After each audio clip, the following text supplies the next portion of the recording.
dill in the soup? I would never do that. Not enough flavor.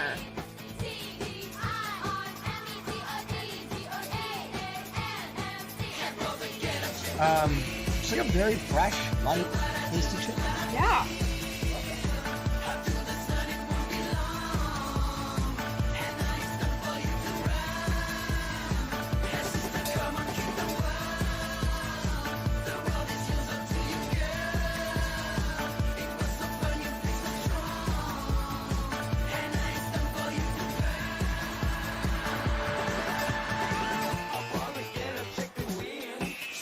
Yeah, classic fucking British food tastes like nothing.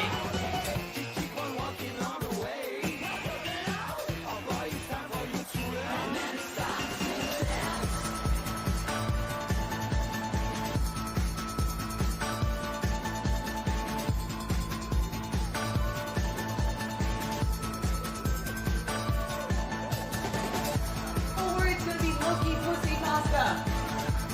It's not gonna have that swells that you're looking for, chef. Because I'm tired of buying cream, chef. What's that mean? What does that mean? I'm tired of buying cream. Figured that I could make my own cream. So you decided to sabotage my dish! I had to stop injecting bleach because my boobs got too big.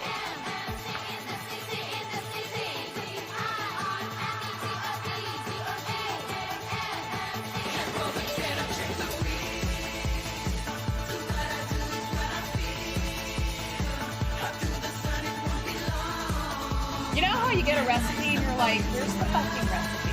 I was a little girl. Like, no, where's the recipe?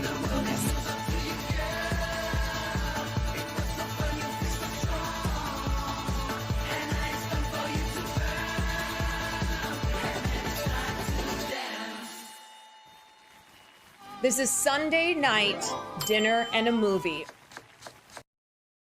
This is the one stream a week that I ask you, in particular, to not be an asshole. Woo-hoo. Not today. Not on the Lord's Day. Alrighty. The Lord being me. Everybody. Okay? I am the Lord. This is the Lord's Day. Okay, enough. Who are you? Stop it. I don't even know who she is. All right, let's get started. Queen. All right. Hello, sir. Do you want uppies? Sir? Okay. Oh, the boy is back. Back. Last night I noticed, that there's sauce on his head, and I went, Will, did you eat on the airplane? He goes, yeah. I said, what did you eat? He goes, I had bolognese. I said, because it was all on Farley's head. A little snack for later. A little snack. Farley, say hi to everyone. Everyone missed you. Everyone is me, but also everyone here. Yeah. Yeah, Dad got food. Dad got the sauce on your head. Oh my God, dude, what? Did Twitch release you? You're free. Thank you for the compliments on the top. Thank you. Frequency, thank you for the 14 months. Mad, Evie, thank you for the 11 months. Whoa, Blossom, thank you for the 4. Centaur, thank you for the 15. Black Metal Mike, thank you for the tier 1. D Nelly, thank you for the 7 months. Bandit D, thank you for the 11 months. Katie, thank you for the gifted sub. Tavia, thank you for the 14 months and the amazing dinner and a movie intro. B Mac Tara, thank you for the 14 months. Draco Kid, thank you for the 13. What's up, everybody? Yeah, okay, so you're finally out of Twitch jail. Yay! Don't go back. No go back. We're not going back. Have you seen what the Apple Podcast link leads to? Oh, Lord. Oh, Lord. No, I have not. Scale Cylinder, thank you so much for the 5. Thank you. Okay, let me which one is it? The Apple Podcast coming? Are you?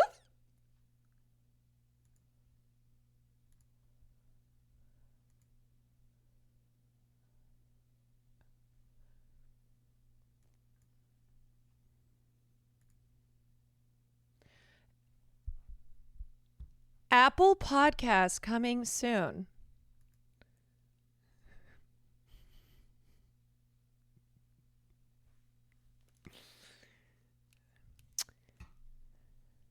Yeah, I was a Chad. Okay. That picture that picture with my way too thinly plucked eyebrows. Okay, it's giving 2009. It's giving 15 years ago. But my arms are jacked. This was actually before I fully entered my Serena Williams phase in tennis. Why not your music video? Because they don't need any more help. All right. They already have help drawing people to watch that music video. I'm holding space for my racket. I am. Yeah, Sky, thank you so much. Speaking of the podcast Oilers, if you want to help fund some equipment, I did not know that was up and running. Apparently Sam has a throne and she put the equipment that we need on that. And her camera was quickly bought. Mine is not, even though surprise guest Jeff Bezos, Daddy Jeff Bezos did contribute to my camera, so really who's winning here? Really who's on first? Who's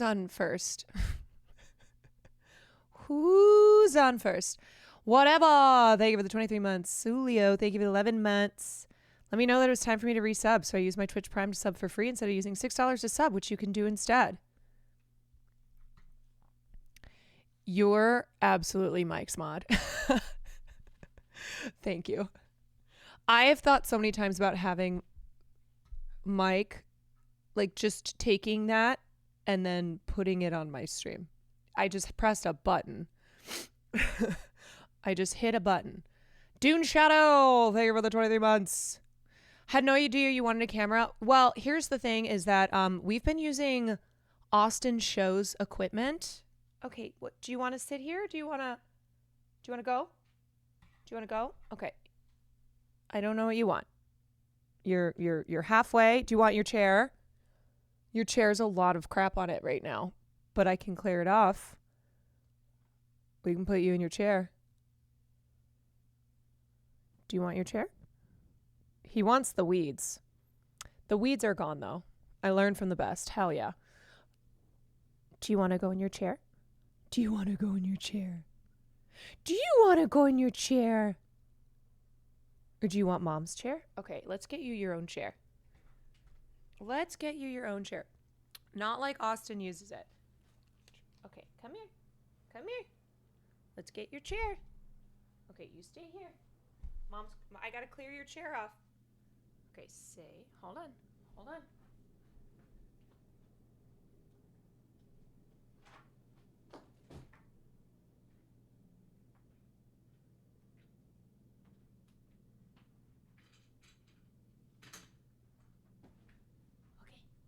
Okay. You wanna get in your chair? Okay, wee! Woohoo! Woohoo!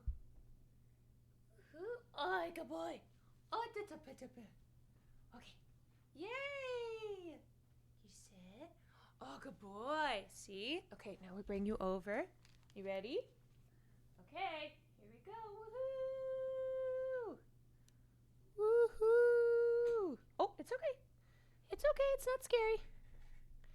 It's not scary.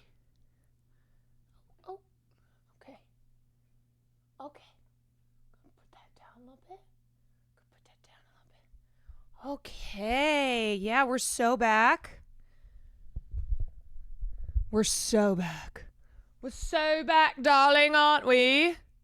Aren't we so back? Are we so back? We're so back. We're so back, darling. We've never been more back. Permission to hit the bong, Big C. Permission. Oh, actually, Farley. Permission to hit the big bong? I mean, permission to hit the bong? Oh. Yes. Yes. He says yes. Love the top. Where'd you get it? Will actually got this for me. This is so... It's so embarrassing that my best clothing items, every time I get like a lot of compliments in chat, it's something Will has gotten me because he says he thinks this looked like me.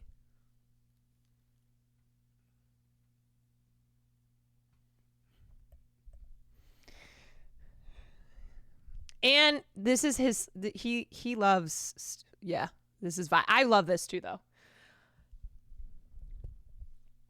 Green looks good. Thank you so much. Oh my God, I missed you guys. All right. Okay. Atlantic Tuna, thank you for the 15 months. Who else did I miss? John, thank you for the 18 months. Jelmer, thank you for the 6 months. Samso, thank you for the 17 months. When are you going to see Wicked? Sam and I kind of we were like, maybe we should do a bit where every week on the podcast we talk about how we're going to go see Wicked.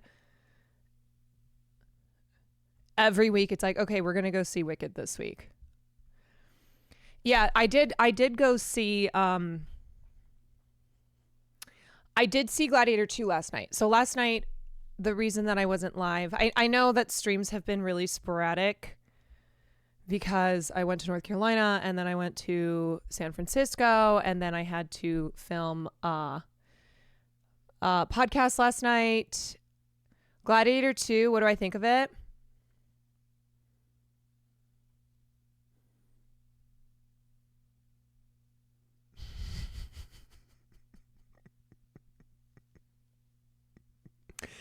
We can talk about it more. We can talk about it more when I get to cooking. Yeah. You know what I did? You know what I did when I got home? Okay, so I filmed Sad Boys. We did the live show. It was great. And then I raced from there to make a 10 o'clock showing of Gladiator 2. And then watched Gladiator 2, got home, and then immediately just watched Gladiator again. Anyway, I have a lot of thoughts, but I want, we have cooking and I always like to chat when we're cooking so we can talk about that. Oh, I have lots of things to say. Brood of Bats, thank you for the 2 months. John, thank you for the 18 months. Tomorrow's my birthday. Happy early birthday. Who edits your podcast? It's really smooth. That would be the one and only Sandwich. She has edited all 4 episodes. We will be switching over to an editor, but she really was like, I would like to edit the podcast and get it off the ground, and I'm very particular about editing things. And I went, yeah, great. I don't know how to do that, so have at it. So she's been killing it. But it also has been killing her because it's a lot of work, and that's on top of all her other work she has. So yeah, I mean, it's been very grassroots pod in the beginning. Like yesterday when we were meeting the entire Sad Boys team, it was like, oh yeah, this is the blah, blah, blah, blah, blah, blah, blah, blah, blah, blah, blah. And we went, oh, we'll get there. We will get there. Another editor did the Patreon app and they'll take over the main app is what Sam said last stream. There you go.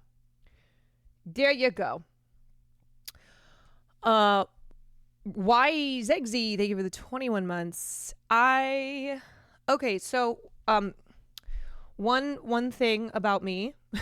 Hi everyone. one thing about me is that I had to order some things from Instacart for tonight. And I put the wrong time frame, so nothing is here. And it's also not on the way. So one thing about me is I did that. So I'm waiting and I'm hoping it'll be here in the next 30 minutes.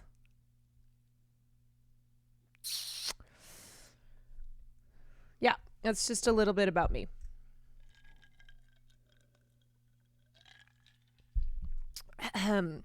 The long time frame will always give you the later end of that. Yeah, but I thought it would be on the earlier end. Oops. I didn't know when they gave a time frame that it meant like literally could be the last minute.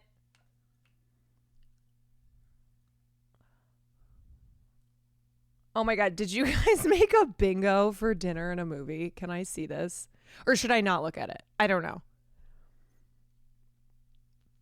Should I just remain unaware? Don't look at it? Okay. I won't look at it. That's really funny. I'm actually surprised it took that long to make bingo. So were you guys able to finish the bean dish? Yes, my parents did it. I am their 32-year-old baby child.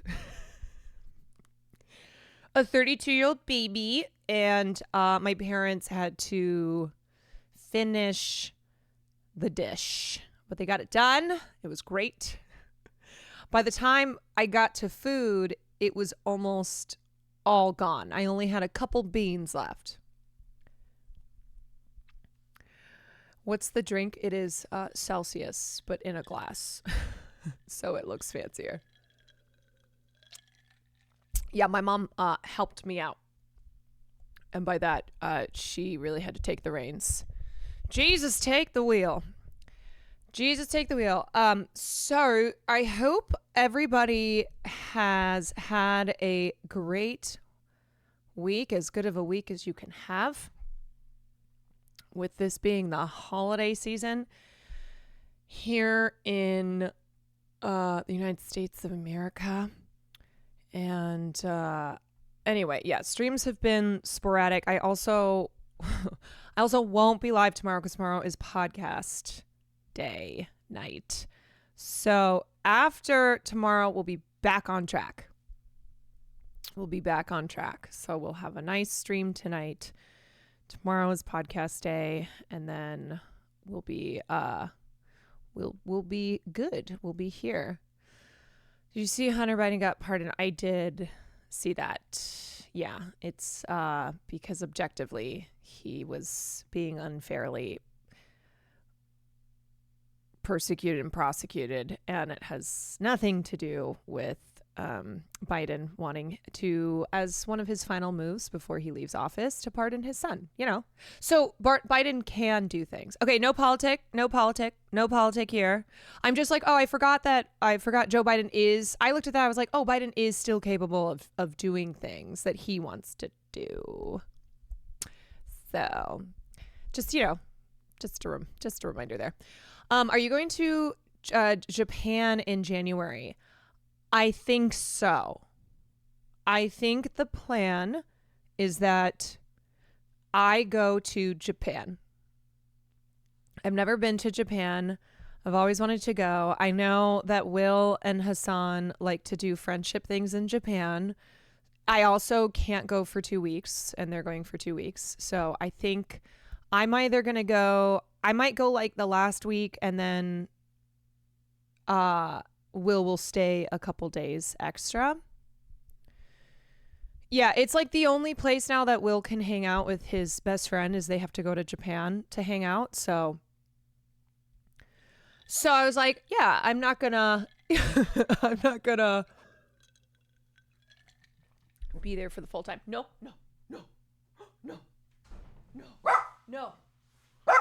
No. No.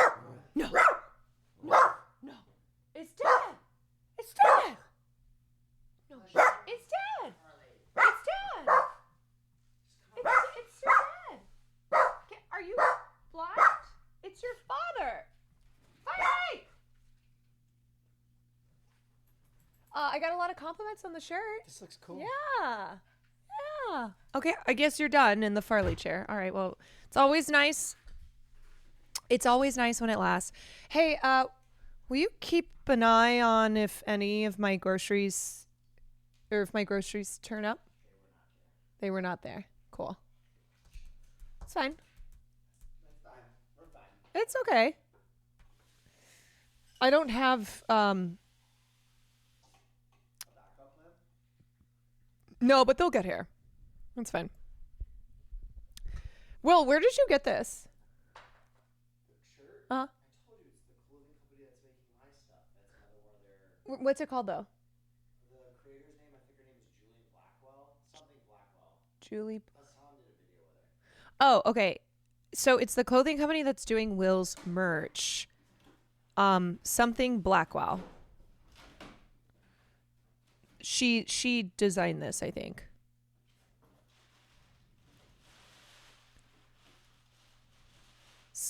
I think that's her name, the artist, or right?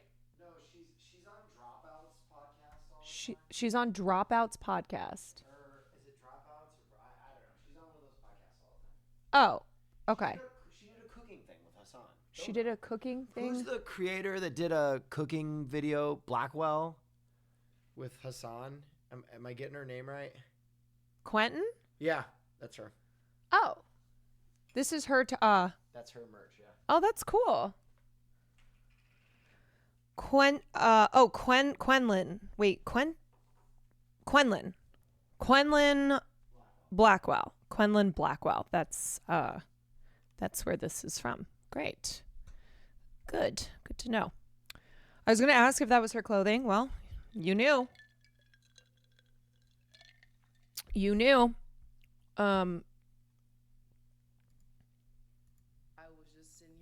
Oh, Quenlin Blackwell.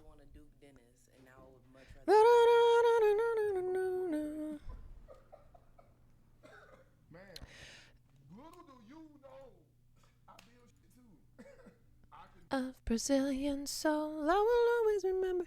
All right, what else can we talk about? Because we can't go in the kitchen yet. Will you be uploading your last couple of VODs? I missed them and they aren't up. Oh.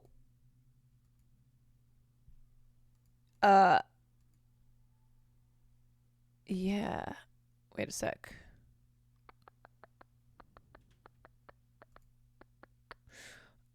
Oh, yeah, you know, it had been doing this weird thing where I could not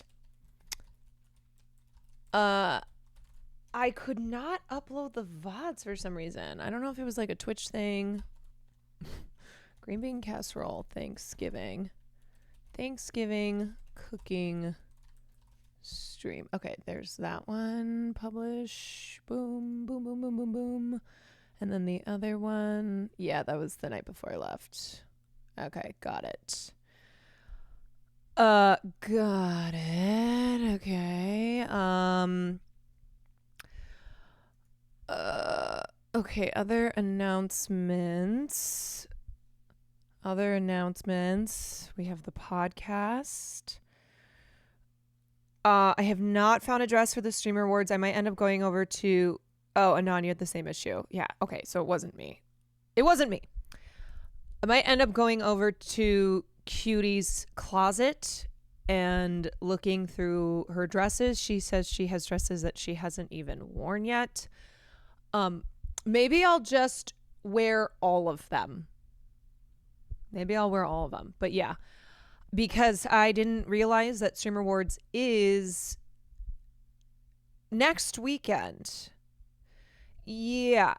So either I have to find a time this week to go find a dress or I borrow something. Honey, thank you for the Prime. It is. Yes, it is It is next weekend, which is crazy. That is happening so fast. Life goes by fast. If you don't stop and look around every once in a while, it'll pass you by.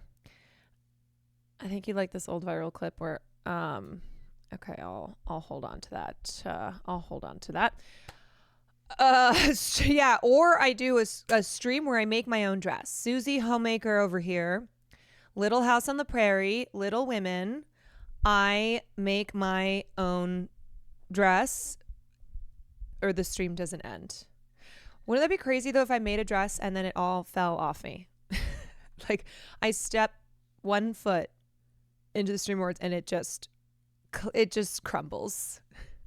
You're sewing one right now. That's very impressive. I've tried to sew and I've not, it's never been a thing that I've been able to do. I have to tell you guys I was like, what do I have to tell you about? I can tell you about the Spirit Airlines story. I talked about it on the Sad Boys podcast because it had just happened. And, I was starting to tell Jarvis in the green room because he's like, how's your day been? And I went, well, it's been a lot. A lot going on. And then this thing happened. And then he was like, wait, save it for a podcast, which we're about to do. So, okay, let me get in the right headspace. There's been so much happening. There's been so much happening in my personal life in the last couple days that my head kind of feels, and now I'm just hearing the trumpets of Harry Styles' song. My head is a mess. It's very messy. It's very messy. You know when something is happening in your life and you just it's all consuming. It's just all consuming. This is a great song. I love this song. Yeah, I just family is very complicated. Family is very complicated, and I'm just here to remind us all that you can choose in your life who you have relationships with, right? If something ain't working for you,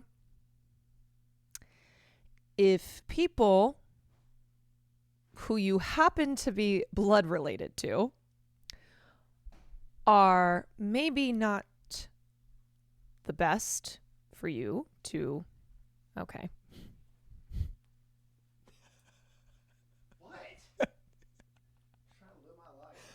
Okay.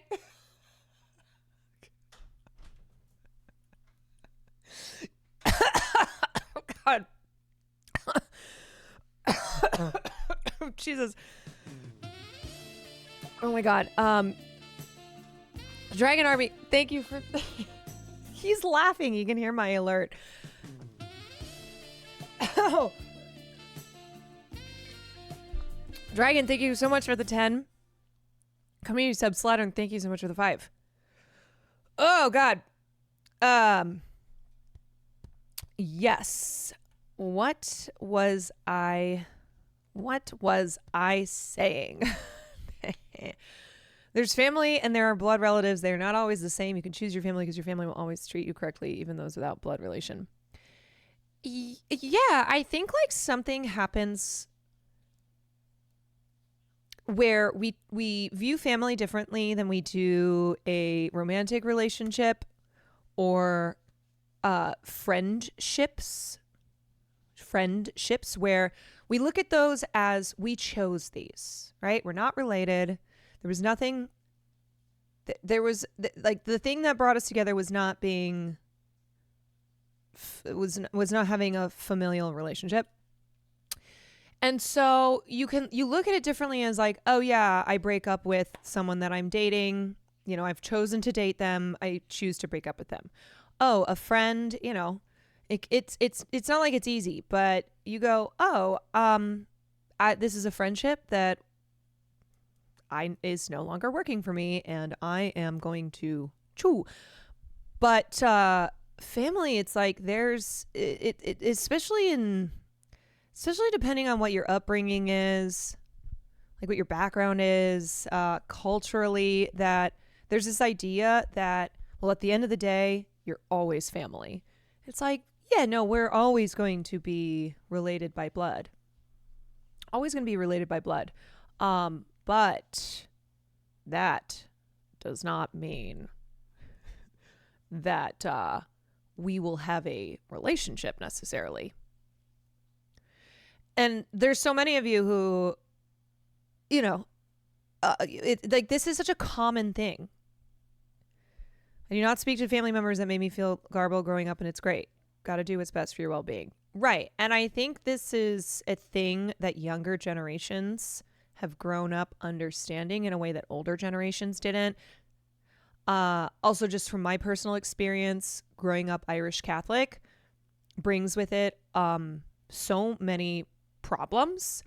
And the older gens in an Irish Catholic family, they operate by, you bury everything deep down and you lash out at people around you because you can't address anything that is in your heart and that is, caused you so much pain and blah, blah, blah. And that's how it goes. And you can treat people in your family this way because at the end of the day, you're family, and that's how it goes. There's also this like thing in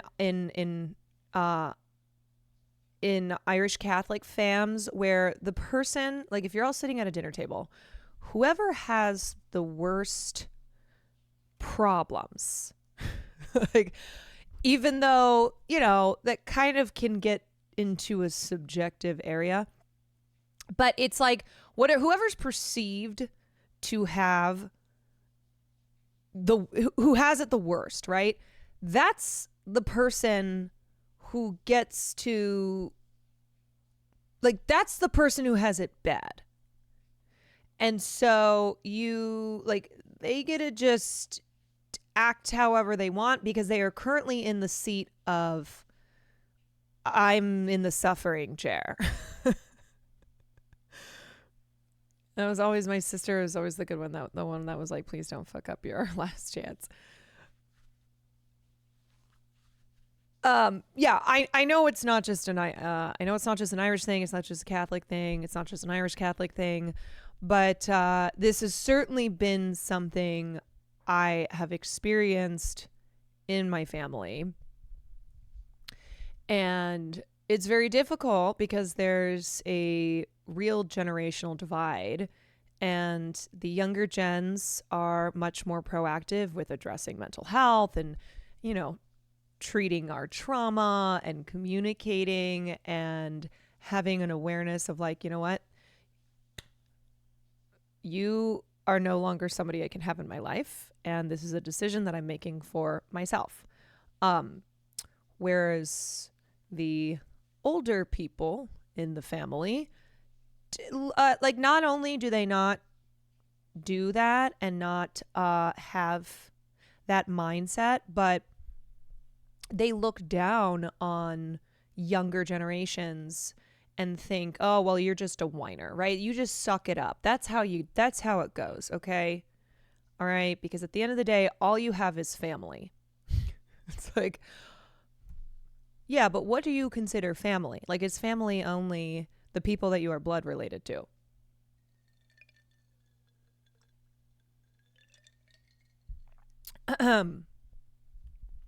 But look, at the end of the day, it's about protecting you. It's your life. You make choices. Everybody gets to make those decisions. You are never forced to have a relationship with somebody you don't want to have a relationship with. And I know a lot of y'all in here have like already had to make those tough decisions, right? And it's I think we joke about the holidays being this hard time, but it's true. And I think for a lot of us, especially as we get older, the holidays are the time that We see our family members. Maybe we haven't seen them in a while. And for some reason, too, shit just comes out on the holidays. I mean, we've all seen the Bear Thanksgiving episode, or most of us have. We definitely saw the Gossip Girl Thanksgiving episode because we watched it on my stream here. And I just remember, like, when I saw that Thanksgiving episode of The Bear, and even though it was so crazy, like, Jamie Lee Curtis drives her car into the side of the house level of insanity. I watched that. I went, oh God. Chicago, Irish, Catholic, like I just related to the vibes of that episode so heavily. Just do the Hassan method and duke it out on here. Yeah. What a unique position that Hassan is in, of having this uncle who everybody knows and is also, like, you know, he's an internet figure and he's related to Hassan, and they they duke it out on an annual stream. Yep. Chaos. I mean, put that up there with the Bear and Gossip Girl. Generation versus generation is a reactionary take. It ignores the materialist analysis. Sure. I just also, one thing that I've always, like, tried to do with older family members is work on their empathy and understanding, and go, hey, why are you so mad at the younger gens? What is it? Let's, like, talk specifically about this part of being a member of a younger generation where there's much more awareness and conversation around mental health. Like, why does that make you so mad? Why do you have such a shut it down, like, reaction? Like, why do you get so reactionary with this? Do you not think that maybe this is something that if you had in your, if maybe you changed you, that this could lead to a better outcome in your life than what you've been doing for 69 years?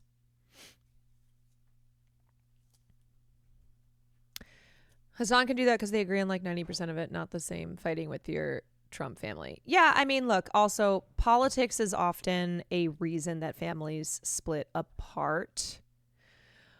But there's a lot of reasons. There's divides even when you're like not, one of you is a Trump supporter and one of you is not a Trump supporter.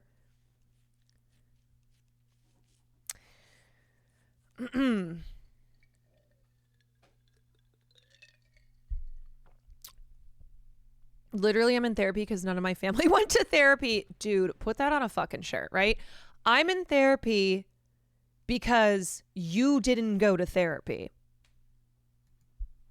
That was me as well. When I first started going to therapy, it was also because the people in my life who shaped me had not worked out their fucking shit. One thing is I have one family member who I'm very close to, and for a long time I have been trying to look, therapy is not for everybody. I do not believe it is a one size fits all. I don't believe it's just like the ultimate fix, but I do think that therapy can and does help a lot of people, and it's also it's like a big step forward, right? It's not everything. Sometimes I'm gonna put a green screen up in my background. It's just gonna be a green screen. I'm joking.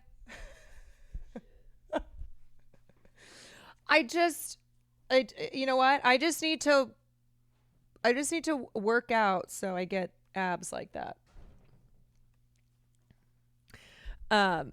He goes, sorry. Do like Nandre have a green screen of a clean bedroom? Well, I do try to make my bed. But anyway, okay, what was I saying? Yes. Also, I'm definitely not killing time until my groceries come here because these are important things to talk about. But I did get a family member who I'm very close to. I found out recently has finally made the decision to find a therapist, and this was someone who I kind of gave up having these conversations because I went, you know what? I just don't think that you are. I don't think that you listen. I don't think you're interested in this. I think you think no, this is not for me type of thing.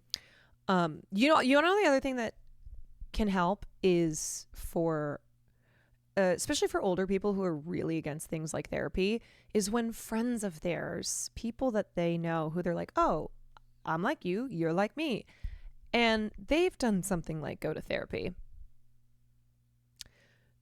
So that was the case. That was the case here. I think it's brave and validating. You're sharing this with us. I'm having issues with my sister. This makes me feel like it's not the end of the world. The sad reality of life is that it's more common than not. Like pretty much everybody has troubled relationships, right? Pretty much. I have to switch to some lo-fi because this is like giving my brain. Pretty much all of us have issues with one relationship or more, or, you know, problems in the family. There's no perfect family. And it's one of those where some people break apart and that's it. Others, you know, others stay together and it's very painful. But you just go, the alternative is, the music was funny, I know.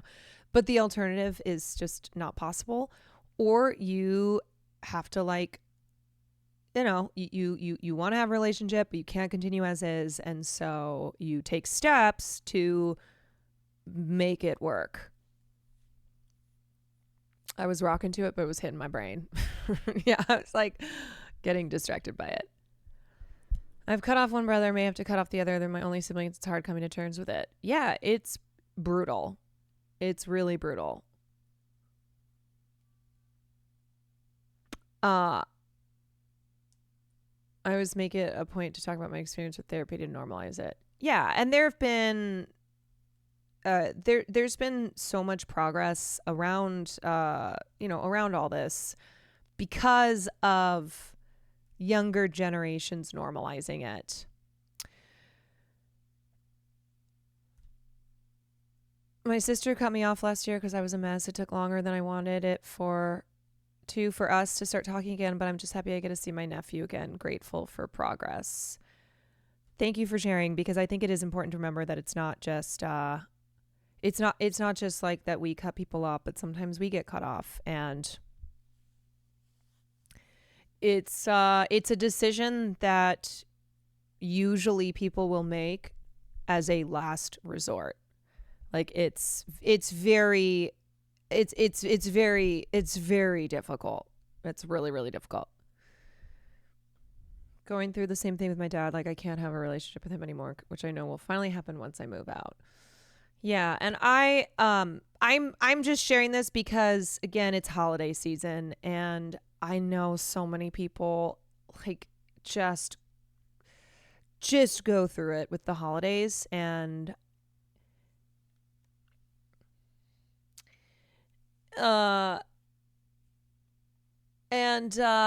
it's a reminder that you are not alone in dealing with broken families and ending relationships.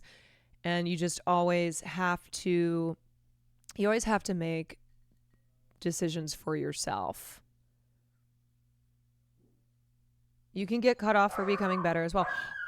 Oh, shoot. I think they might be here. Oh, hold on. Stop it.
We are in business, y'all.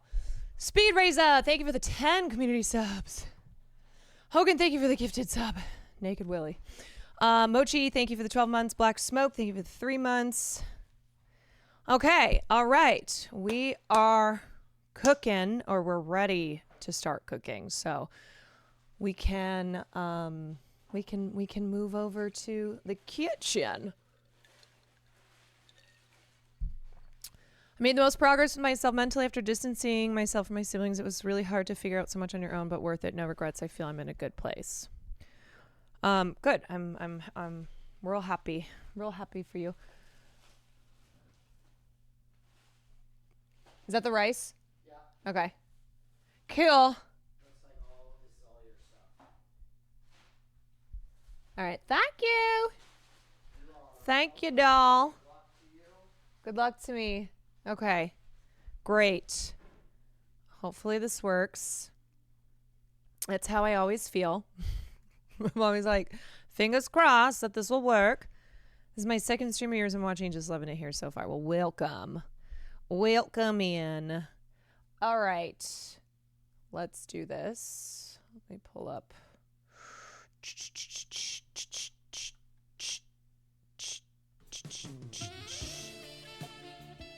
Speed. Thank you. Thank you for another 10. Thank you. Thank you.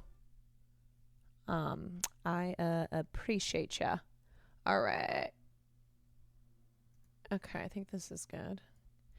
Get down on it. Alrighty. What the hell? That's not where the camera's set up. Okay, come on. Come on. Okay. Oh. Oh. Okay. Oh. Oh, okay. Okay. Okay. Drooch, thank you for the gifted sub.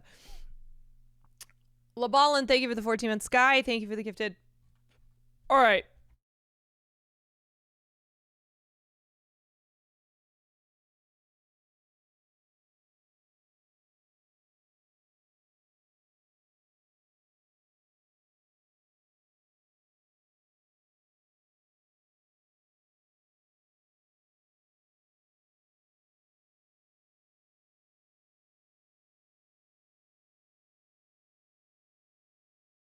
Hello.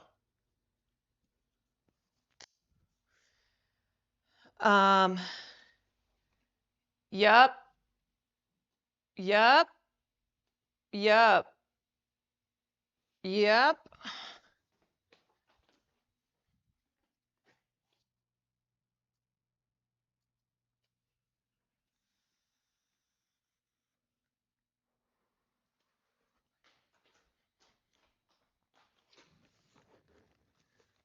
Okay. Okay.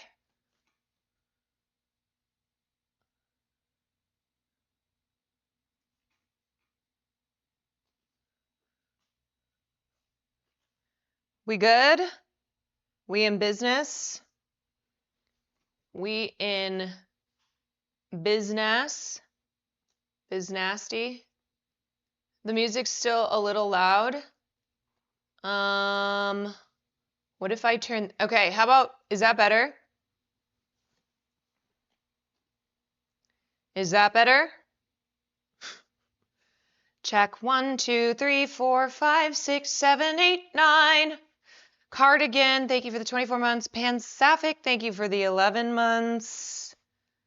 Okay.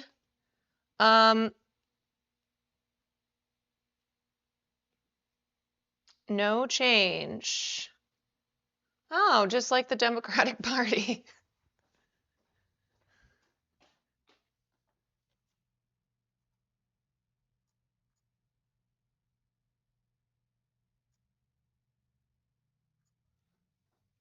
Bro, I don't understand. Okay. How could this be? How could you be? Wait a second. Hold on.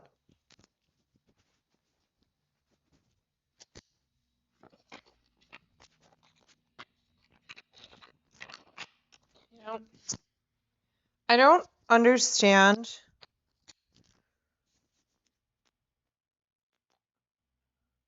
I don't get it because everybody uses these mics and I seem to be the only one who ever struggles with the quality of it. I don't know why. Like I got these mics because everybody has them. And yet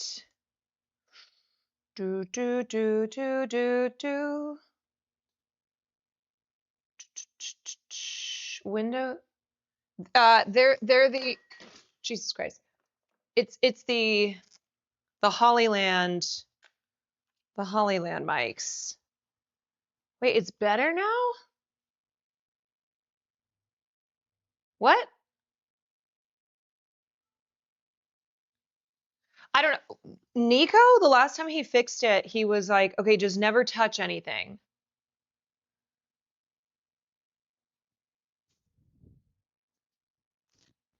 He said, just never touch a single thing, and then you should be fine.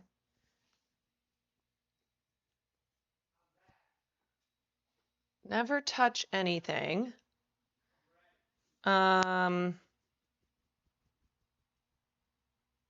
Okay, I am touching the mic.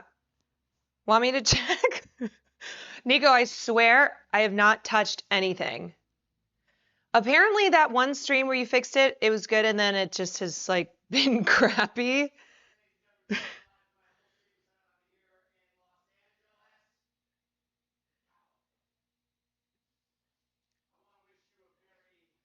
Okay. Wait, what am I doing? Where am I going?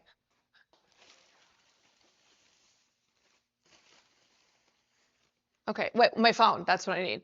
That's what I need. 5, 6.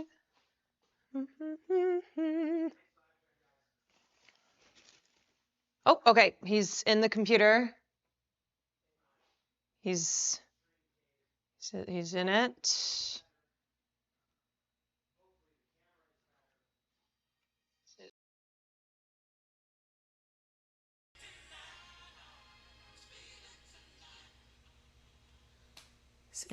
He's in the mainframe. He's hacked into the mainframe.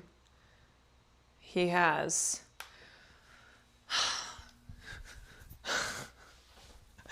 Oh. Wait, you fixed it. Okay. Why? Hello. Wait, you fixed it. Okay. Yeah. What happens? What happens?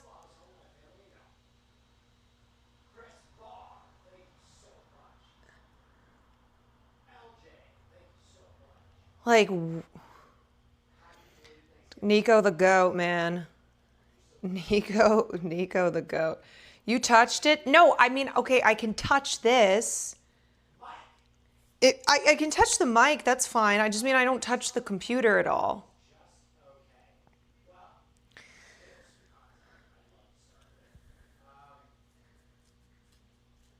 We can do no.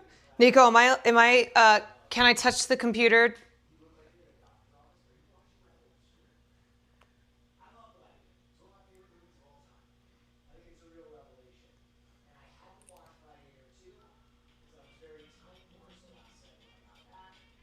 Yeah, you're good. Okay, thank you. Okay. I don't know. I don't know why it does that. But it just does that. It does that because it wants to fuck with me. You know, is it these microphones? I don't know. Like, can I blame it on the mics?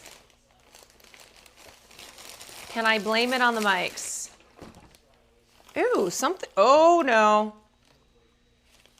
What? Why is that leaking? Why is that leaking?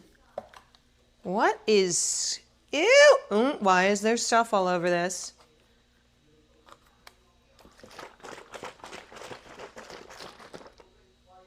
Why is there, like...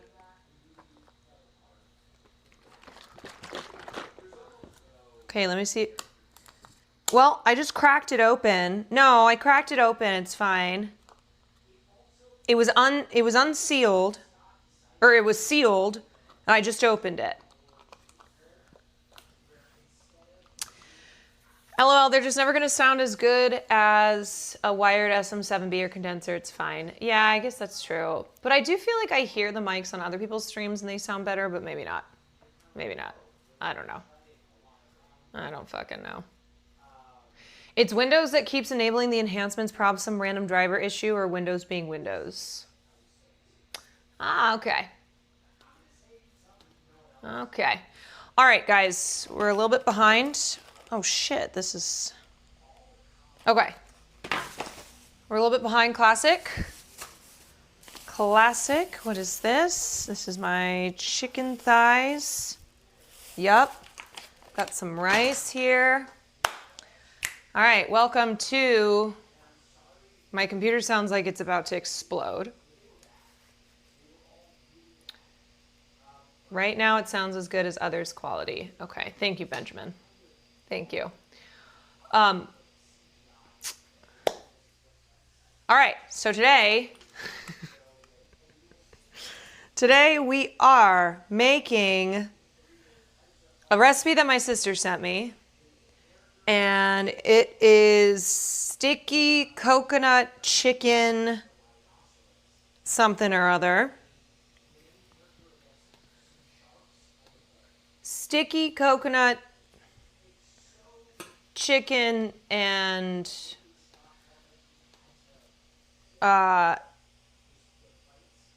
food.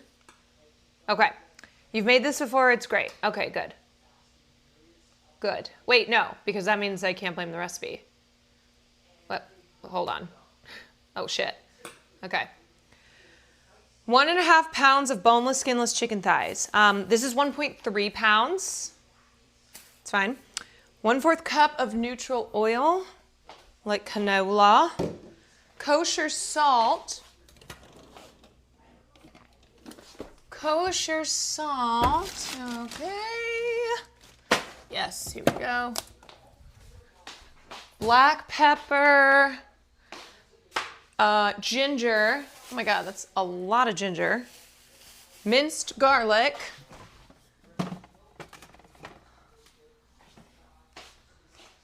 Minced garlic, rice, low sodium chicken broth, coconut milk, evaporated coconut milk. Is evaporated? That's fine. Okay. 1 bell pepper,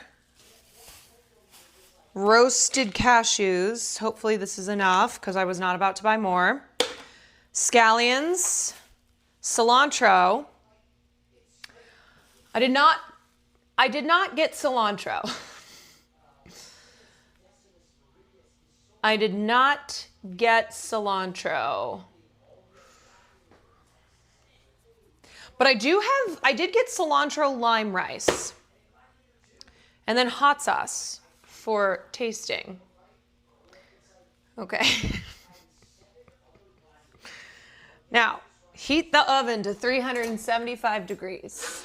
Always check, make sure there's nothing in the oven.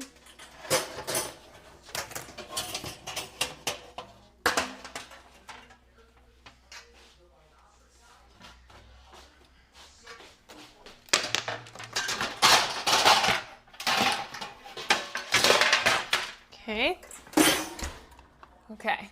375. Okay. Yeah, good on you for checking. Yep. Hold on, I need to close Will's stream door.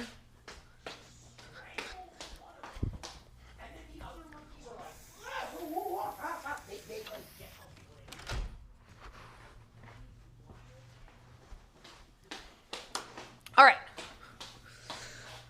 Okay. Rub the chicken with 1 tablespoon of oil. All right, let's get into it. Let's get into it. So I have to make up for my, I have to make up for the green bean casserole because I didn't really make the green bean casserole. I will admit, I sort of made it, and then 4 of my family members ended up having to consult on the green bean casserole. So tonight is the real cooking stream. Okay. What do we want to do with this chicken? We got to cut it into 2 equal size pieces. It was a family affair. Yes. It was a family affair. Okay, so let's open up this chicken. And we're going to cut these thighs, boneless, skinless chicken thighs, into 2 equal size pieces. So I need a knife. Here's my knife. On a 6 and a 5. Okay. Okay. All right, so let's get the chicken out. Oh, okay.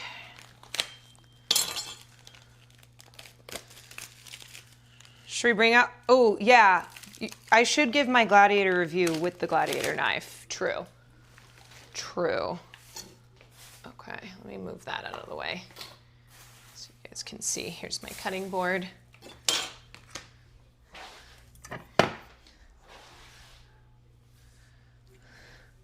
Strength and honor. Strength and honor. Gladiator was not good. Now, I went into Gladiator thinking it was not going to be great, but it was still worse than I thought it would be. I thought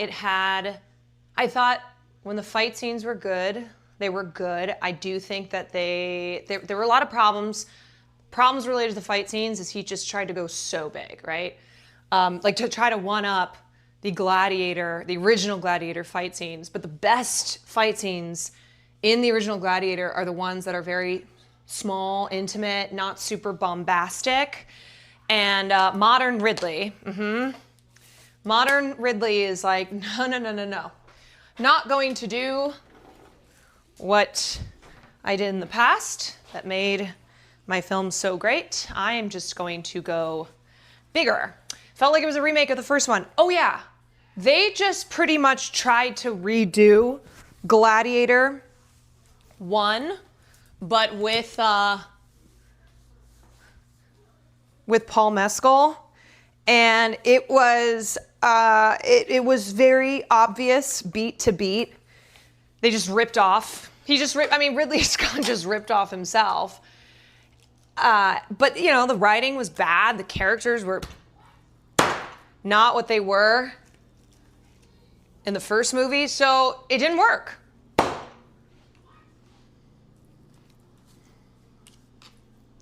Did not work. You know, this movie too. Okay, so here's the thing with a sequel. Here's the rule that sequels, or not the rule. This is the job that sequels need to accomplish.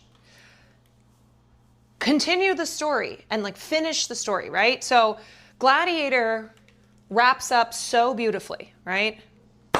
Wraps up so beautifully, and then they go, we're gonna do Gladiator 2. So it's like, okay, where is the story gonna go from here?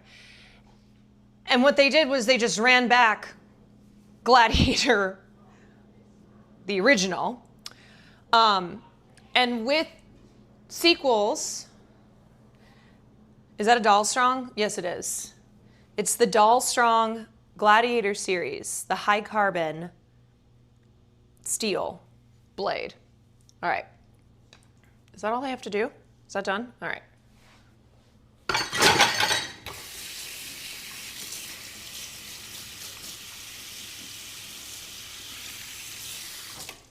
I'm probably about to touch this chicken again, so that was like not necessary, but all right. Let me just see what we're doing next with the chicken here. You're gonna rub it with 1 tablespoon of oil and season with 1 teaspoon of salt. So let's get a bowl. Oh, I didn't even finish putting this on.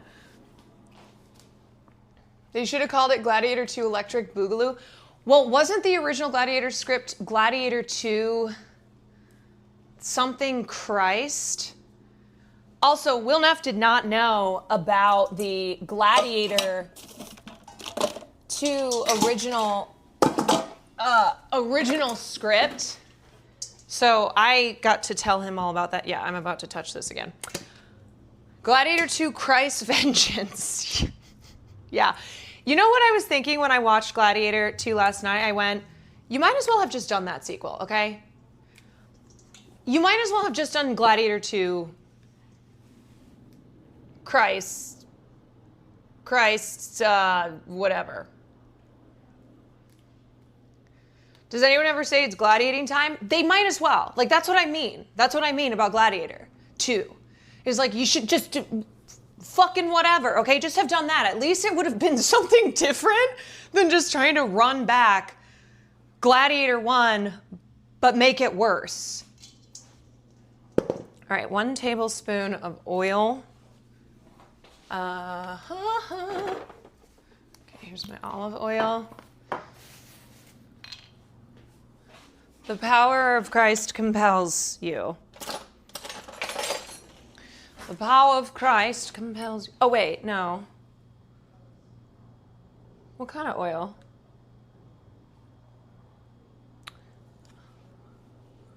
One-fourth. Add 2 tablespoons. Oh, they want this. They want this. Okay. All right. Rome looked beautiful in the movie. Like, look, guys, when I say a movie is not good, it doesn't mean that there's nothing in the film that was enjoyable. And like, it doesn't mean that you still can't be, are you not entertained? But it was not good.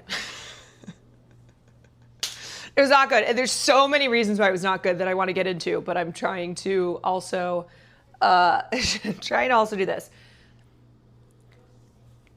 Okay, 1 teaspoon of salt. I just am washing my hands for a 3rd time.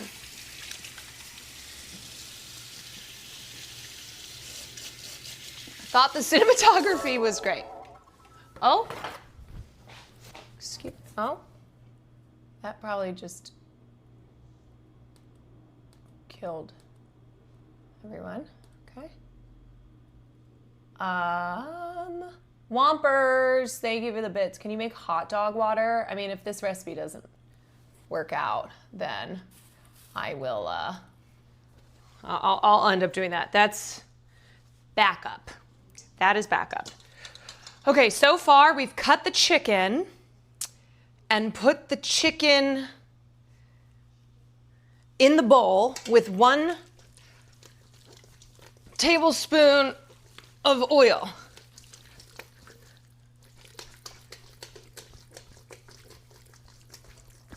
Okay. Whoo, baby. Woo, baby. All right, now where is my teaspoon for salt? 1 teaspoon for salt. Kosher salt. Okay, boom, boom, boom, boom, boom. Boom, boom, boom. 1 teaspoon of salt and 1/4 teaspoon of pepper. All right, so other major problem with Gladiator is, so because it was a sequel, they brought back old characters, like characters from the first film, and then they also had new characters. But the old characters, basically, it was like, you're just here to be here, and did not serve a purpose in the way that they did in the first film. And then new characters, there were too many. So this happens a lot where there's too many characters and none of them are well written or interesting. So you're just like watching new people and watching old people.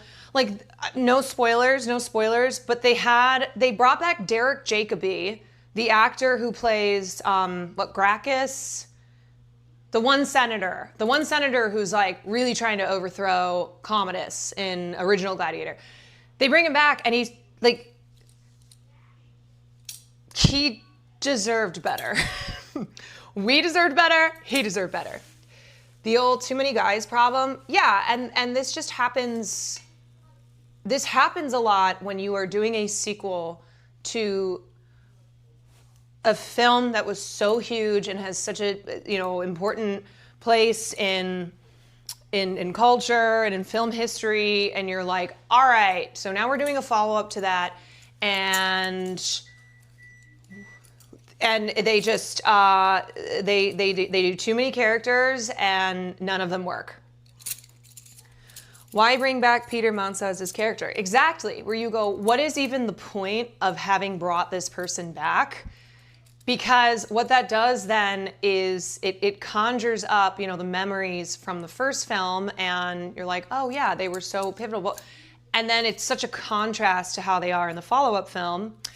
And really it was just like embarrassing. It was really embarrassing for a lot of these characters that were, so well written and beautifully performed in the first film, and to see, just to see how they were in the sequel. We deserve better. They deserve better. Cheapens the ending. Oh, yes. Oh, very much so. Very much so. Gladiator 2 did a disservice to Gladiator. You can kind of tell that Ridley got the vibe with the script's character beats aren't working. I'll try to refocus on the action with mescals and embodiment of pure rage doesn't work in the slightest. That man will always look like... Okay, so here's my other thing. In a large Dutch oven, heat 2 tablespoons. Oh, I probably need to make sure my ingredients are ready. Hold on. Fresh ginger. All right, so you guys know, that I love Paul. Ronald! Hello, darling. Okay, where's my mince? Where's my mincer? Where's my mincer? Okay. No, it's not there. It's not there. Okay. Here it is. All right, so we want 2 tablespoons of minced garlic. So I love Paul. I love Paul Mescal. Big fan of Paul Mescal. It was not Paul's fault. So I just want to start off by saying that. It was not Paul's fault.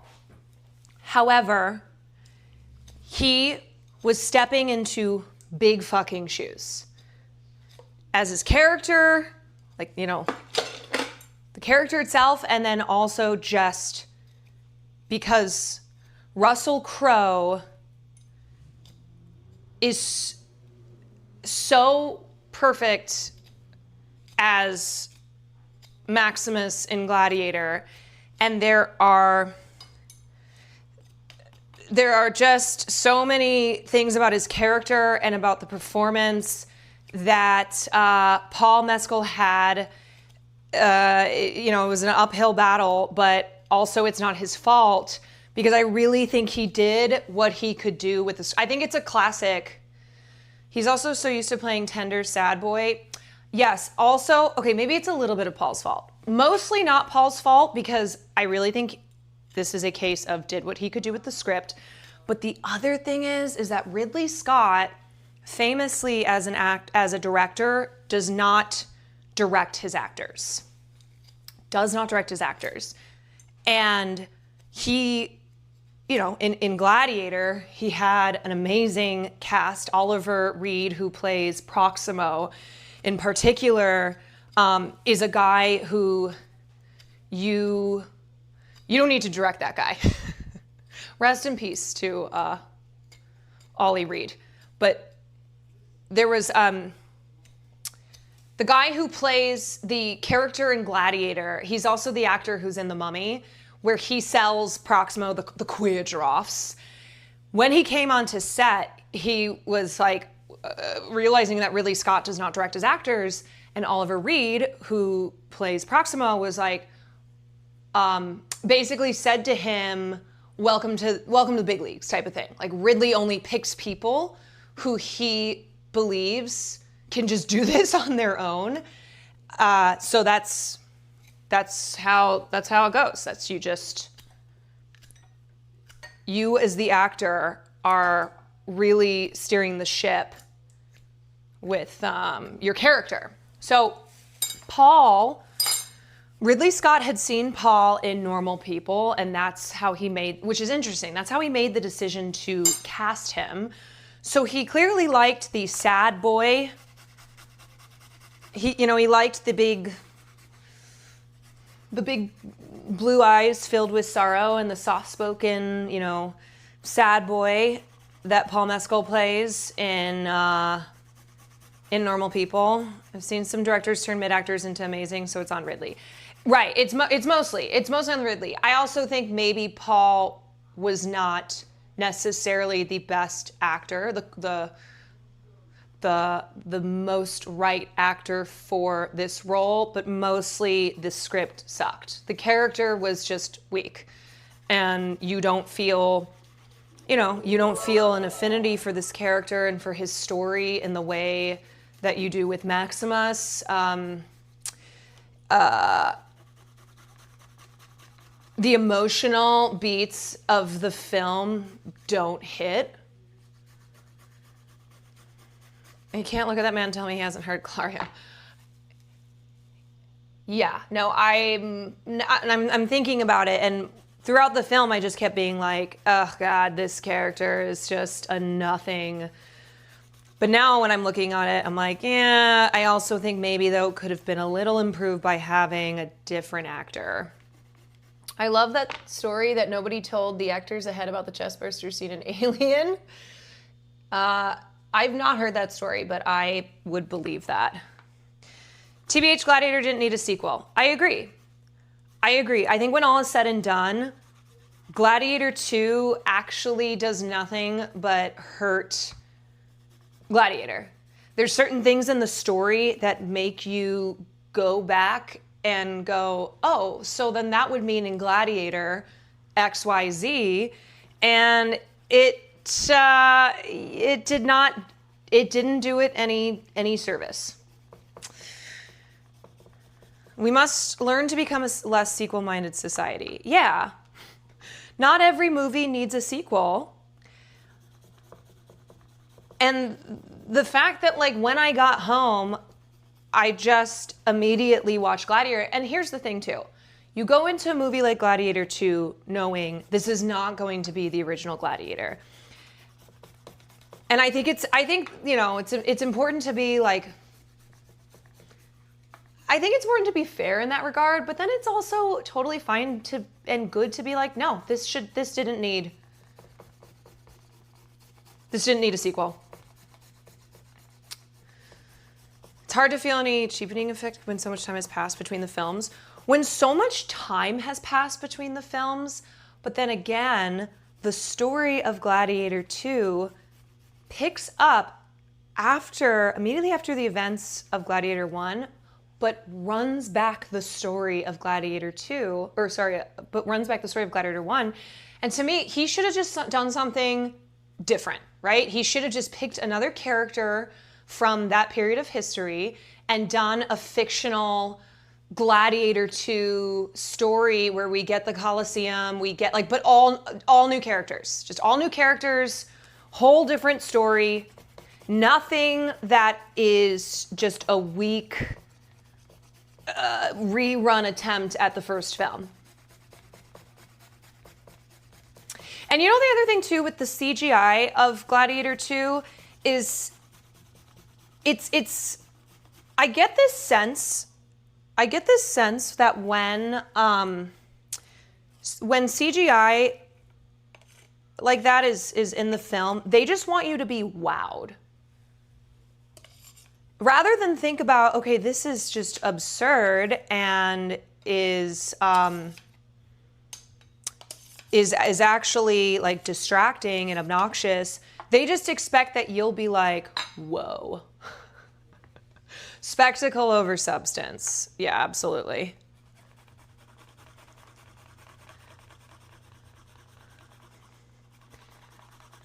Also, Gladiator OG. Look, I love the original Gladiator. I will admit that there are certain contrived plot elements, particularly at the end. But that film still, for me, is one of my faves, and I think holds up because of the characters, because of the the soundtrack of the film, where they just ran it back. I can't tell you how much Gladiator 2 is just, oh, you're just literally trying to do Gladiator 1. The soundtrack, the performances, there's so much about the original Gladiator that I will just always love and adore. Visuals, I mean, the fights in Gladiator 1 are so great. The best fights, and there's multiple of them, are the intimate, less bombastic fights. Where no matter how many times I've seen the movie, it gets my heart racing, my adrenaline spiking. It gets me, revved the fuck up. Like, the action's amazing without Michael Bay. Right. Exactly. Now,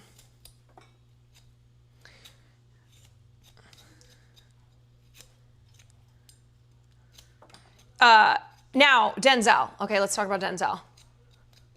So, Denzel,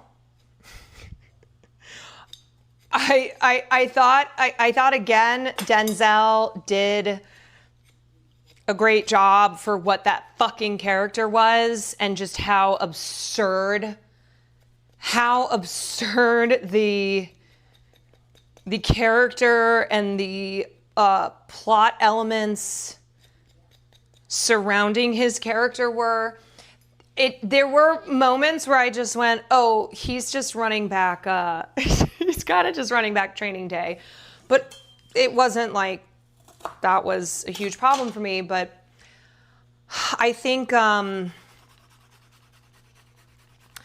I think the issue is just how you went, oh, okay, so he's the Proximo character, but they made this change. And then you had the Emperors who,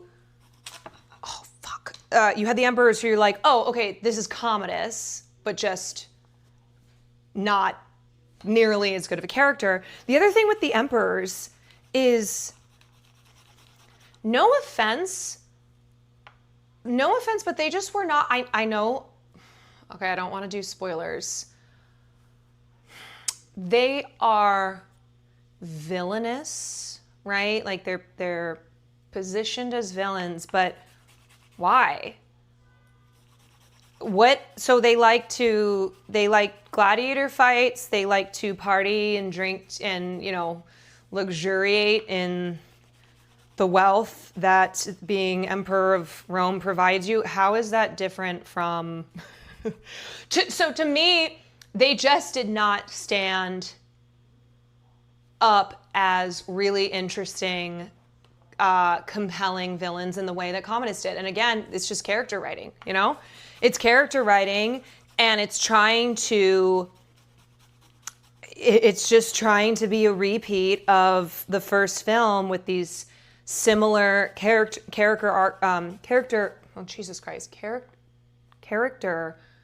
types, but absolutely just fell on its fucking face. Thoughts on the monkey for best supporting actor?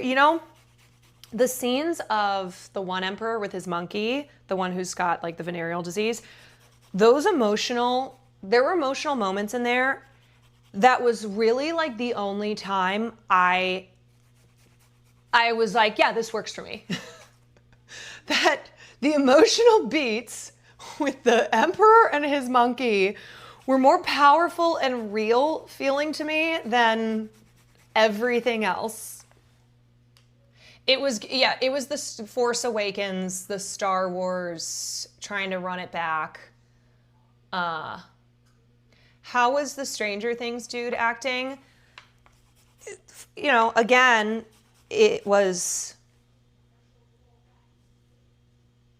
I don't know how he could have been better because the character was just not well written.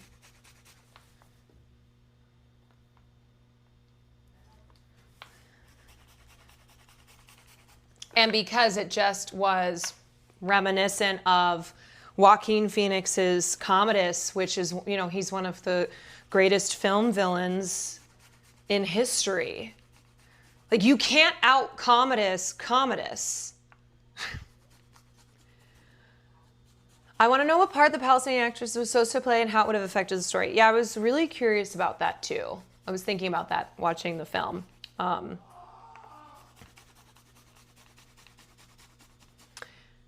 The stuff they gave him wasn't the best. He's better in The Quiet Place prequel. Oh, that's him. That's right.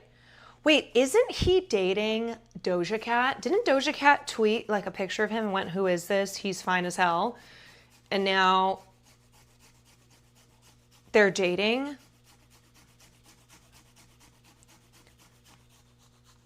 I think they said she was going to play more of a role in flashback sequences. Okay, interesting. And yes, they are dating. Yeah, that's what I thought. Pedro Pascal was wasted. He was totally wasted in this film, I'm gonna be honest. Yeah, is Doja done with her white supremacist as boyfriends? Don't count it out. She was supposedly someone involved with Denzel's character, considering Denzel's character is Zero Dimension or Associates. Yeah, true. So I'm like, what the fuck could this have been?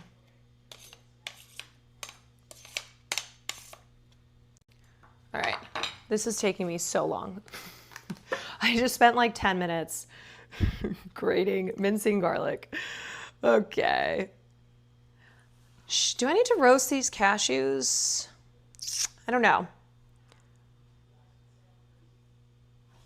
For how much promo Pedro was in, he was not utilized. Yeah, it was just a complete, it was such a waste of him. Okay, in a large Dutch oven. Oh, there's like large. This still has my pasta from last time. That's fine. Okay, large Dutch oven. What do we want to do? We want to heat 2 tablespoons of the oil over medium. Okay, so I'm gonna move you over here. Put you on medium there. We're gonna do 2 tablespoons of oil. Okay. Okay. 2 tablespoons of oil. Working in 2 batches, brown the chicken, turning halfway until no longer pink, around 5 minutes per batch. Transfer to a plate. Okay, you're gonna have to move. You're gonna have to get out of here. I need this space. Come here, Big Bertha. Come here, sweet pea. Sweet pea. Is it me or is Pedro not as much on the big screen compared to TV? What has,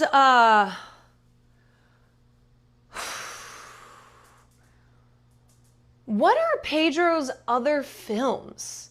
Because obviously in TV you have Game of Thrones, Narcos, that one Buffy the Vampire Slayer episode, The Last of Us. He was in oh, that movie doesn't count. He was in that Kingsman movie. You know what? I would love to see Pedro in not a big studio film.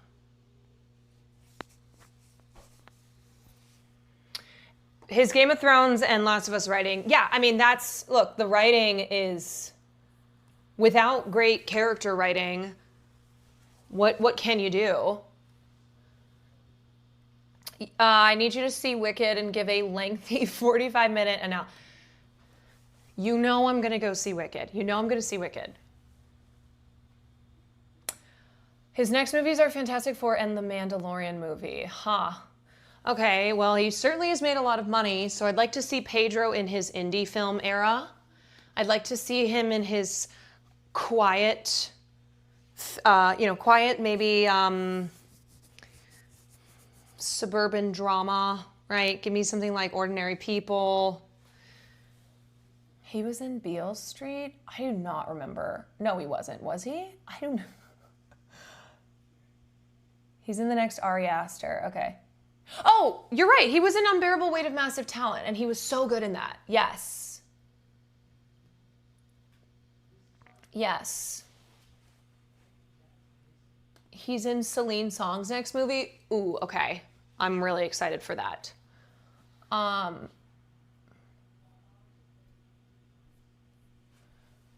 Don't say that they'll remake Ordinary People with him, and I can't handle that.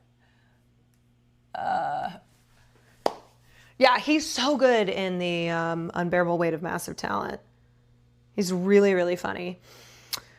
Okay, brown the chicken, add the remaining 1 tablespoon of garlic, the ginger, and the garlic to the empty pot, and stir until fragrant 30 seconds. Add the rice. Oh, you put the rice in it. Okay. Okay. So, like, should I cook the rice? Oh, no. No, it's uncooked. 1.5 cup. Fuck, I didn't read the recipe. Add the rice and stir until evenly coated in the oil. Add the broth to coconut milk. Oh. I'm supposed to cook the rice in the recipe. Okay. Okay. So it cooks with the chicken. Got it. Alrighty. Is this ready to go? Are you ready? Okay, let's see. Are you hot? Sort of? Kind of? No? Okay, let's give that another minute. Okay, so I need to get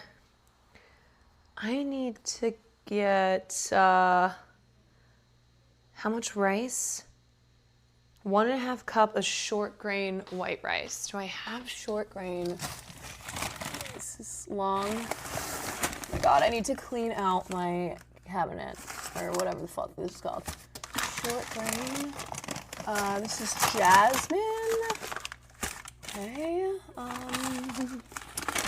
You know what? Let's just jasmine. Yeah, let's maybe use that. What else do I not have? Other rice? Okay. Let's use this. Rinsed until the water runs clear. Here's my rinser. Okay. All right, we need to really get going here. Come on, come on, come on. Come on, okay, all right. Okay. 1 cup. Oh, there's rice everywhere. Ah! Okay, 1.5 cup. Okay. Okay, all right. So we gotta rinse this. So the water runs clear. A bridge over river rice.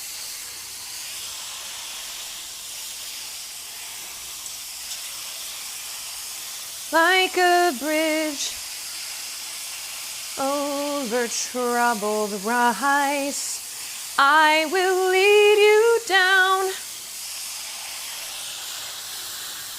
Like a bridge over troubled rice. The bridge to the bridge to Riceabithia. A bridge to Riceabithia. Bridge of rice. Bridge of rice.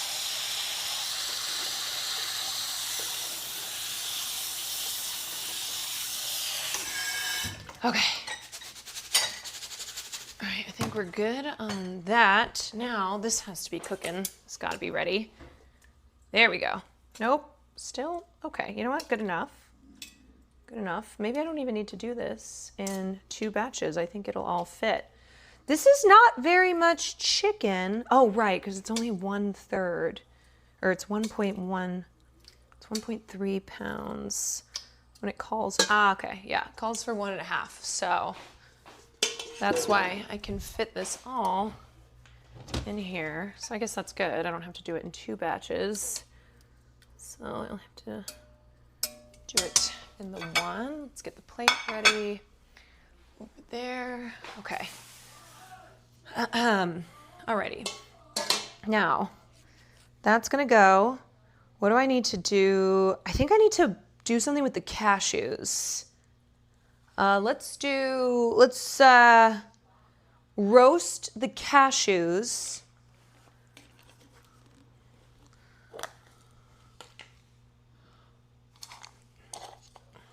Oh, I can't eat any of these because I only have enough.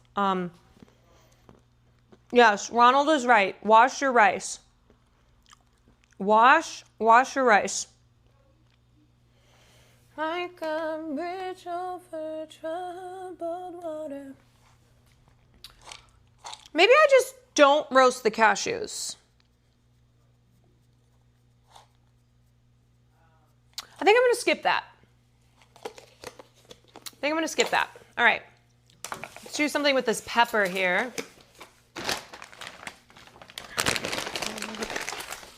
Put the rice back.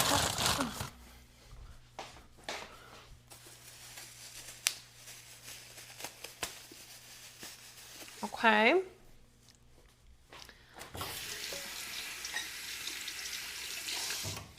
Why are peppers so expensive? Just like a single pepper. I almost considered, just because I was like, that's stupid that this isn't like 30 cents. I almost didn't get this. But then I was like, I think this is important to get. Okay, so for the pepper, we need it to be cored, seeded, and chopped into 1/2-inch pieces. Oh my God, this isn't even on the heater. It's like helter-skelter. Helter-skelter. Okay, so I think we wanna, core this. Actually, why don't I just cut that in 2? Yeah, boom.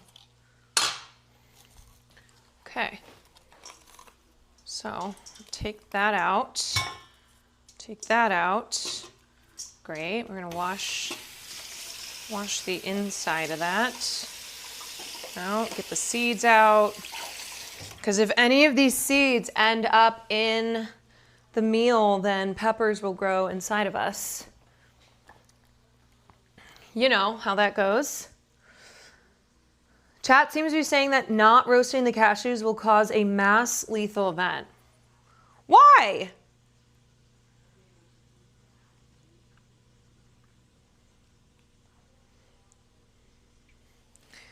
Why? Because, what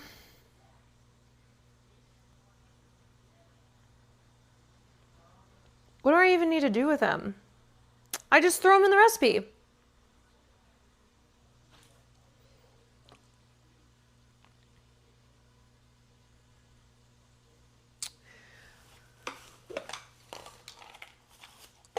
It's the roast of the cashews. These cashews are so ugly that when you go to use them for a recipe, you gotta put some lipstick on them first.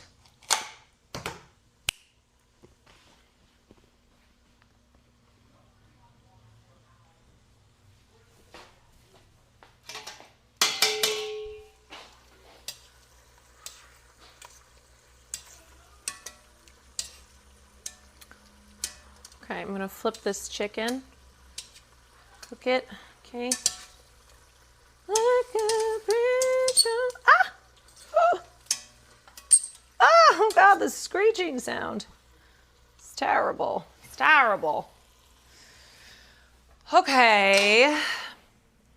Store-bought cashews are fine. Yeah, no. These are fine. I'm literally eating them, and it's not like I've dropped dead.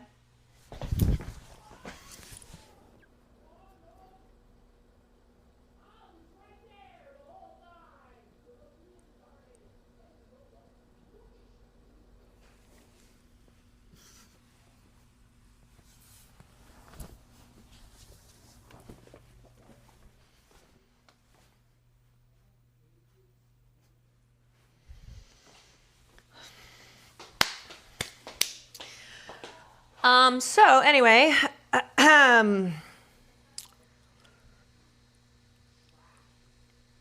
yeah, I just lost my balance for a little bit there and almost fell into the wine cellar, and that would have been a disaster.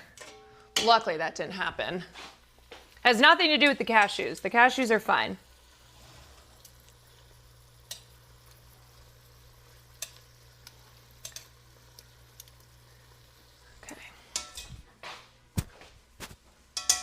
Okay.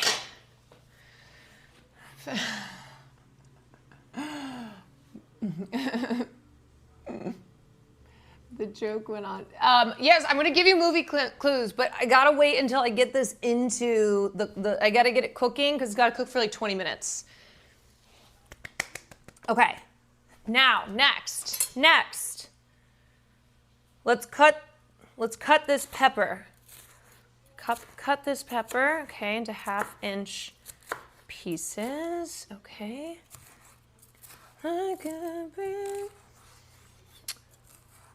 Gosh. All right.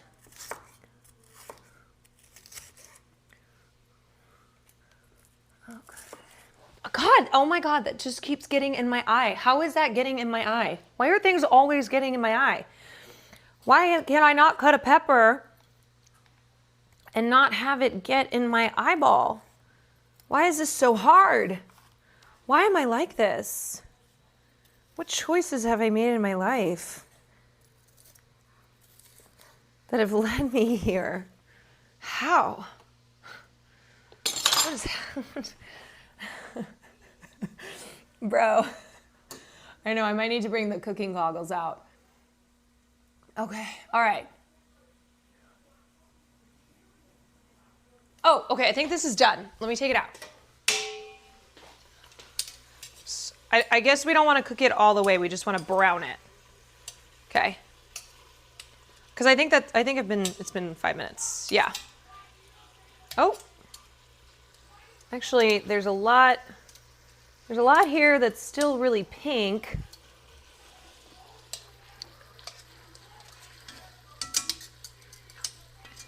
Why is that still so pink?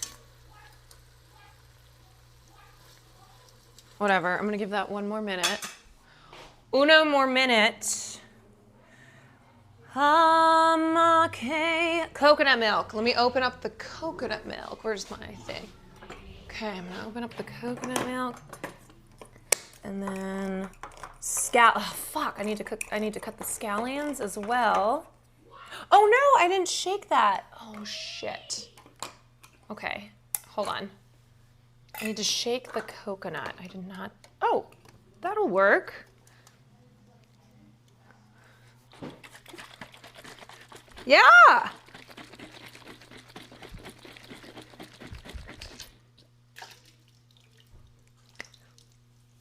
All right, that is good to go. Okay. And then the scallion. Oh, these peppers are not done being cut. Okay, let's cut these. Let's go. Okay. All right. I feel like I've gotten worse at cooking. My brain feels so like it's not working at all. I genuinely, have I gotten worse? Doesn't it seem like I'm even crazier than normal? Like, this is not chill. This is not very smooth.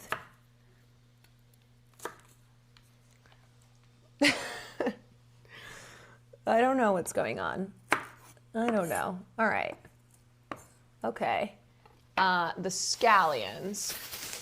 No, you're amazing and have only gotten better.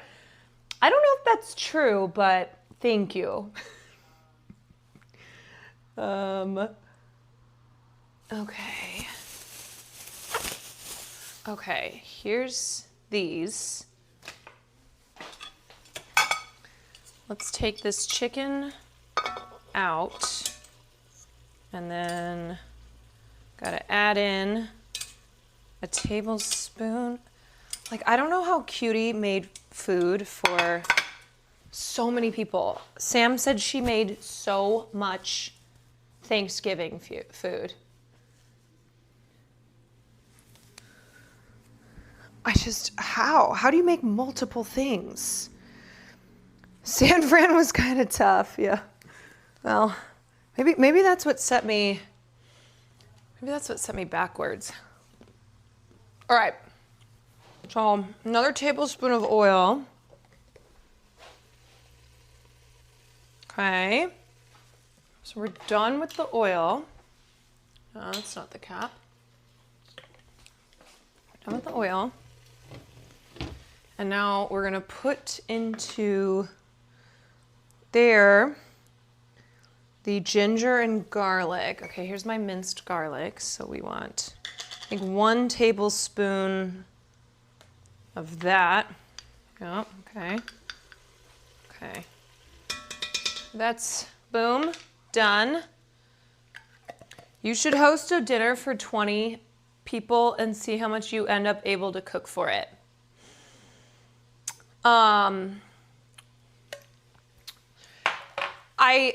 I honestly think I wouldn't end up even making one thing.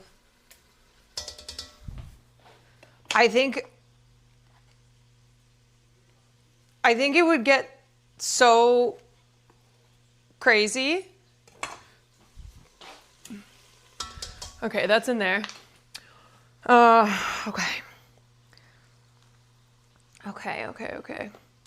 Look at me with these two phones that I'm using for these purposes. Oh no. Okay.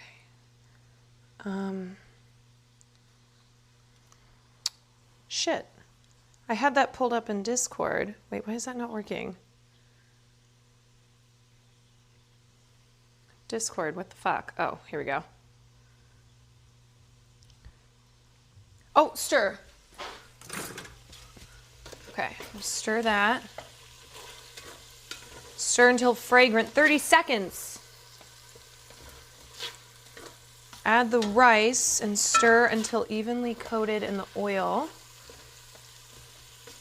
Okay. Here's my rice. All right. Okay. There's the rice. Now we're going to coat that in the oil. Add the broth, coconut milk, bell pepper, cashews, scallion. Shit. Remaining 1 teaspoon of salt. Oh my God, it also doesn't help that I hear Will ranting about Lord knows what. So there's just some rant that keeps coming out of that room over there. And so my brain.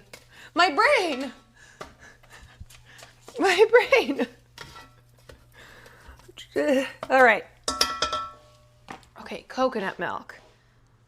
Do we want the whole can? Yeah, we want the whole can of coconut milk. All right. Boom, boom, boom. 1 3/4 cup of low sodium. Oh, this is like the sketchy thing. 1 3/4 cup. All right, let's measure that out. All right.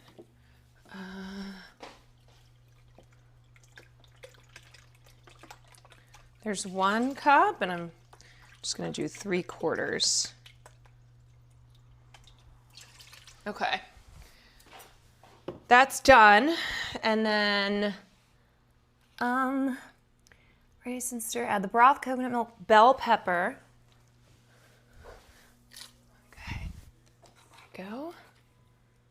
Bell pepper. Okay. Cashews. I'm just gonna, the whole thing. Okay. And then scallions. Shit, I still need to cut those up. Still need to do that.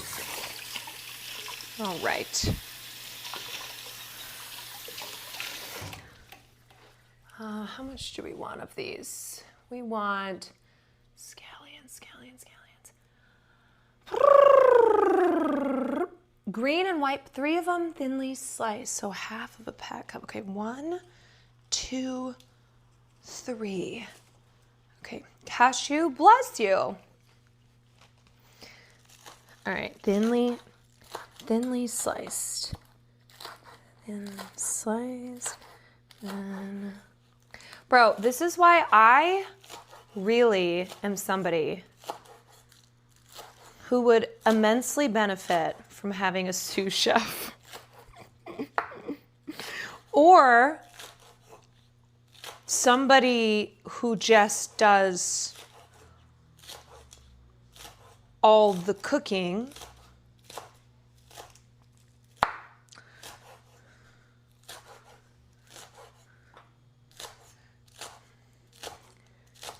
Maybe, mayhaps.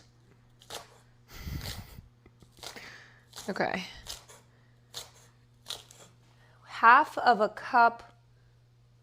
packed cup. Where's my half cup? Okay, half of a packed cup. Great. Salt will Neff cooking in the, yeah, because, okay, here's the fucking deal with that. We just finished getting, oh, okay. Have the rice and, okay, broth, coconut milk, bell pepper, cashew, scallion, the remaining 1 teaspoon of salt, and then 1 teaspoon. Where's my teaspoon? Where's my, oh, it's here. Yes. Teaspoon.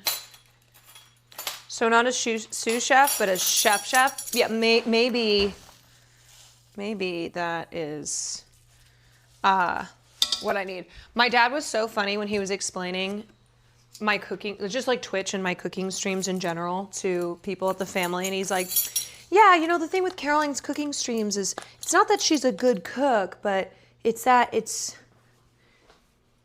she's not a good cook. Like, I just hear this man roasting me so accurately to the family members who are like, oh, we understand. So she's bad. I was like, okay, yes, but hold on a second. Okay, stir to lift up any brown bits on the bottom of the pot, arrange chicken on top, add any accumulated juice from the plate and bring to a boil over high. Okay, so we're like kind of done, I think. I mean, once I get this in, so here we go. Chicken, chicken, chicken, chicken, chicken, chicken, duck, chicken. Okay, here's the juices. Boom, boom, boom. We got that all in. Okay, and now we want to bring it to a boil. Bring to a boil over high. Cover and bake until all the liquid is seeded through. Okay, so once... Wait, all the liquid is absorbed? Oh! Wait a second. Oh, the oven! Oh my God, I was like, wait, how is this gonna work? The oven. That's where the oven comes in. So I need to find my lid. Here's my lid for, oh, here it is. Okay, So this is going to be brought to a boil, and then we bake it in the oven for 25 minutes. Scatter cilantro over the chicken and rice, then divide among both.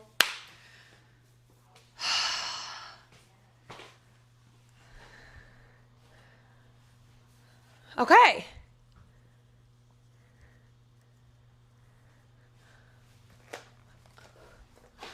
Oh, and I don't have cilantro.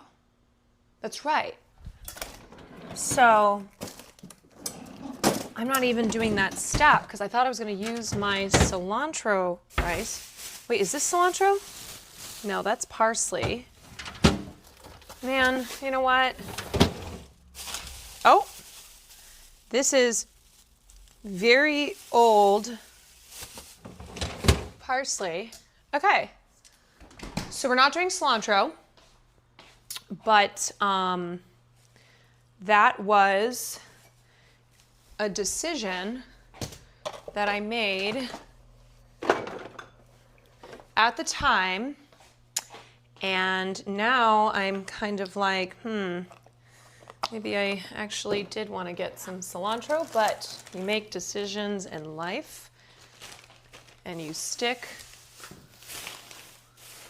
with it.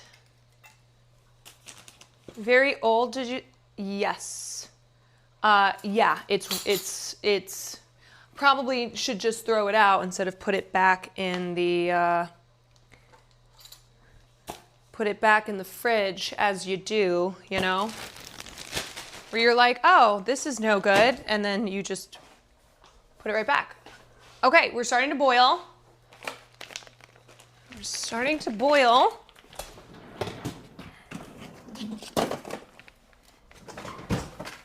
Okay, I'm kind of just like trying to put things away. Now, we're gonna throw this bad boy in the oven.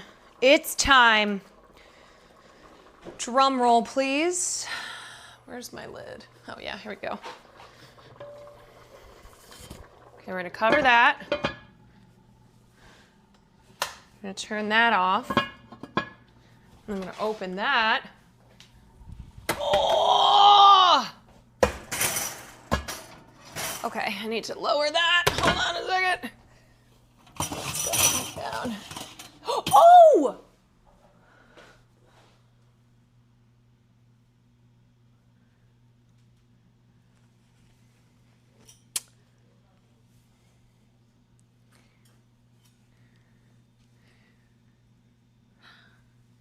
How did you end up in there? Oh, what? That's where you went. I was looking for that, and apparently it was in the oven. That's so crazy. She's so crazy. I can't believe my half cup was just just hanging out in the oven the whole time. Yeah, I mean, it is winter, so she's just trying to get all cozy. Okay, throw this away. This is my leftover ginger, which we're gonna go over there. And then my pepper is gonna go here. This is gonna go in here. Put that there. Okay, while I'm picking up a little bit, I'll give you the first movie hint. All right, I'm hoping that I'm done. Wait, did this not go? Oh, that it did go. Okay. Okay. Okay, so this movie, there's a color in this film that is a very standout color, and it's forever seared into my memory, and that color is green. That's your first clue. Green is, when you think of this movie, you think of green. You think of green.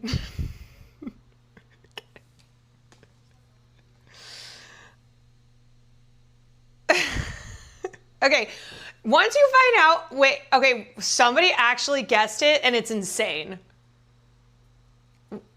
Whoa. Whoa.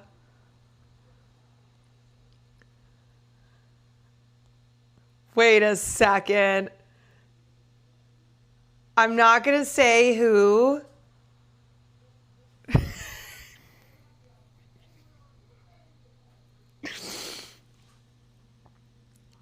Okay, I was going to say that was kind of a whack-ass clue, but also I guess it was good enough. But I'm going to keep going. I'm going to keep going. This film came out in the same year as Juno, No Country for Old Men, Michael Clayton, There Will Be Blood. It was a crazy year for amazing movies. And all 5 of the films that I just mentioned are the films that were nominated for Best Picture, including this one. This film won, it was nominated for 7 Oscars, and it won one of those Oscars because, again, you just heard all the films that it was competing against. Not to mention like La Vie en Rose, and it won the Oscar for Best Soundtrack, and it's an amazing soundtrack.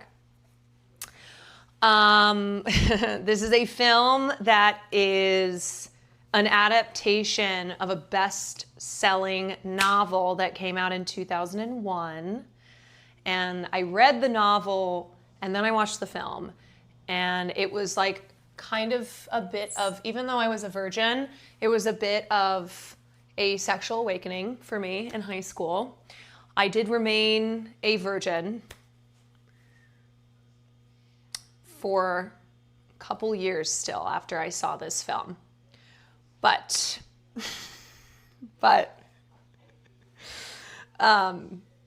yes. Okay.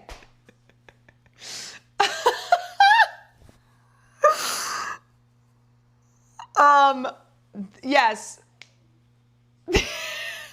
Okay, I'm just gonna keep going. This film is what introduced audiences. It wasn't her first film, but it introduced audiences to one of our favorite Irish actresses.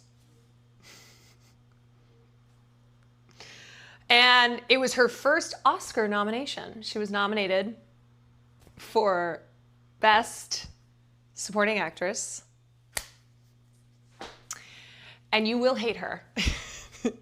Yes, you will despise her. Very, very much so. In fact, my friends and I watched this film over and over again when we were in high school. It was on the rotation.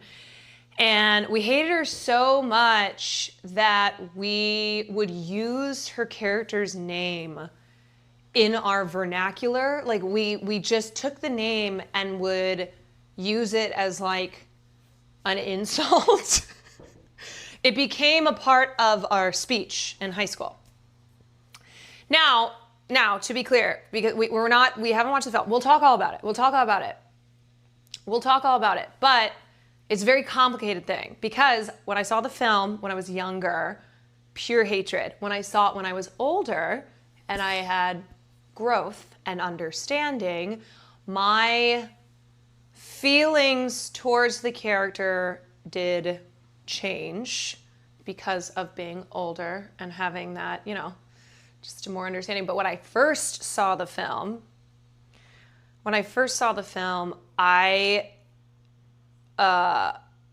I just could not recover from how much I despised this character.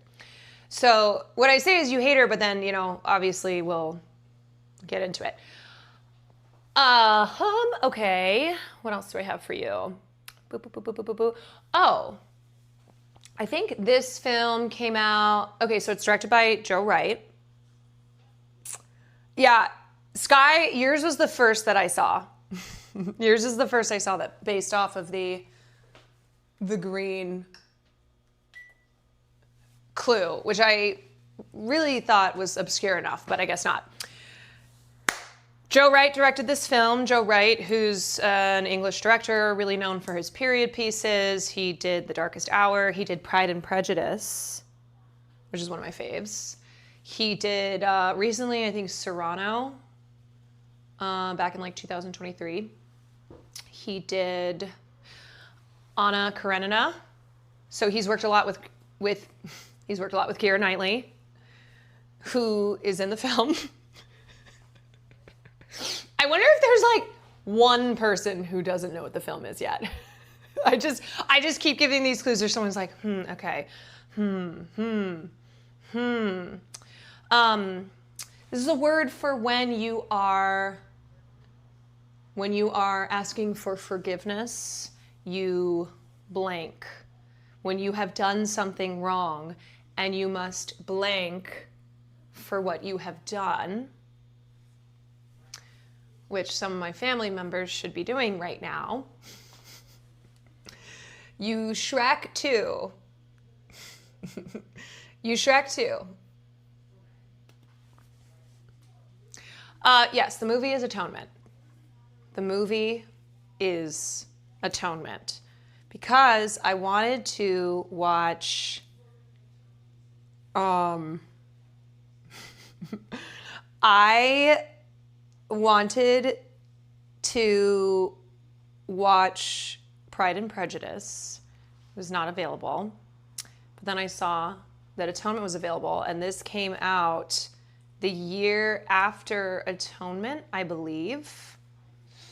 And Atonement, or Pride and Prejudice, which was a Joe Wright, Keira Knightley collaboration, and then Atonement, which they reunited for the film, and also gave us James McAvoy. And for James McAvoy lovers, if you're a James McAvoy lover and you haven't seen Atonement, he is so beautiful. When I saw this movie for the first time when it came out in 2007, so I was a sophomore in college,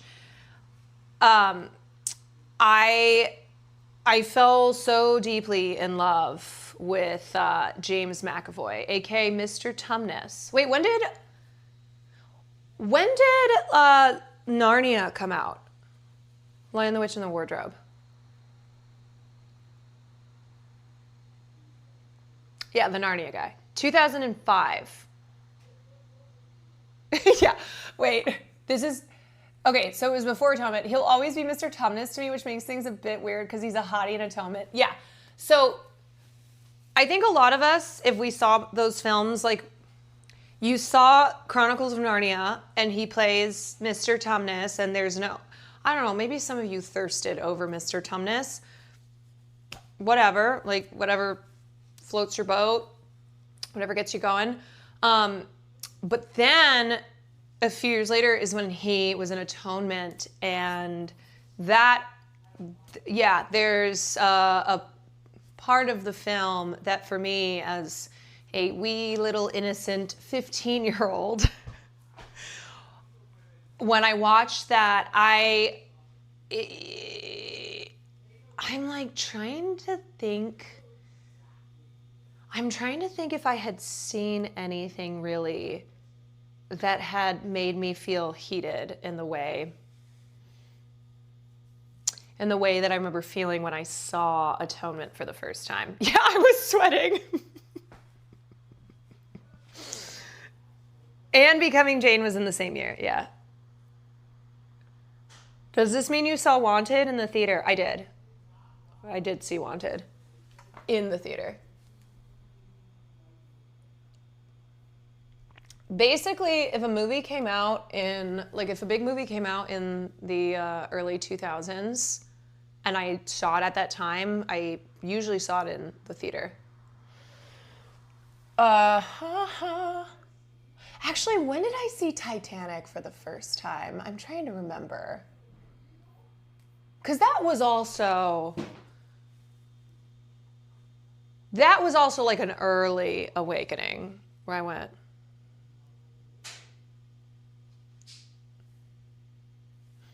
oh, like the type of movie I remember seeing and I was like, oh my God, I could never watch a movie like this with my parents. Or like my parents can't know that like that I like saw this.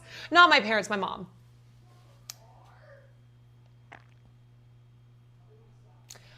I remember I really liked Dirty Dancing growing up. I did not see Dirty Dancing until college. I think that was a college movie for me. I watched it with my parents for the first time. Yeah, look, it's not like Black Swan, which I saw Black Swan with my dad. I saw Black Swan with my father. Which my dad doesn't.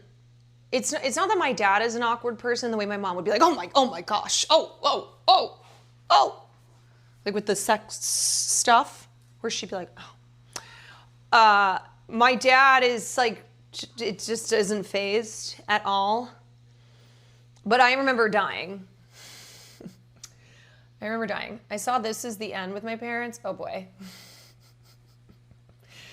Look, there's like sex scenes and then there's Natalie Portman getting eaten out by Mila Kunis in Black Swan in a very tense, like it's just so, you're already on edge. Not like that way, but you're just already on edge because of the psychodrama thrillerness of the film. You feel me? I mean, I watched all of Game of Thrones with my parents. Okay.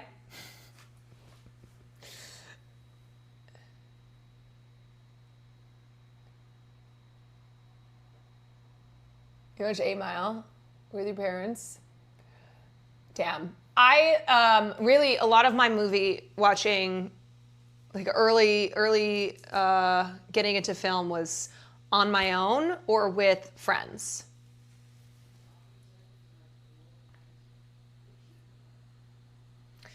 Saw Nora, I'm thankful I didn't see that with my mom. Like, I'm not gonna lie, now I don't really care as much if I'm watching a film with my family.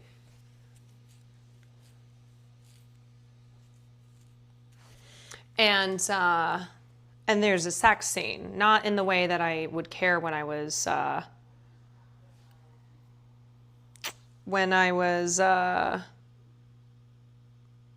did I do everything for this recipe? Yeah. When I was 14.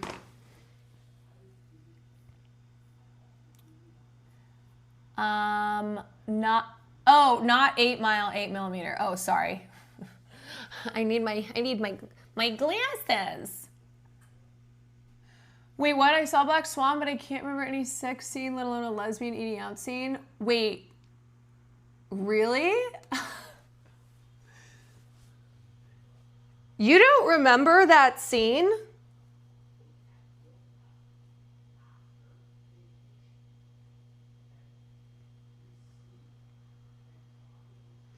Did you get a censored version? Because I don't know how you... That's like a huge scene from Black Swan. They watched it on network TV. Do you live in China? There's also the masturbation scene. Yeah, did you see the masturbation? Do you remember the masturbation scene?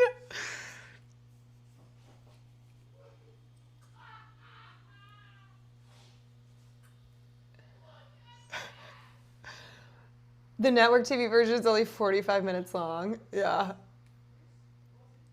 There are a few scenes in particular that I vividly remember from Black Swan, and one is the masturbation scene where she's masturbating and then wakes up and it's like a nightmare, even though she's not sleeping, it's a nightmare because her mother fell asleep in the chair there, and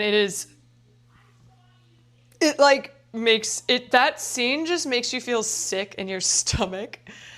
And then there's the Mila Natalie oral sex scene. I'm totally blanking on any sex scene when it comes to Black Swan. I guess they didn't make any impression. Okay, I did. There's no way that you saw the full Black Swan. Is what I will say. I just think it's objectively impossible. How old were you, maybe?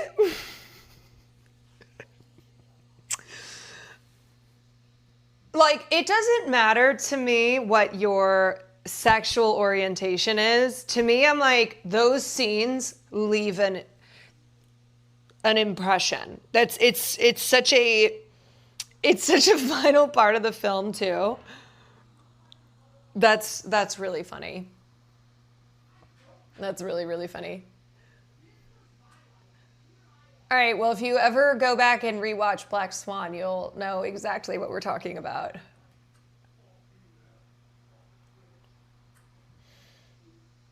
I saw it in theaters. I remember the scenes being there, but I don't remember anything about them other than the fact that they were shock value. Yeah, I mean, it's not like shock value in the way that a film will do something cheap just to be shocking, but it's shocking as in, like, you might not remember the details of the scene, but you remember those parts in the film because they are vital to Natalie Portman's character and the psychological, journey that she's undergoing. No, it's not. Look, like when I watched Black Swan, I didn't care for those scenes. No, I'm not saying that, like, oh, how are you not jacking off to those scenes from Black Swan? Black Swan is a deeply. It's not. That's not a film where you're like.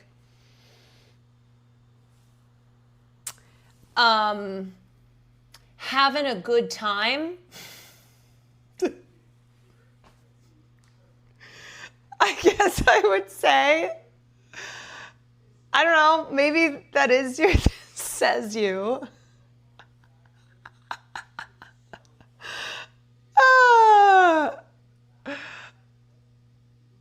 No, I am simply shocked that you would watch Black Swan and not remember at all that part of the film.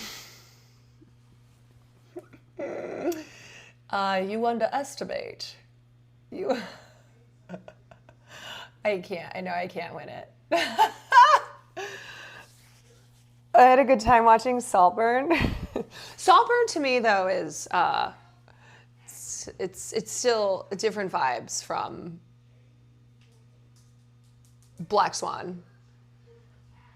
It's a climax of tension, no pun intended.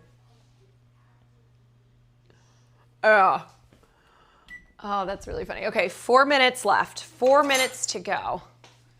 4 minutes to go on the chicken. And then we are done. Then we're like, we're done. We did it. We did it, Joe. We've done it, Joe. Olympi, thank you for the 9 months.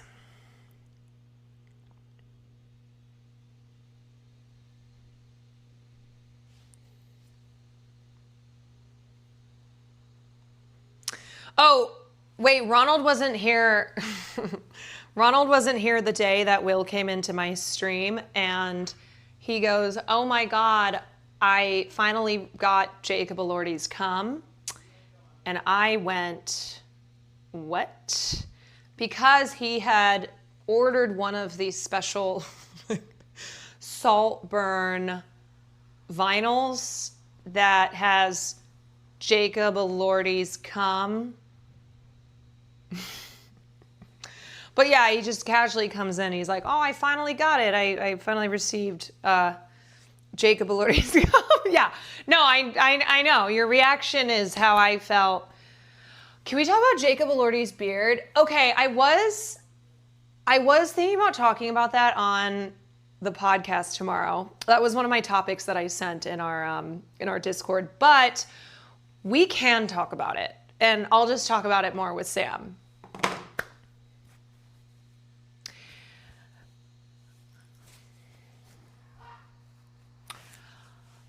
I'm not into the beard, but I want to start off by saying I'm also not a beard person.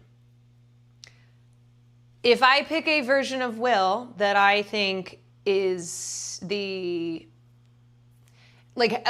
preferable, in my opinion, I'm no beard. I think because when I was a young girl, my papa instilled in me, you cannot trust men with beards. It was like, I don't know, maybe some Chinese thing or just a her thing. Just a her thing. But I have always preferred the clean cut over the beard. Now, I will say that there are people who look good with beards. Okay, there are beards that I will admit, objectively, great beard. Like, I look at someone, they got a beard, and I'm like, yeah, that's a good-looking person, good-looking beard. I think just most of the time I'm probably a clean-shaven. It's more trustworthy. I don't know. Jacob Elordi, I do think, looks worse with the beard. They look good, but you can't trust them. Yeah. I think it's an Asian thing. Really? Because I've never heard this from anybody else who's Asian, who had an Asian an Asian mom or an Asian grandmother, who would literally say you can't trust men with beards. Beard make you untrustworthy. I mean, good for him. His face looks objectively better shaved. It's difficult to do. Jacob is one of the rare instances that he looks worse with the beard. You know, because a lot of times, not to me, but like for a lot of people who do think beards, they're not, beards are untrustworthy. They will think that someone with a beard looks worse. Or sorry, they will think that someone with a beard looks better. And so I think the Jacob Elordi beard is causing such a stir online because people who love beards, people who are oh yeah, I'm pro beard, think that the beard looks no bueno. My Filipino friend's grandma also says you can't trust men with beards. Okay, there we go. Yeah, East Asian, I have several who say the same. Okay, so this is a cultural thing, apparently. Where does this, why is this? Why is this? Oh, God, that's so hot. Alrighty. Okay, I don't have cilantro, so this is what it is. Great, I think we're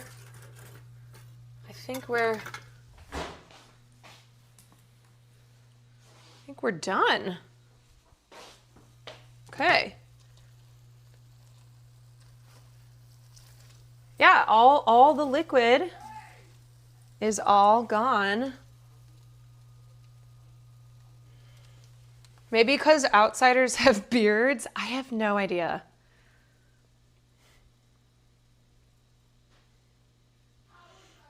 I do not know. I'm Asian. I will still take a beard. All right. I think this is gonna be good. Yeah? Okay. All right. Let's get her going. Why don't I ever have any fucking forks? Where are the motherfucking forks in the Quan Neff household? Bruh. Where's my forks? And where are my serving bowls? Here's one. Oh. Okay, they were in the dishwasher. But still, no forks. William Neff! William!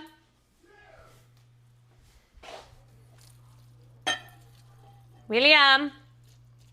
Okay, I gotta go get him. Check the, oh yeah, I should check the wine cellar.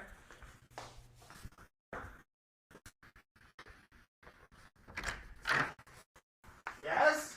Oh my God, this is so sad. What? Farley is laying on your pile of clothes in here. Farley is laying on. Look at him, Will. Look at him. My dog He is looks. sleeping in my suitcase just off frame. Come here, Farley. No, he's cozy. The food is ready. I want you to try it.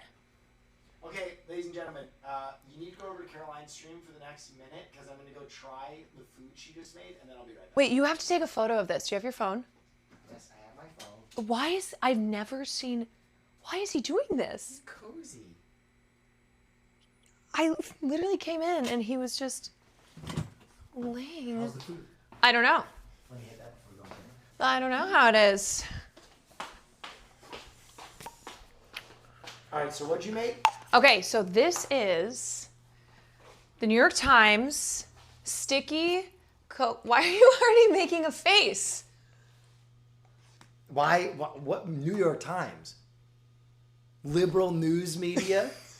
Okay, this is the liberal news media, Okay. New York Times, sticky coconut chicken and rice. I didn't get cilantro. Okay.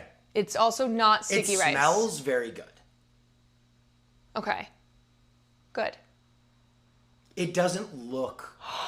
First you eat with your eyes. Are you saying it looks like The shit? appearance. Okay, let's Okay. swap it up. Here. Oh, do you want this? No. Well, I heard just don't use that. This Caroline, is dirtied up that utensil. Look at how am I supposed to scoop food with this? But I don't want to get another utensil dirty. Okay. You can do it. This is a Okay, spatula. fine. Okay, fine. Use this. Use that. That makes it look like slop, though. You know, like you're literally slopping it up. Let me slop up some of this. It's like you're slopping it up. Okay. Okay. Also, they recommend maybe some hot sauce, but you can try it. Some hot sauce. Some Will Neff's hot sauce. Well, they didn't specify Will Neff's hot sauce. I'm always out of fork. Dude, that's what I fucking said. He just goes, we're always out of forks. I'll try the rice first. We are always out of forks. Where are the forks? I don't know. Here we go. Taste test. Trying to get all of the elements in. It's gonna be really hot.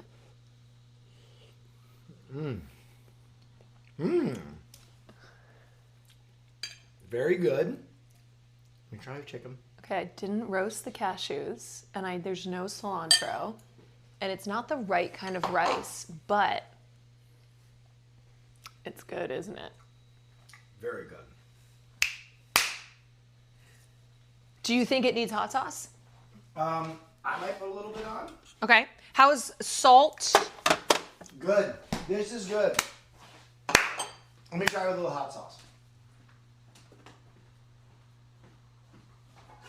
Oh God. See, this is why you don't judge a book by its cover. This is why you don't judge a recipe. This is tastiness by how it looks. Well, this is also my favorite shit. You know I love chicken and rice. You love chicken and rice. Keep it simple. Yeah. Keeping it simple. Let me give it a little bit of this Will Neff's hot sauce. Available Okay. on neffsauce.com. All right, hashtag ad. All right, I'm gonna try. Do you think it could have used the cilantro? The Neff sauce. The Neff sauce goes crazy. I give this. Okay. I give this an 8-9. It's really good. Very solid. And feel like- sometimes an 8-9 is better than a higher score. Because this is like comfort food. Like it's not crazy. What do you mean? It's never going to be a 10. But it fills your gut with happiness. Sometimes an 8. Sometimes some- a lower score is better than a higher. You want sustainable. You want like healthy. Just You don't want like, oh, this is so rich, it's fucking my mouth. Like this is just good. You know? Okay, I just am a little confused because you have rated recipes of mine that are objectively really bad. Yeah. You've rated them like in the 8 range. No, when? Like all the time. You guys know, right? There have definitely been. Your fish, that fish you made was horrible. Yeah, but you gave that like a 7.5 still. Yeah, well- and that was inedible. That was bad. Okay, I give this a 9-2. Okay. Thank you. This is very good. Enjoy.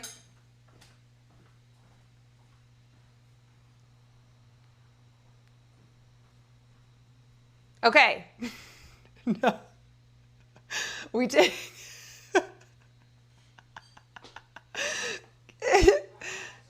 All right, now I'm going to try it.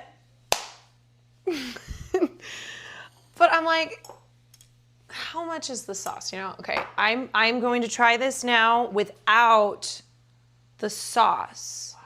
Is anything below a 7 poison or something? You know, I say this about Will a lot.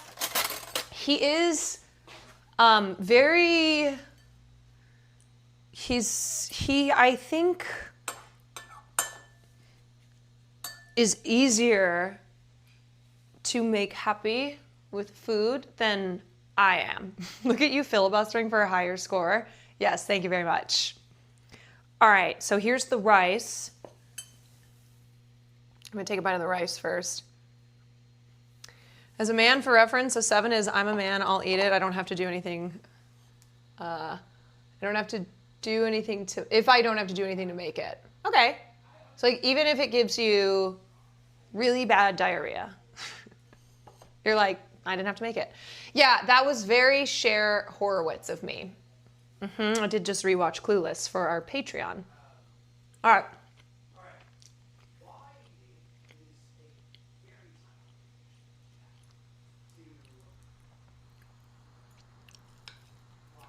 Okay, let me try the chicken.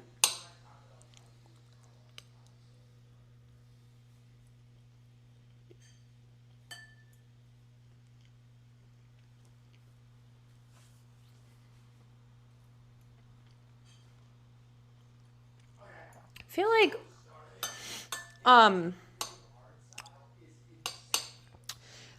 it does. I think I know what he meant. Where it is like comfort slop.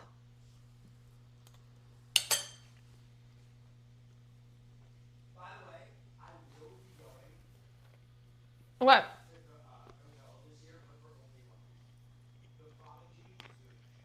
That was something weird. I think having the bite with the chicken and the rice was how you gotta take a bite. It's good. It's good. It's chicken and rice, right? It's just a variation on chicken and rice, so it's good. I don't think this is something that's a special thing necessarily. But now I'm gonna try it with the hot sauce.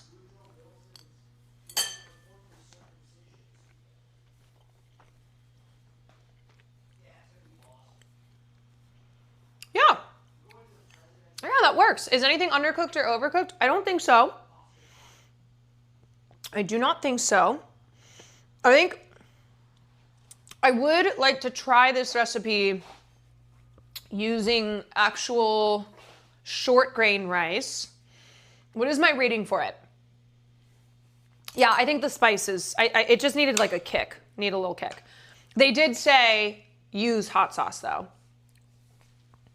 They did say use hot sauce. My rating for this,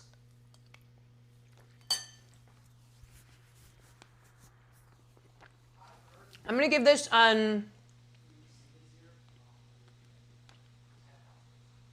gonna give it an 8.5.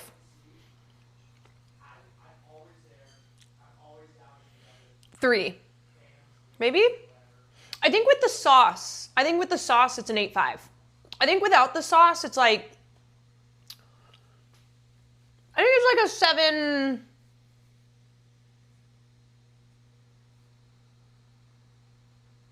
Yeah, it's chicken and rice. You know, it's chicken and rice.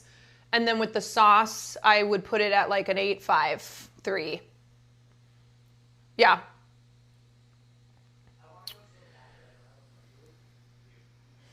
Well, of course, the chicken wasn't marinated, so the sauce makes the flavor. Right. So I think when they suggest hot sauce, it's not really a suggestion. But see, now I'm having more of it. And like the coconut flavor is good. I like that.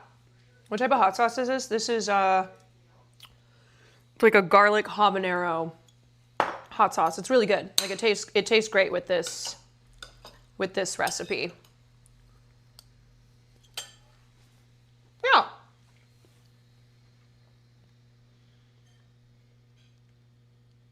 Mix in some Thai curry paste in the coconut milk and chicken stock next time for an easy 10. Yeah, I think giving it something, you know? Giving it something special. Some kick here. Are there other chicken and rice recipes that you would make before? Not that I can think of right now. But I do mean that it is a great weekly meal.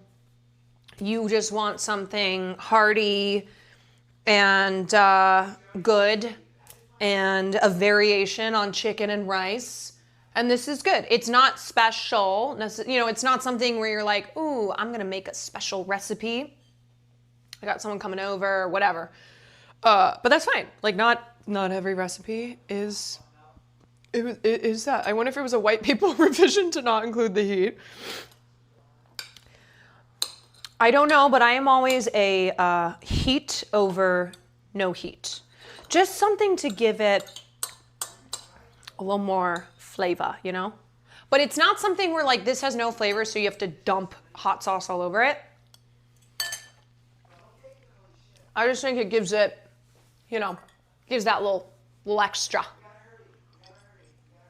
How about chicken stroganoff with rice? I do love stroganoff. Love stroganoff. Okay, great. All right, it's late, so I'm gonna move us over. Some people also may not keep hot sauce on hand. I don't currently have any because when I add spice recipes, it's not with hot sauce. I don't mean like, yeah, if you have hot sauce, great. I think just some type of spice, some type of kick to it is gonna make it, it's gonna make it better. Sit Lollycast, thank you for the Prime Gaming. All right, here we go. Let me take this off. Move us over.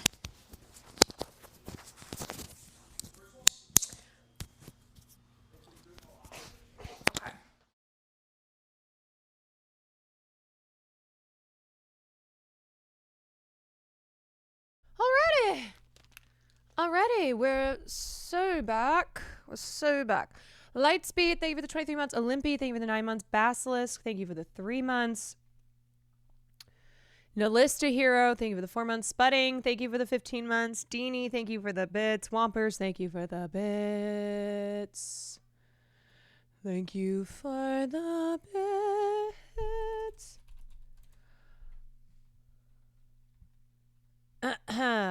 right. Anyway, congratulations. Congratulations to me for finishing another cooking stream. Anamendu, thank you for the 3 months. Yes. Thank you for pronouncing my name correctly. Well, thank you for your Prime sub. Harsh Apocalypse, thank you for the 6 months. Where's the top from? I think somebody put the link in earlier. It was a gift, but then we discovered where it is from. Okay, it's time for movie rules.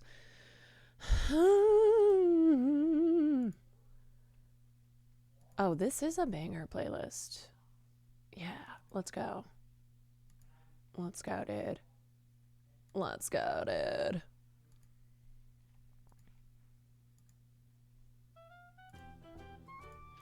Alrighty, time to get a snack. Time to get a blankie. Time to get some chicken and rice. Whatever you need. Sunny Cosmic, thank you for the 3 months. You can't beat my meat for a special treat. Sucking on me is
Right.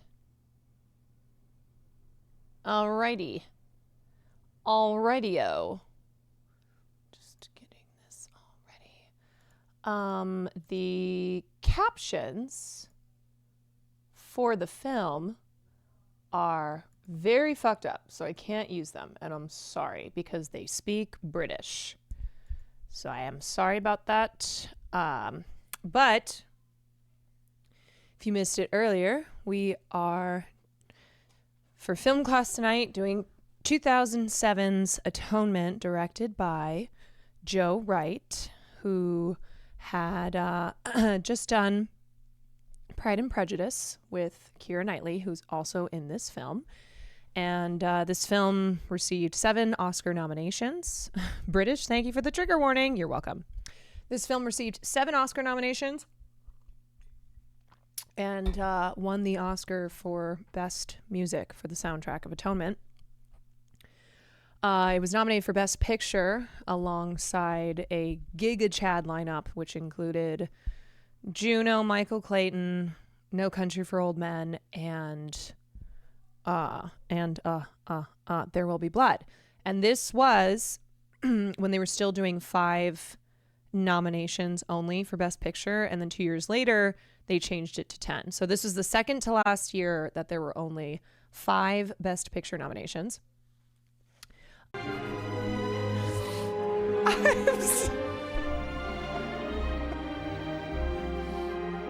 Okay, imagine how I felt the first time I saw this when I was 15. Okay. I'm sorry. I didn't know. Okay, when I said he lived, it's because I was worried that people in chat were gonna either be like, oh, something's up. I don't know. I'm sorry. I'm like Bryony. I'm like Bryony, okay? I just don't have a fuck-ass Bob.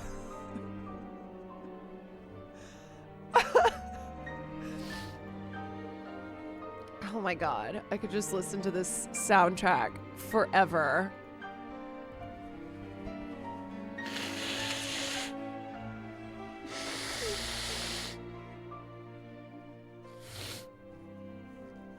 Okay. Caroline lied, people died. Well,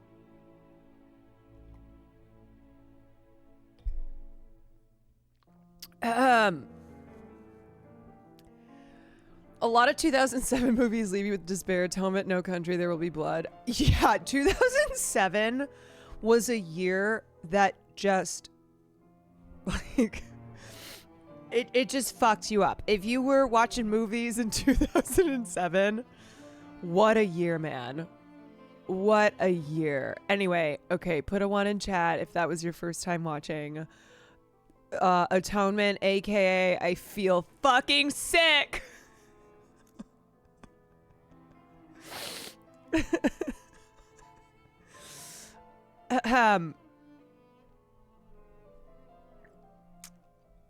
Hashtag Barney lied, people died.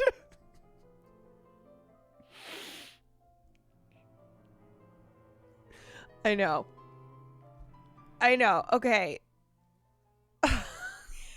Okay, but isn't it such a beautiful film?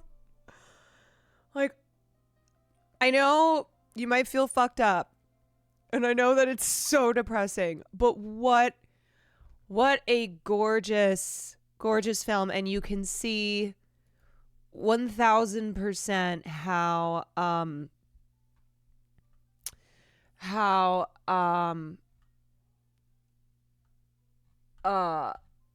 what's his name? Mario. Wait, no. What's the Dario Marianelli. Dario Marianelli, who composed the soundtrack, which really plays a character in this film. It's a very what a name. Dario Marianelli, I know. You know, with a name like that, you're coming up with just dramatic, sweeping, haunting soundtrack like the one in Atonement. So he won the Oscar for this. And honestly, if it were not for There Will Be Blood, this would have won cinematography too. It's the year was stacked. It was fucking stacked. And it was a year of just disparage. Just absolutely disparage. But anyway, all right. Let's talk. Let's talk. Let's talk. So this is a film that it has a lot of really big ideas, and it asks this question that revolves around the film's title, which is the question of atonement, right? What does atonement look like? What does that mean? Can you ever really atone for having a fuck ass Bob? But here's the thing. Okay, when I was 15 years old and I saw this movie for the first time, I obviously was like, all my homies hate Bryony. There was no redemption for me. There was not like redemption. There was just no nuance. It was literally just all my homies hate Bryony and her fuck ass Bob at every age. But as I've gotten older, watching this movie at 15 is crazy. That's what I'm saying, okay? Did she really atone? Her sister be rolling in her grave at how she rewrote their story. I mean, that's an interesting question, right? Like, do you think that she atoned? Can you ever really atone for something like that? And do you believe that her writing because a theme in this film is words, right? Words written and words spoken. And I, as far as the ending where Celia and Robbie get to be together, it's not the reality. Like, the reality is that their lives were forever ruined because of a lie. And they, a lie that changed 3 lives, really. Bryony, Cecilia, and Robbie. And yeah, I mean, it's I think that's I think this is the part where people might have differing opinions. And I mean, Juno Tempo, yeah, so 4 lives, really, excuse me. Yeah, like a lot of people's lives were irrevocably changed for the worse because of Bryony's words. And then at the end, it's her words that she tries to use to rewrite the ending for Celia and Robbie. And yeah, I think that there are. Okay, so let's talk about Bryony. Let's talk about Bryony, because Bryony was 13 years old when she told the lie. And I think the reveal where she knew that she was lying on her dead mama. She was lying on her dead mama. And the important context is understanding that Bryony was in love with Robbie, right? She had a crush on him. She was very hurt and angry that, she, like, it's an unrequited type of love, and she was 13 years old. Now, when I was 15 years old, I was only 2 years old in Bryony, and that's why I was like, all my homies hate Bryony. There's absolutely no way for me to look at this and see this anything other than she's just evil, right? And what she did was terrible, and she did it with intent. Like, there's no getting around that she had intent. But I think what's important to consider is that a 13-year-old, it's one of those, like, too old to not know any better, but also too young to understand real fucking consequences. And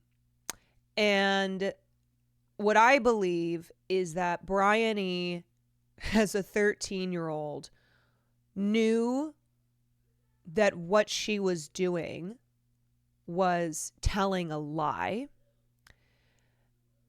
and a lie is wrong, and yet not grasping the total seriousness of that lie. And I think Bryony, they introduce her, and she is, she's dramatic. She's a writer. She wrote this play, and nobody wants to do her fuck ass play, and she's looking for drama, and she's looking, she's creating these narratives, and she's 13 years old. Now, I'm not like, oh, what she did was fine, but I think it is, I think that is important to consider. That was something that, like, when I was 2 years older than her at 15, no, not at all. But as a 32-year-old, I do look at it with more nuance. So what's wonderful about this film, with the first half of the film, is that it almost feels like a thriller, right? It feels like it feels like a mystery, a thriller, like it's leading to something bad happening. You don't know what that is, but what it establishes in the beginning is that there's two stories going on. There's Bryony's story, and then there's what's actually happening, right? There's all the context. And it's why it presents to you two very important scenes from Bryony's perspective first. There's the opening scene, and this is really the pivotal scene, when she sees through the haze of the hot summer day her sister and Robbie at the fountain, and she's starting to write the narrative. And she, of course, you come to find out that she has her own, like, there's her own experience with Robbie and water, and like how that affected her, and blah blah blah. But that is the beginning of understanding how this story is going to be told, where you have Bryony, and then you have Bryony's version, and then you have like the reality, the context, the truth. And Bryony misses important context because she's simply seeing through her 13-year-old eyes, and her I just want to be a writer, and I just want people to read my plays, and nobody is doing that. And she's obviously a very precocious child, and then it fills in, it goes back to that scene, but from the intimacy of from looking at the people who are actually involved in the scene. So Bryony is an unreliable narrator. And I think that's, I think a theme in Atonement is, Atonement is lies, and it's also truth. And how, a lie can, a lie can be this thing that you don't think will live outside of the moment, and then can have dire consequences that you could never imagine.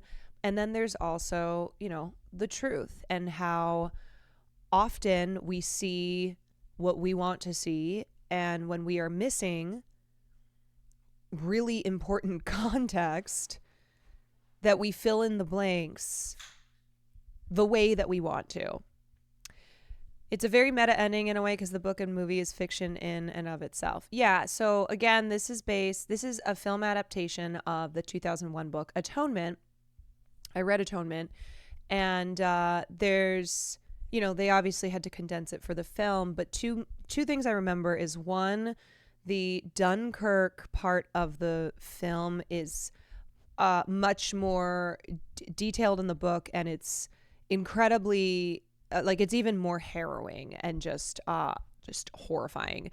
And then also the letter that Robbie writes to Cecilia, with the word cunt in it a couple times, the OG sexting, that I also remember in the book was incredibly detailed.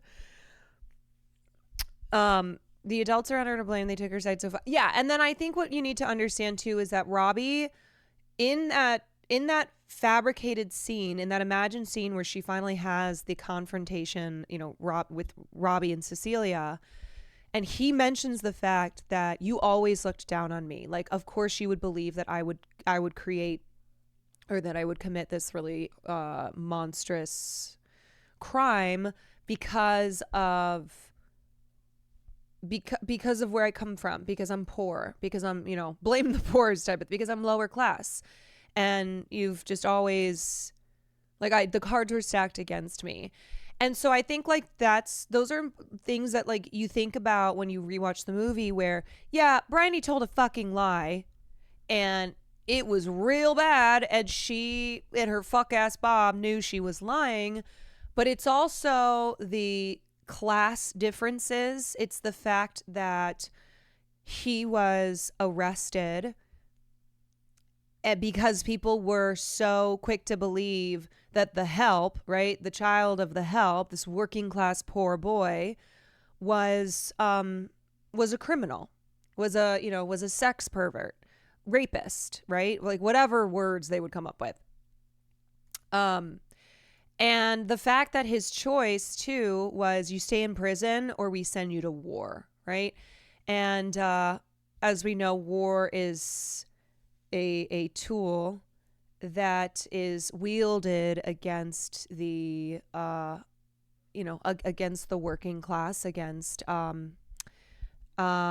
those in poverty. And anyway, so, like, these are all additional things that is really important to keep in mind, because the film focuses so much on Bryony, Cecilia, and Robbie, but you have to remember all of the adults who bear responsibility, right? You, of course, have Cucumber Snatch, who is the worst, right?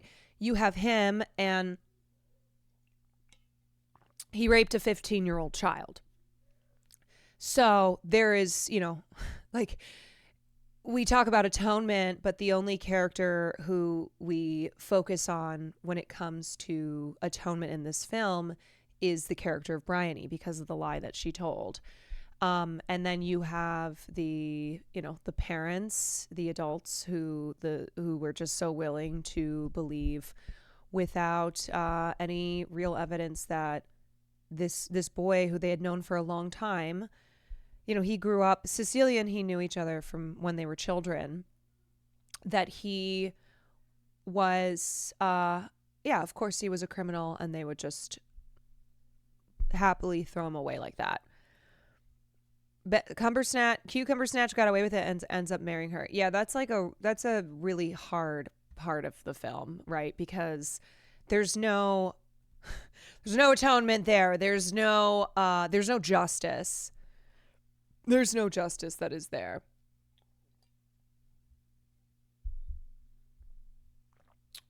Okay, so this film, I said in the beginning, the first half of the film has that real hazy look, which they achieved through taking a Dior stocking and putting it over the lens. And I think, the film is split into two.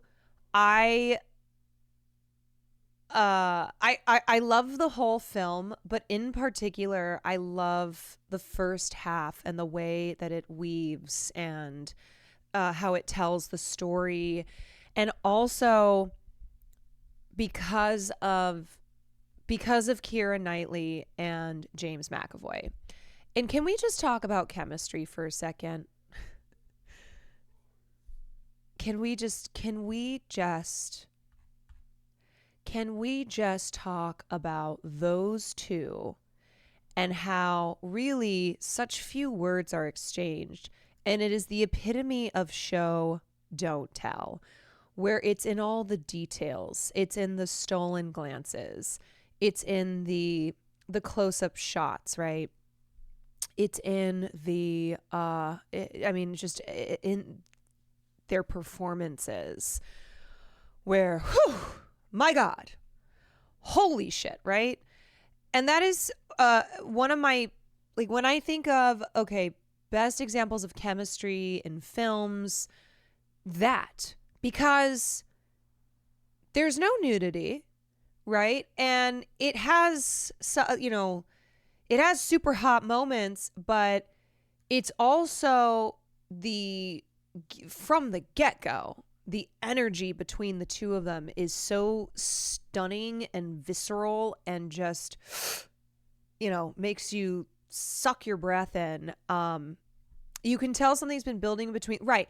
So we only see a little of their interactions in the beginning, and it's not like there's a huge lead up to it, right? Because the point is not leading up to them hooking up. What needs to happen is the lie that is told that then irrevocably changes their lives. And so there's a lot of heavy lifting that the actors have to do. The no music, I know. There's a lot of heavy lifting that the performers have to do, Kira and James, and boy, do they do it. The movie relies on their chemistry to make the script work, right? And in lesser hands, and with the actors who don't have that chemistry, then the film just it's not as emotionally evocative as it is. You just do not feel the way that you feel. Kira's always been good at giving emotion with her face. Oh yeah, the girl can act. I could just stare at her face, both their faces. I mean, really, both their faces. Even during the sex scene, it's all very intimate close-ups of certain focus areas rather than some titillating shot. There's a lot of tension in it. Yeah. So, there's just a lot to absolutely adore about this film, from the direction to the cinematography to the soundtrack, because here's the thing about sound. A great soundtrack, a great film composer, a great sound effects artist knows when to also not do sound. So those moments when the soundtrack would build as if the soundtrack, as I said, was its own character, and it's like it's gasping, and it's like us as these twists and turns and reveals are being had, and then it would just silence, cut to a scene, and it's so powerful. It's really, really powerful. So sound is powerful, but also silence is powerful, and having such a beautiful blend of those two throughout this film is one of my favorite components of the film. Just went back to finish the movie because I had to do something earlier, and my heart, oh yeah. Have you seen Never Let Me Go? I don't think so.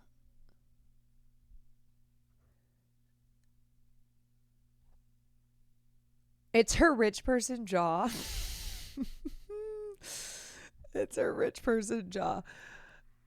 Let me read some of your comments. They really sold how in love the characters were, which makes it so much more devastating. But Miss Bob's personality never changed throughout the movie. She was always that jealous 13-year-old. Well, I think it does change because, as she ages, she finally realizes she understands the consequences. And again, the question is, can someone ever really atone for something like that? Right? Like who determines forgiveness? And she learned from her mistakes, and she understood the full depth of them. She understood the real fucking consequences to telling a lie. But the people whose lives were ruined, her sister and Robbie, they didn't survive. And so Bryony spent the majority of her life without them still alive as well. And she had to live with that for her whole life.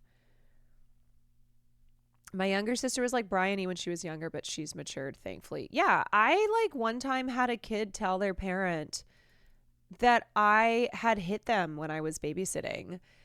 And luckily the parents didn't believe them. Yeah, and or sorry, not hit. It was or oh yeah, okay, I'm remembering this now. So when I was babysitting, so I started babysitting when I was like 8 years old, and I babysat the children of my orthodontist, and I remember the middle child was the problem child, and she I wasn't letting her have whatever she wanted. And I remember she looked at me and she said, I'm going to tell my parents that you hit me. And it's very similar to the Bryony thing where like she knew that what she was doing or what she would do is to lie. And that would, like, she understood consequences, not fully, but that it would be a problem, that like something would happen to me if she told her parents that I hit her.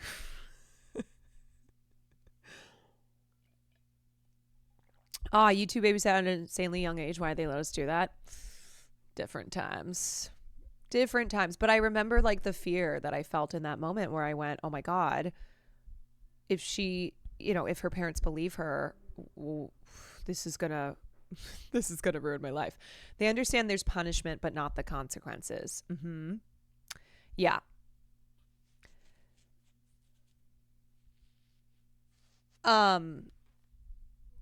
She should have told the truth. There was still an abuser alive and well. Yeah, that is definitely one part that is still very questionable to me as to what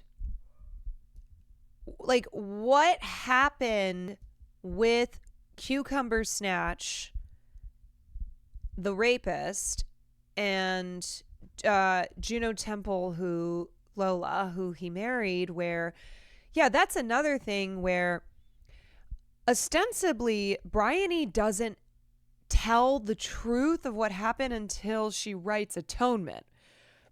Now, someone else who's seen this movie, maybe I'm missing something and I don't really remember the details of the book because I read it so long ago. But that is definitely something that is... So, what happened here?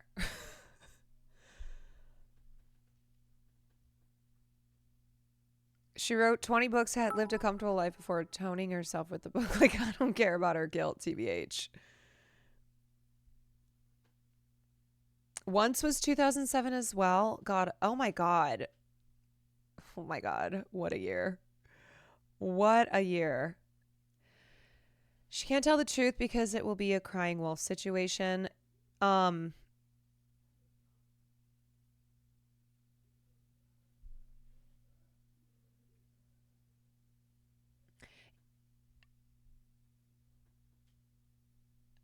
He gets married to avoid any legal consequences. Oh, right. Okay. So he gets married to avoid legal consequences because he knows that Bryony saw it and could one day tell. Right. That is mentioned in the imagined scene with Cecilia, Robbie, and Bryony. No, I don't think that's the full reason. I don't think the only reason that he and her got married is because of that. But yeah, it's a benefit to him because of that.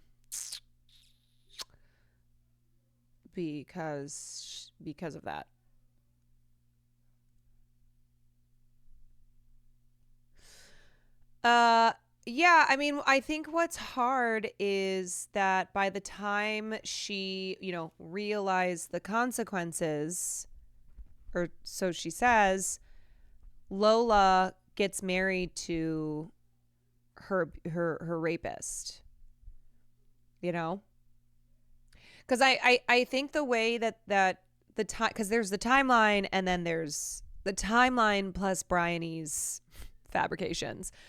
I think what's so yeah. I mean, I think a lot of people in here are like, still no. I I don't forgive Bryony, which again, the only people who could have forgiven her were Robbie and Cecilia, and they died. And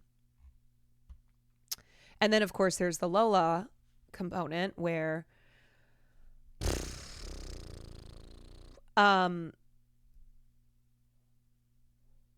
that's why I can't trust her. She wasn't even telling the truth in the book because she made up the reunion scene. What else did she make up, Well, yeah, I mean, I think what else did she make up? We know the thing that she made up, which is the most important thing that she made up, and that is saying that Robbie raped Lola. Studios were like, 2007, hey, got something super depressing, greenlight it. Yeah, that movie was made for $30 million. I think grossed $100 million. Another thing where I'm like, that's the type of thing where I don't know if that happens today. Do you know what happened to Lola? Like, does she ever learn that she married the man that did that to her?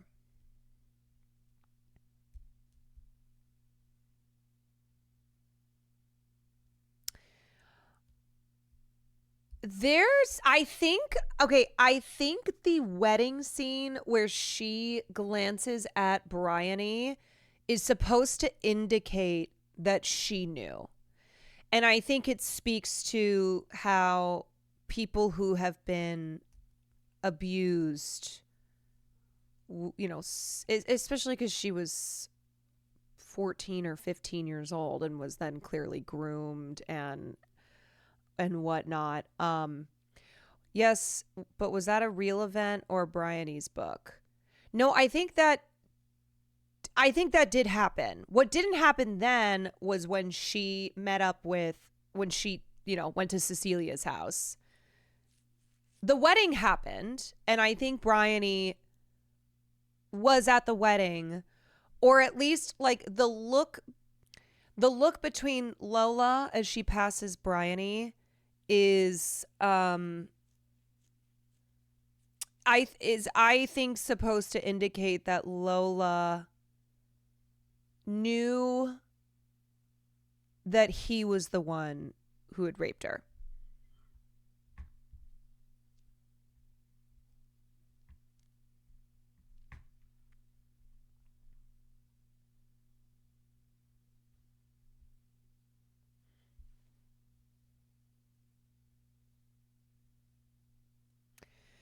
Yeah, but Bryony gave her the idea to accuse Rob and prevent any real investigation happening, leaving Lola to get. Well, remember the other thing too is like she's sitting on the bed. Bryony plants the seeds. Bryony plants the seeds before the rape happens by saying, I found this letter. Like, what's the worst word? That scene. She's like, Lola, what's the worst word that you can think of? Blah, blah. And then she tells her that Robbie is a what does she call him again? It's like sex maniac. She's like, he's a sex maniac. She's like, oh, what are you going to do? So she's all like, that was, he's a sex maniac. Yeah. That happens before the rape scene. Maybe it was real, but she imagined being at the wedding because at the end she stands alone in the church.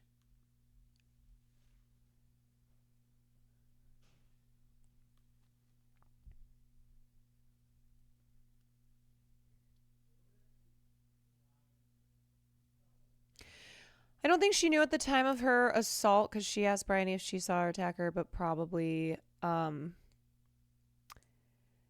realized right after, which is why she avoids her at the wedding. Yeah, I think it's maybe a question of like when did Lola know type of thing, but I do think that they are indicating that when Lola marries him, that she at that point was aware that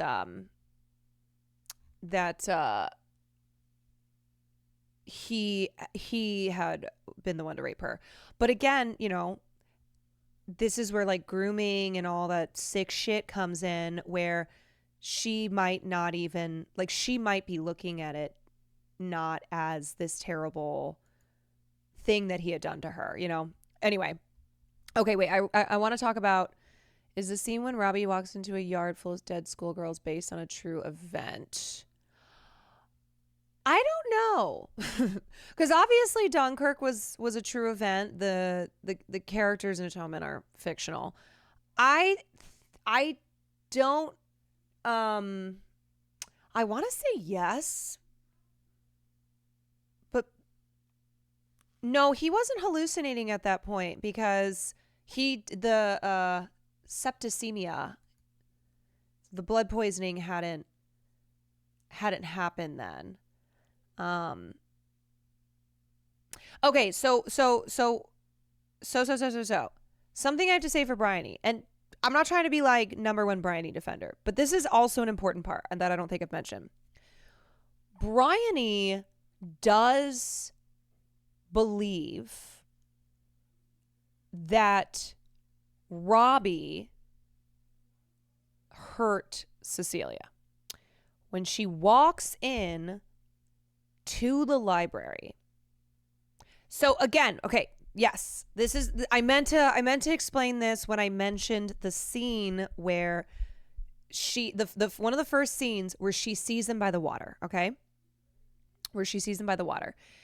And she's already looking at it as something is wrong here because she doesn't know what the fuck is going on, right? She thinks Cecilia is angry with Robbie because she's seeing the body language. She sees her sister.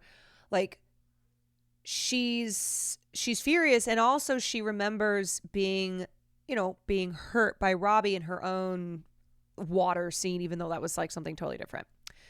So, okay, so that scene, so the wheels are already turning. And remember, this is a girl who wants to be a writer and is fabricating things all the time and is 13 years old and doesn't know what sexual tension is. Exactly. So the library scene, she thinks that Robbie did attack her sister. And I think I'm remembering now in the book, it's like really clear. That it's really clear that Bryony has convinced herself that that's what happened there. So even though, yeah, her and the fuck ass Bob tell this lie and it's bad. And then we get in the question of like, did Bryony ever fully atone? But I do think that part there is important to include, where this is a 13-year-old girl who has hurt feelings towards this man who then she thinks who she thinks like has done something to her sister. And maybe it's because she wants to believe that type of thing, right? Where again, filling in, like creating our own narrative, like confirmation bias type thing. Bryony obviously doesn't know what the fuck confirmation bias is. But that's something we talk about all the time, where you already are biased to believe something. You already feel one way, and then you're filling in the pieces. You see something and you go, that's what is going on here. So I usually don't do this. But I pulled up a Google Doc during the movie because I just wanted to write some things down. So be like, ooh, don't forget to talk about that. Don't forget to talk about that. Dunkirk 5-minute single shot. I just all caps Dunkirk 5-minute single shot, 1,000,000 exclamation points. Oh.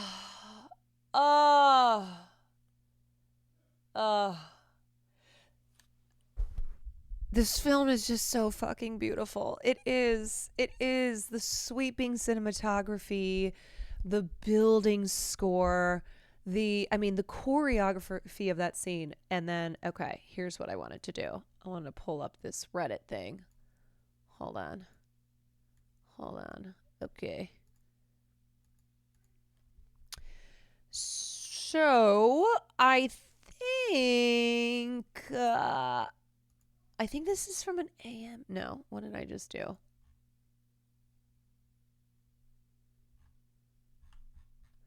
Okay, Atonement, the one take Dunkirk shot explained by Steadicam op Peter Robertson. This one take Steadicam Dunkirk shot in Atonement may well prove to be the emblematic scene that the film will be remembered for. However, this was only one of a series of carefully crafted sequences that we, as a camera department with myself as the main camera op, were asked to create in response to Joe Wright's powerful and uncompromising vision.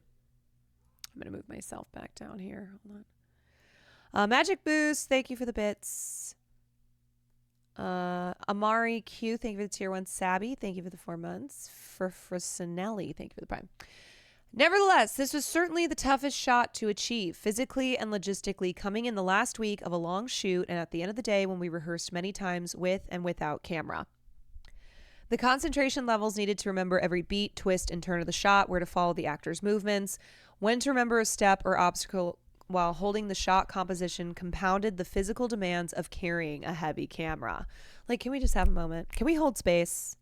Can we hold space for the one take Dunkirk shot? Let's hold space. Let's just hold space. Okay. We're still holding space, but when Joe Wright and Seamus McGarvey first approached me with the idea of shooting the Dunkirk scene as a one-take Steadicam move, I knew that it would take every ounce of my technical and physical Steadicam nous from the past 20 years of operating to achieve. There would be no plan B to fall back on, with no wiping off and on the backs of background actors or objects to create edit points should a take prove imperfect. This is one of those things where every person has to be on their fucking shit. Every crew member, every main cast performer, every background actor on point.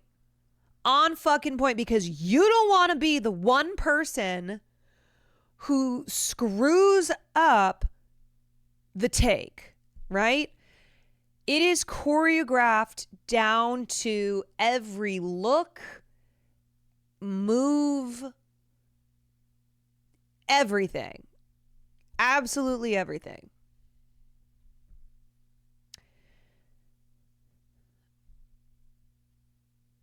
Born partially out of financial necessity, I believe there was only enough money in the budget for 1,300 extras for 1 or 2 days. Wow, that's amazing. That's amazing that they ended up having to do that. They did this shot because they went, we only have this many extras for 1 or 2 days. So how are we going to most efficiently get across the scope and scale of the Dunkirk part of the film? How are we going to use all these extras that we have for a very limited amount of time? It is nevertheless a daring piece of filmmaking that challenged the gods. It was conceived to place the audience physically and emotionally inside the nightmarish vision of Dunkirk. The scene tells the story of Robbie Turner, played by James McAvoy, attempting to return to his love, Celia Tallis, Keira Knightley, from the doomed beaches of Dunkirk. He is dying and engulfed by the living hell of one of World War II's most tragic episodes. It is essentially Robbie's nightmare that the camera describes, restlessly moving around a scene, sometimes bizarre, soldiers skinny dipping, sometimes macabre, cavalry horses being shot, and sometimes painfully moving, a choir singing on a bandstand. Oh my God, when the choir fuses with the soundtrack, mwah, mwah,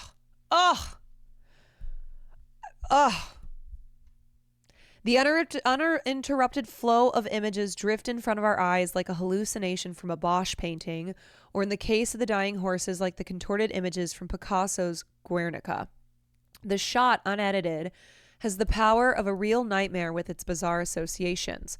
We sense that these events are all happening in the same physical space that we travel through as an engaged audience, not as a series of juxtaposed and montaged images that we view as outsiders. The camera not only shows the desperation and pain felt by the dying Robbie as he begins to realize he may never see his love again, but also the plight of a huge mass of stranded soldiers who desperately seek to return to their lives and loves. As such, the scene transcends the simple story of one individual's tale of lost love and evokes the sentiments of a great anti-war statement. Technicalities. We shot Atonement on the Panavision system in the 1.85 to 1 aspect ratio using the Panaflex XL. Sorry, this is probably just for camera nerds. We'll care about this. On the Steadicam with Primo lenses. However, the Dunkirk sequence itself posed many problems for us in the camera department. Whichever way the shot was timed on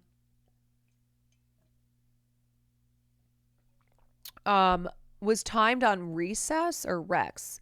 It always came to just under 5 minutes, ruling out the use of a conventional 400-foot magazine. Our excellent first AC, Carlos D. Cavarlo, pointed out that we could use a Panavision 500-foot magazine, which had originally been produced for hand-holding the earlier Panavision G2 camera.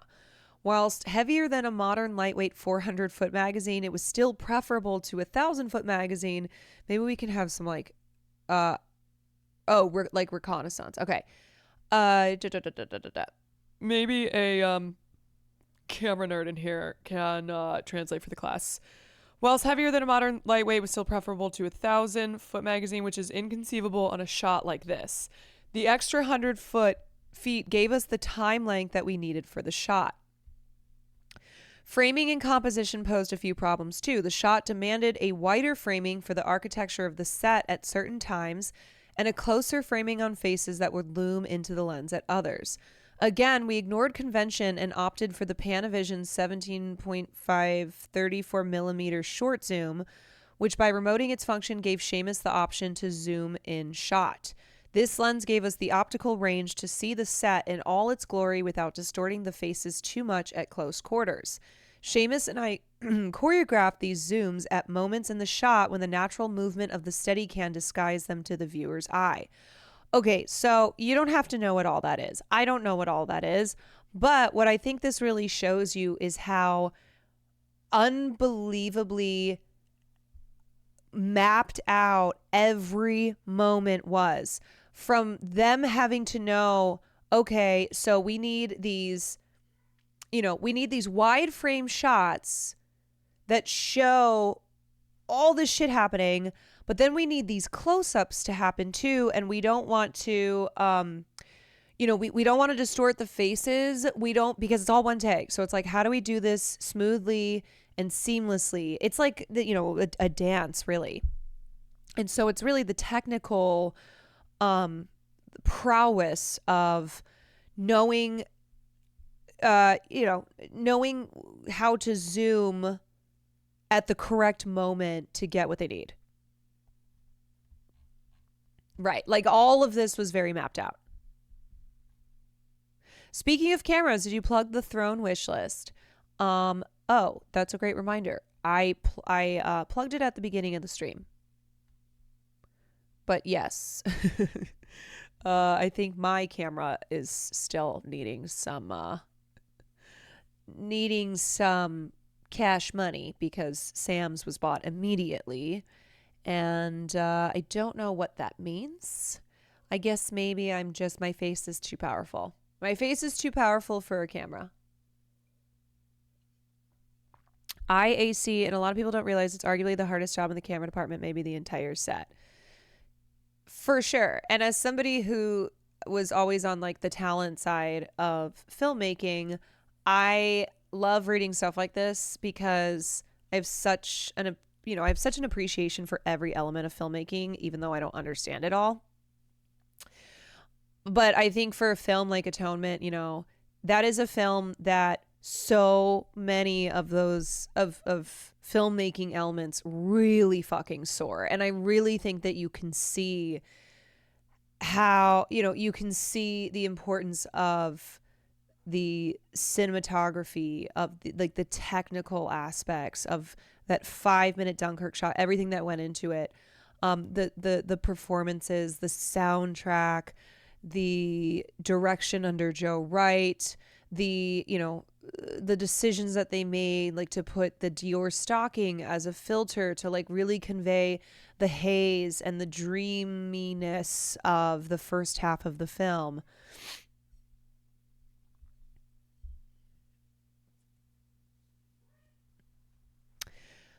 Okay. Where was These decisions all had a bearing on the final configuration and weight of the Steadicam. By remoting all of the lens and camera functions, it meant that I was carrying 3 motors, focus, iris, and zoom, as well as the extra weight of the magazine. Add to this 2 video transmitters, one to the director's monitor, one to Seamus, who needed a picture to gauge his zoom and iris pulse, and you have an overall payload that weighed more than a standard airline baggage allowance. So it was really fucking heavy. The next problem was how to fly this around the beach with weightless elegance, covering close to 1/4 of a mile in the process and achieving the precision framing that the director demanded.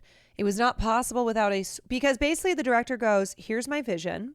Okay, here's what I want, but also like, this is what we need to happen. Help me come up with how we do this. And then it's up to the, it's up to the cinematographer, the camera op, the AC to like actually do it, right? To figure out how do we accomplish this? It was not possible without a swift course of steroids and a metal spine implant to attempt the whole shot on foot. Holy shit.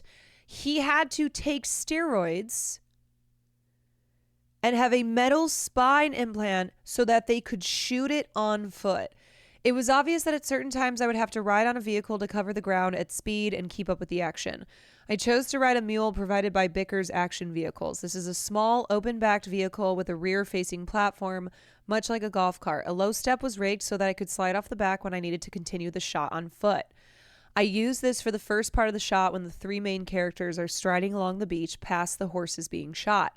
The step off the mule comes at the rear of the beached Thames barge, where a pause was built into the action to help disguise the step off. The shot continued on foot up the beach, onto the promenade, and around the bandstand. After the bandstand, I stepped down via a ramp, cunningly disguised by the art department as a pile of bomb debris, and sat back onto a rickshaw rig, expertly gripped by Gary Hutchings and Dean Morris. This was then steered backwards through the chaotic scenes of soldiers riding a merry-go-round and disabling heavy artillery to the beginning of the pier. Here, with the help of a line of carefully placed soldiers filing past camera to once again disguise me stepping off, I traveled on foot for the final part of the shot up some steps and past a line of soldiers to look back on the mayhem of Dunkirk.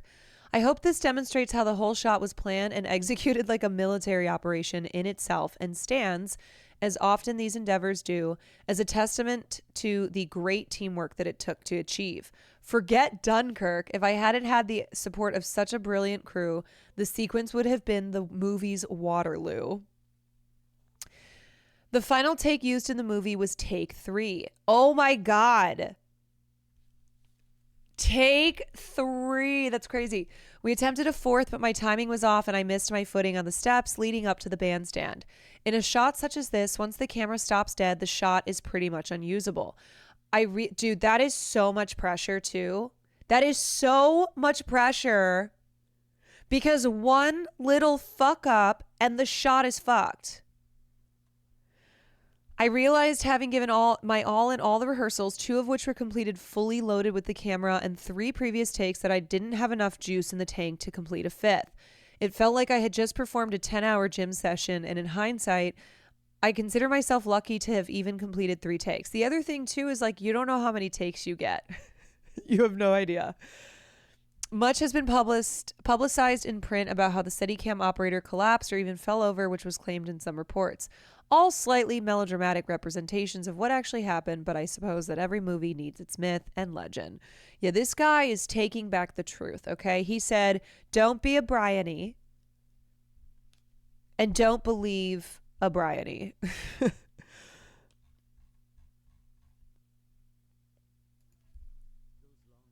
That people know me for are always the inspiration of a director, and they've been worked out in advance, usually before I come on, like the long shot in life that opens the movie. I'm not a great fan of Seamus McGarvey was the cinematographer, and he has worked with Joe Wright on a few films. long shots, but they're brilliant for a cinematographer. I mean, I love doing them. It's just I always find that they sit awkwardly within the body of a film, unless the film is a sequence of long shots.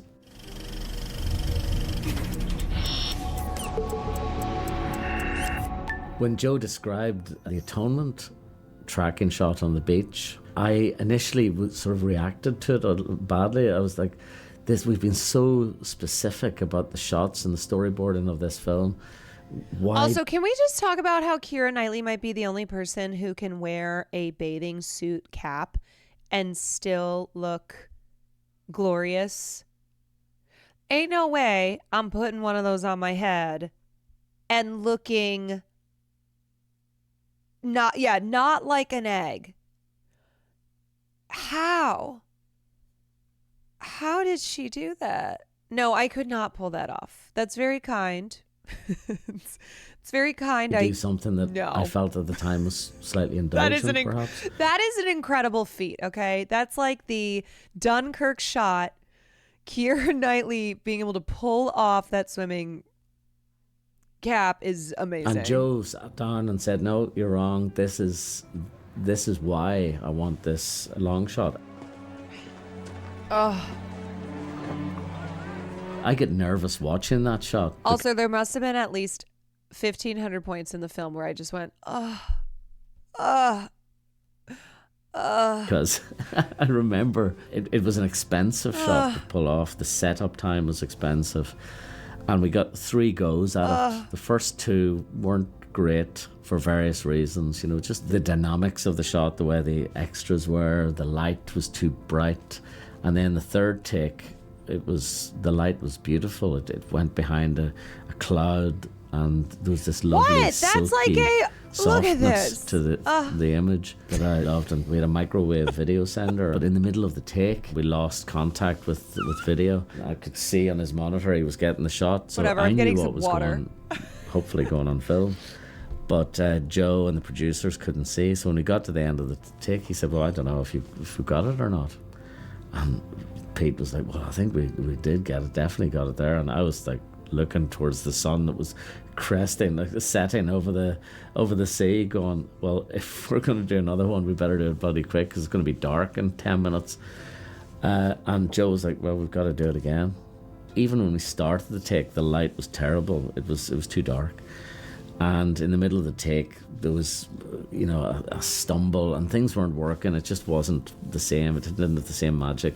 So the take was abandoned, take 4. And it was with absolute terror that we waited for the dailies to come back. Joe argued me around, and I'm totally with it. The second he started talking, that he wanted this sense of Robbie's perspective being oscillating between objectivity. I just had to shout out this film for all the details of this film and the close-up shots of details. Like, I'm just thinking of so many moments. Like when she puts her hand on his, when, I think when she wiped her mouth with the napkin at the table. Just all of that. It's so show don't tell, It really, it's just, it's just glorious. It's so glorious. You can watch this movie, it's so many times. And just be riveted. The finger touch under the table. Yeah, it makes you pay attention to the details and body language. Right. And I think you watch a film like this, and then you watch a film that just tells you everything and doesn't show you. And you really see the difference, right? Of how important with film being a visual medium that you have fucking visuals. Have you watched In the Mood for Love? It's very similar, yeah. Similar in the Mood for Love, where so much of the story is told in the visuals, in the actor's body language and the close-up shots and all the details. and subjectivity. So using the camera as an observer and then kind of entering into a more hallucinogenic, almost dreamscape. So it was almost passing through him and out again. And I think Steadicam sometimes lends that photographic sensibility to a movie because it has such a spectral, ghostly quality. So it was the perfect tool for the job, but it also allowed for us to plan it out in advance. Do you guys want to watch it again?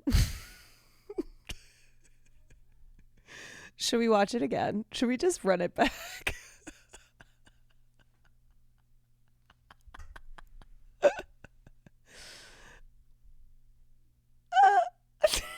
Single take. It initially in the script read as a number of scenelets. Once we scouted the location, we both realised that for light, for tide, for all sorts of reasons, it would be impossible to shoot this over If 3 In the Mood days for Love and is ever separate available, all we the will scenes. watch. So he said, well, just let's make it a oneer. Can we just watch the library scene You on know, loop? my heart kind of sank when he said that. Yeah. We decided to plan it, so we set up a big... it was almost like a maquette of the whole beach, and Joe said, well, this is where the elements are going to be, this is where there's going to be a boat, this is where there's going to be a carousel in the background here. We literally planned out the trajectory of the shot using this and said, look, this is how we shoot it, this is the way we'll be looking, we'll move up here, we'll get a board here so that the Steadicam can move up. And I liked when Robbie was in his room looking at the airplane and imitating the noise where it was so far off and unrealistic for him. Yeah, I mean, it was just a hazy summer where all he was thinking about was Cecilia, honestly. It's so heartbreaking when you've seen the film and then you rewatch it, and it is again this innocence. I mean, innocence, you know what I mean? But it's like shattered. It's shattered in a moment by a lie that has such far-reaching consequences. Can we also talk about the fact that Bryony never changed her hair? That to me is like,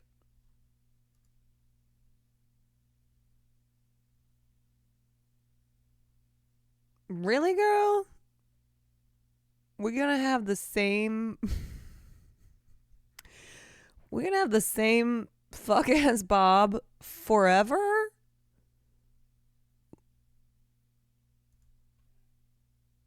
Like, what do you think? Wait. Maybe she was punishing herself. Maybe that symbolizes that she was punishing herself for the rest of her life. The real atonement is her haircut. Yeah.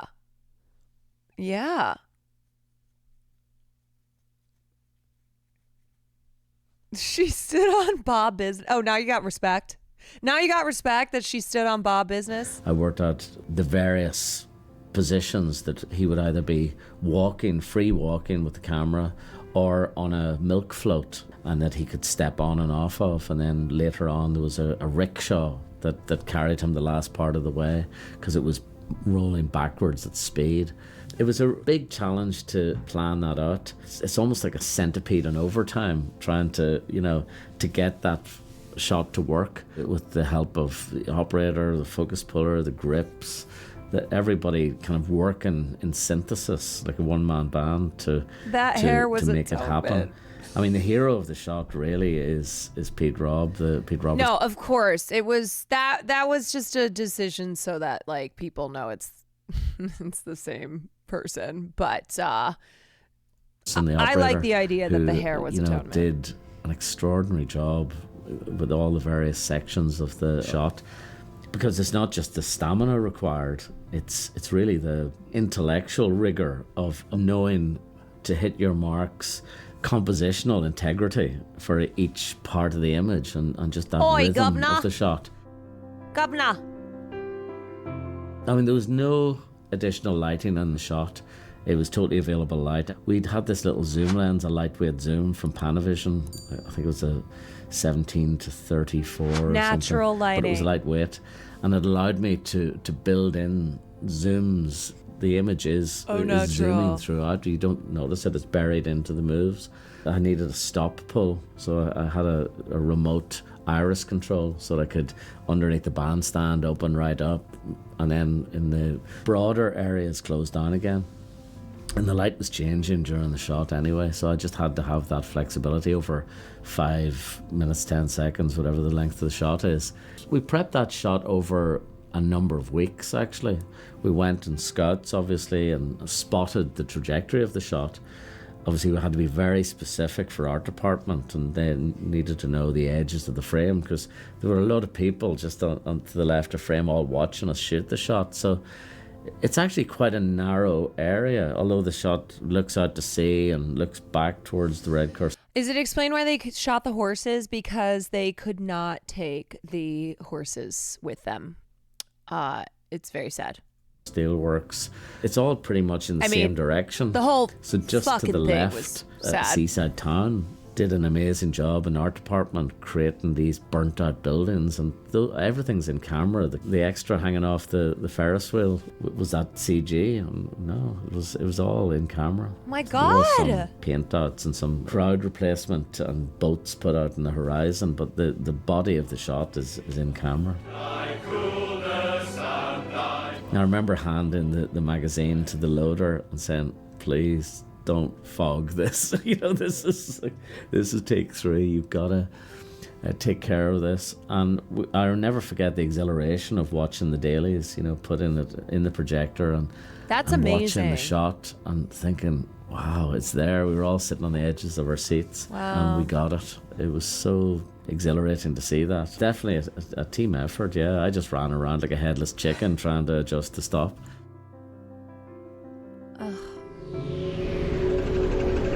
Dude, that cinema. We haven't talked about the dress. We haven't talked about the green dress. That dress has been let's talk about it. That dress has been burned into my memory. It has its own Wikipedia page. We've talked about it a few times. Shut up. No, we haven't. The dress.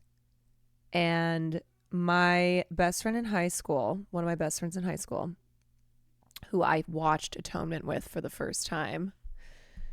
Here, we'll pull up the wiki page. Who I watched Atonement with for the first time. Found a very, very, very similar dress that she wore for prom. She wore the Atonement green dress for prom. And yeah, good for her. Whatever, it's fine. How jealous were you? The fact that I'm still talking about it.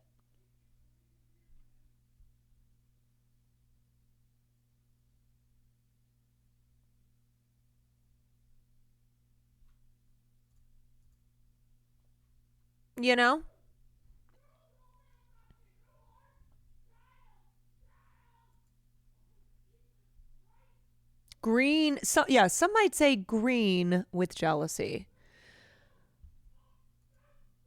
So the green dress of Keira Knightley was designed by costume designer Jacqueline Duran with director Joe Wright. They designed the dress for the film.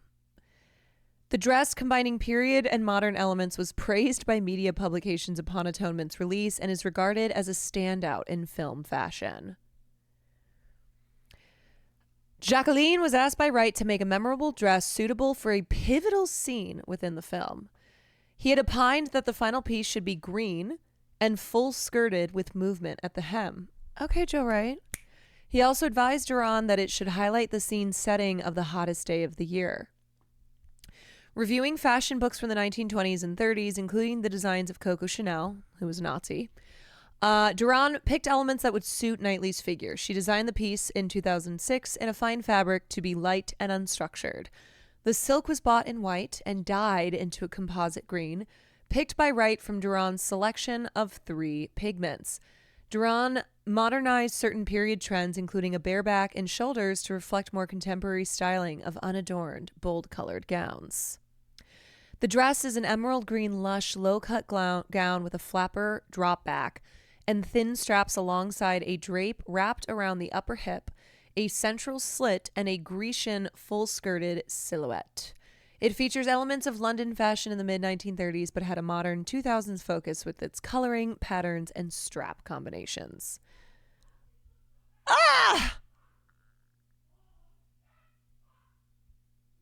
Throughout the film, fashion traces the character's journey from silken gown debutante to a sullied cotton disgraced woman. The dress was noted to fit into Wright's visual template under the quickening pace from the side shot of Cecilia lighting cigarettes in the garden. I mean, has a cigarette ever looked so sexy? James McAvoy and Keira Knightley are probably, in that film, are probably why I eventually smoked cigarettes, because they just look so good. They just look so glamorous and sexy. She worked on Barbie. Oh. She's really great. She's super duper talented.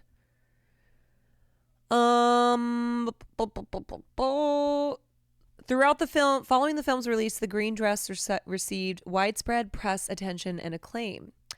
As a result of her work in the film, Duran was nominated for the Academy Award for Best Costume Design in 2007. She should have won just for the fucking dress. The same year, a Sky Cinema InStyle poll voted the dress as the greatest film costume ever. And a decade after its release, it was still regarded as one of the all-time greats. Duran stated that the dress's legacy was a complete surprise and attributed its significance to a perfect storm of Wright's filming, Knightley's performance, and the film's sequencing. Replicas of the dress have sold for substantial amounts of money, with one retailing for over $30,000. Versions of the dress made for filming were later sold for tens of thousands of dollars, with proceeds going to charity. The dress's shade of green was a rarity among popular film costumes. Vogue Paris stated the outfit became a cult hit that made an affordable deviation from period fashion. Entertainment Weekly wrote that the unforgettable piece had a mystique around it, fitting for a movie steeped in the summer haze of memory and shrouded in delectable ambiguity.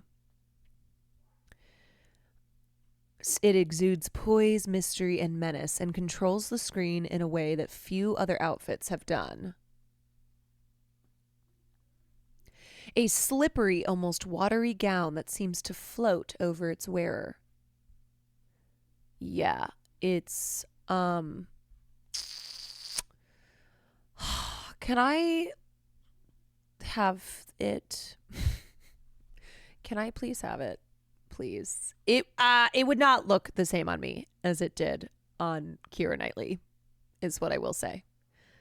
But I like to imagine that it would. Is it in a museum? That's a good question. Where's, you know what? Kim Kardashian probably has this fucking dress, okay? Because Kim Kardashian, with her $1 billion, just buys the most important fashion pieces and then wears them. You know, I'm just not going to comment any further. I saw her recently. She had something of Princess Diana's, and I was like, I don't think so. Nah. No. Look at the See Also section. See Also, plum Vera Wang dress of Keira Knightley. Man, she just fucking wears red dress of Julia Roberts, white dress of Marilyn Monroe, pink dress of Marilyn Monroe, black dress of Rita Hayworth, black Givenchy dress of Audrey Hepburn. Man, I know what every single one of those looks like.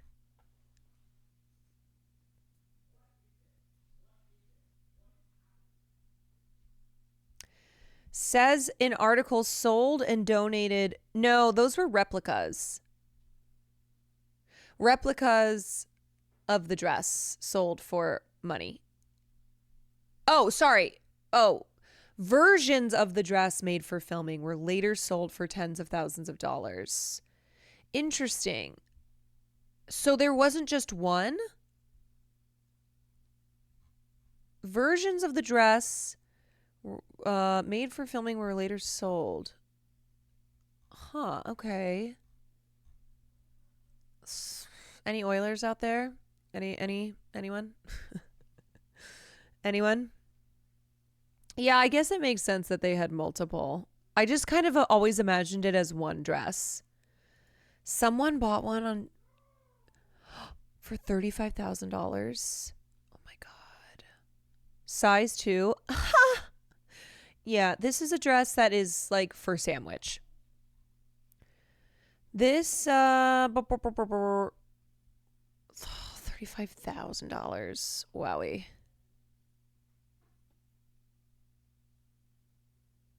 Wow.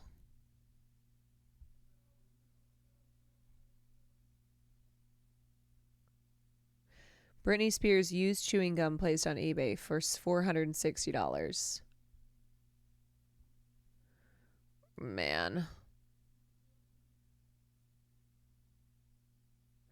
But like the thing is that the dress is so special because like to me it lives in the film. It lives on Keira Knightley's body as she is against the library stacks with James McAvoy. And that's where the dress always lives for me. Girl, you can't even get a camera funded. You know what? Jeff Bezos, he's working on it. He just has to he's just got to sell a few more books. Jeff just has to sell a few more books on Amazon. And he will be ready to pay off my camera. Size 2, my hips could never. Yeah, I was never a size 2, even in high school. I couldn't have worn that even in high school. If I was a woman, I would be a lesbian, TBH. What a sentence. Same. Because women are just so perfect. Me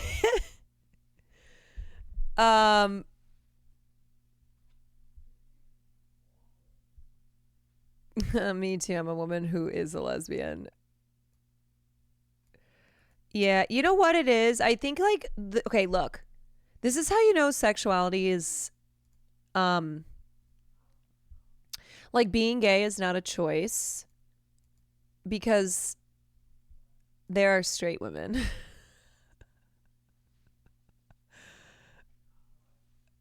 You know?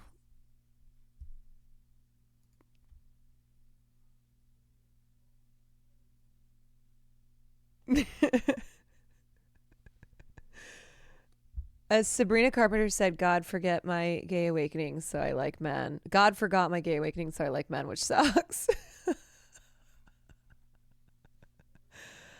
But also James McAvoy, you know? Like, oh my God. So, okay, for those of you who, to wrap up our atonement conversation here, because otherwise I'm just going to keep being like, if you were there for the cooking stream when I was giving you, you know, little tidbits when I was talking about this film when I saw it for the first time,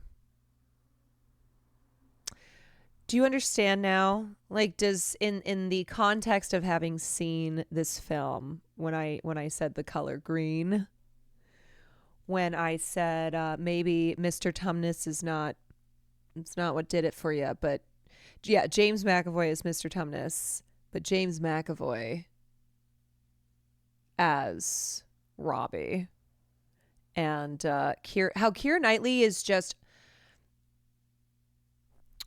she was made to do period dramas.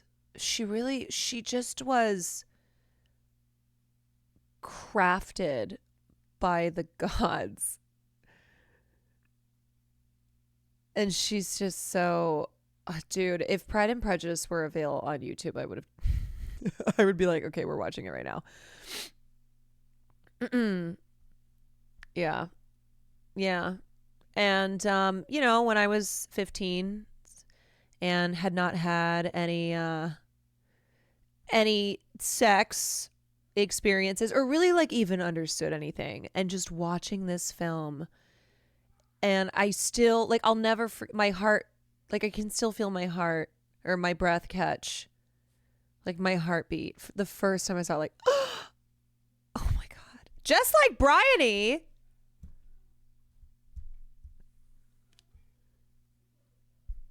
Okay, maybe Bryony and I have a few things in common. Bryony too looked upon James and Kira. She couldn't stop looking. That's like, obviously, you know, the movie's not funny, but that is funny in that imagined scene of the three of them, where even in that imagined scene, 18-year-old Bryony's like,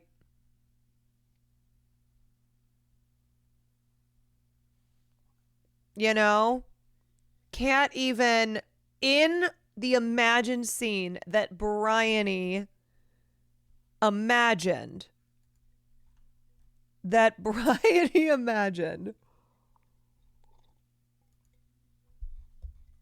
man, you know what's kind of, maybe I'm wrong, but I feel like Atonement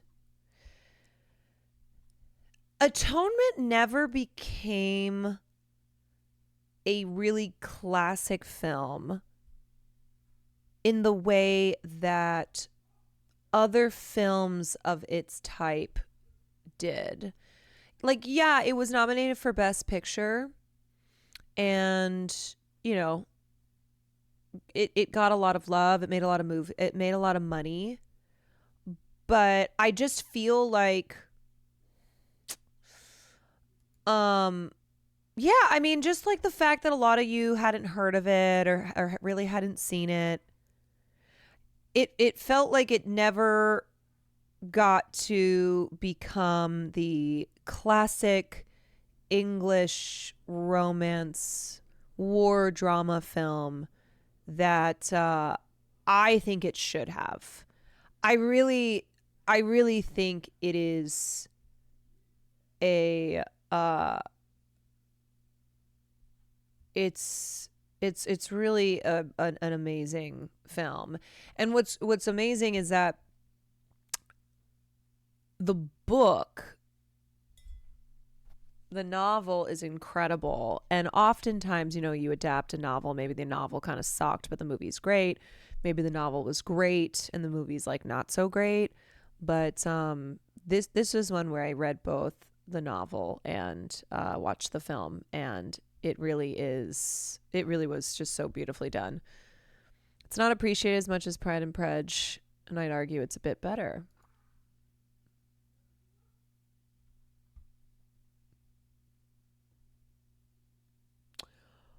I think I'm inclined to agree. And I love Pride and Prejudice. Mafia Jinx.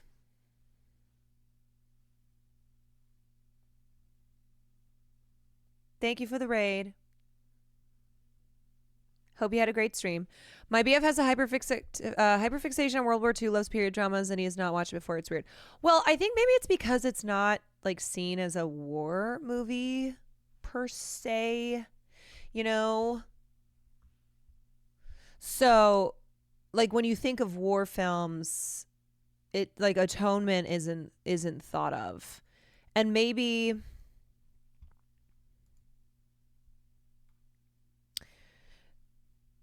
yeah, I don't know. Maybe it's also just so fucking depressing too that it didn't become the kind of classic of other films in its genre. It's brutal. Like, it's really brutal.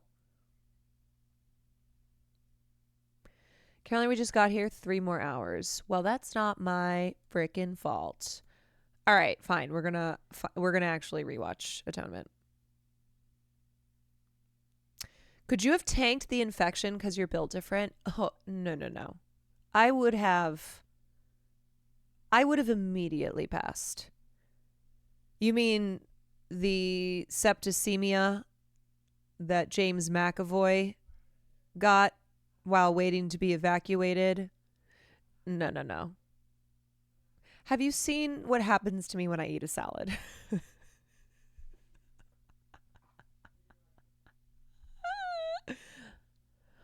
I made a salad one time and almost died.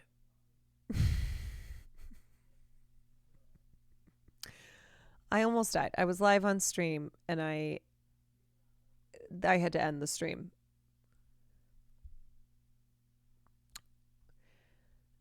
Where does Bryony rank on film history villains? That's a good question. That is a good question. Where does the fuck ass Bob rank as far as fuck ass Bobs go? I don't know if I'd consider it a war film because it's not really focused. No, I agree. I just mean that chatter who said my boyfriend's obsessed with World War II films but hasn't heard of this one. I'm like, yeah, that doesn't surprise me. I cannot get over the fact you don't like salads because you seem like a veggie gal. You know, it's something that's always surprised people. for a long, like, everyone thinks that I'm this. I think I give off like Erewhon, Brentwood, Bel Air vibes of nibble on a carrot and drink a green juice type of thing, which for as long as I've known me, I do not like vegetables. I make myself eat vegetables because it's good for me, but I don't like them, and I also often don't eat them. How do you stay in such great shape? I'm not in great shape right now, but I don't know. I've always had a naturally athletic body. I'm kind of waiting. Now I'm not waiting because I don't want it to happen, but sort of waiting for the day when that advantage is just gone. Not gonna lie, that was my first impression of you. I know. I also have always given off the impression, no matter if I had like $5 in my bank account, that I'm like silver spoon richo. I remember one time somebody in here was like, "Oh yeah, you're a silver spoon." Like, they thought that I was a silver spoon kid and Will was like not, where it was reversed. Like, Will gets away with people not thinking that he, of the two of us, was the silver spoon kid. Yeah, I mean, I don't know how many times that I can explain things in my life by saying I'm a theater kid. That's what it is. The way that I carry myself, the way that I speak, really everything about me, I can relate back to being a theater person.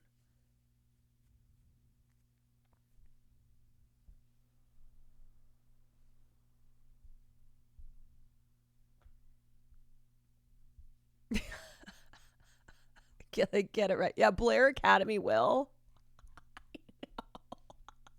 I know. I know. Like, I asked Will once, I was like, when you were younger, did you fly on planes? He's like, well, my mom was a flight attendant. I'm like, yeah, but did you go on like, did you go to Europe? Yeah. There were many points, in our relationship early on where I would ask questions, and I'm not saying I like grew up in poverty. Okay. Like, let's be clear. Very much so middle class. But I would ask him things about like private, like school, like the cost of school, and going on vacations that were not, piling into the minivan type of thing. So yeah, look, I had a great upbringing. I always had a roof over my head. There was always food on the table. I'm fortunate for those things, but it has been this thing that it's not, I'm not pulling on, I'm in queer media, I've seen it. Okay, a couple posts. Okay, it was a friend of mine who posted the lyrics to Defying Gravity, where with Will and I as a couple, people think that I am the one who grew up wealthy, like private school, very, like I talk and hold myself the way that I do because I'm up, was like upper crust type of upbringing, and that Will grew up in like in a dumpster. They don't know. They don't know the Nev lore. 100% sorry. No, I'm not saying like shame on you. I'm really not saying it's not something that like I want people to feel badly about, or that I necessarily am holding some grudge on, or anything like that. I think it's only a problem when people use it to disparage me and like how hard I've worked in life, right? I think that's when it becomes a thing that frustrates me, where people just make all these assumptions that like, I mean, I think anyone would be frustrated by someone making false assumptions, someone making assumptions in a way to denigrate them and to discount them. Like your dad gave you a small loan of $1 million. Yeah. What kind of does that crazier? Yeah, also just the way Will speaks, and but people don't hear the Will Neff voice. Hello, this is William Neff. I remember the first time I heard that and I went, what the fuck? He answered the phone and it was like I saw the Will Neff, Blair Academy, father was born in 1928. Everyone he was surrounded by were like big important business people with the, hi, this is William Neff. This is William Savage Ebersneff. And I went, what is that voice? It dropped like an octave. And then he's like, no, this is actually my voice. The higher character, like that is a character. The Will Neff higher pitched SNL-y type voice is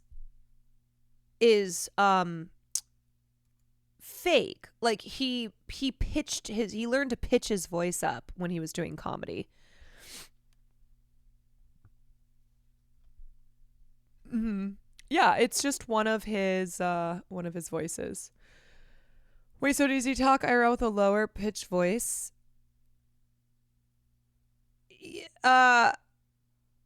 Yeah, I mean, it's not like when the cameras stop rolling and we're in the kitchen, he's like, "Hello, Caroline.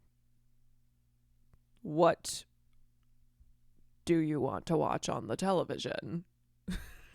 It's not like that. Now I'm questioning everything I know about Will. No. I'm not explaining this well. He's explained this before. He's explained this because I think maybe there was one time on stream that he did answer the phone, was like, "Hello, this is William Neff," and people were like, "What the hell is that?" We all have different personas for different social situations. For sure. Yeah. Like it's that element as well.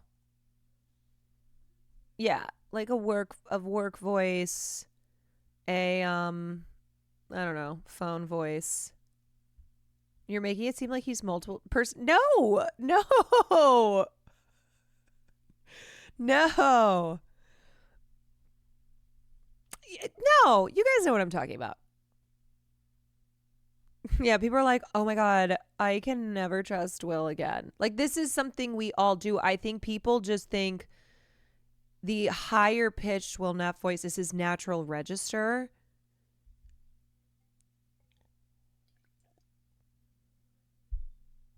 The Yoda voice is the real voice.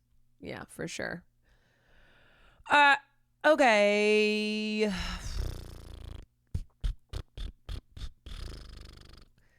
What do we want? What do we want to do? What do we want to do? I feel emotionally exhausted. We could. I haven't done gaming in a minute. We could riot, yeah. I have not done gaming. In IRL, I just speak Armenian. Yeah, how did you know? How did you know? Maybe. Let me see something. I haven't even opened Steam in so long. I know. Okay. Now.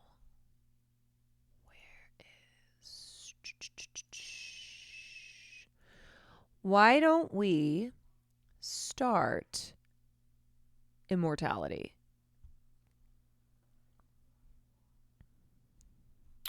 Because Nandre did buy me this game. This was a gift from Nandre. And I have been, sorry to all the gaming frogs who gave up. They're like, there's no way she's doing gaming tonight. I did say that I was going to try to do an extra long stream because I missed the last week.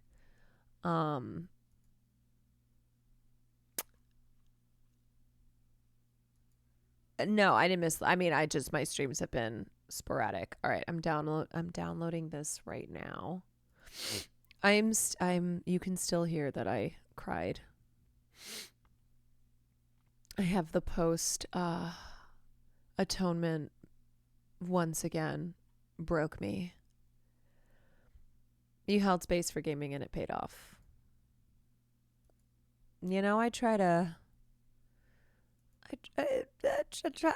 give the people what they want and what I want too. Spread it out.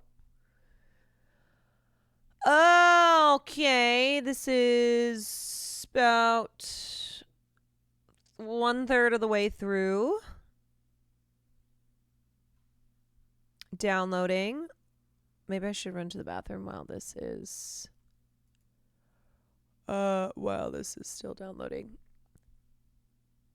I love dinner and a movie night. Thanks for doing it. Always fun, even when I have to cry through half of the movie. I know, isn't it the best?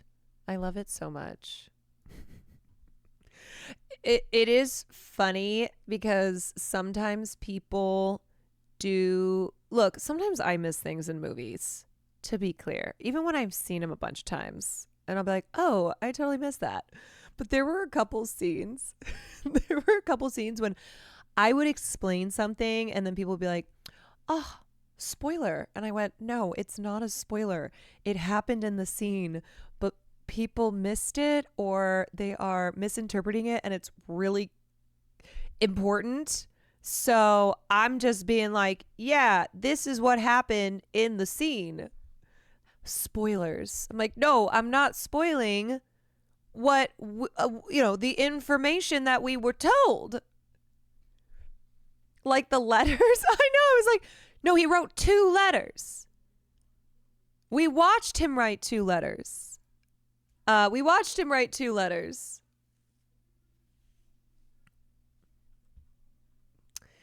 Oh, gosh. All right.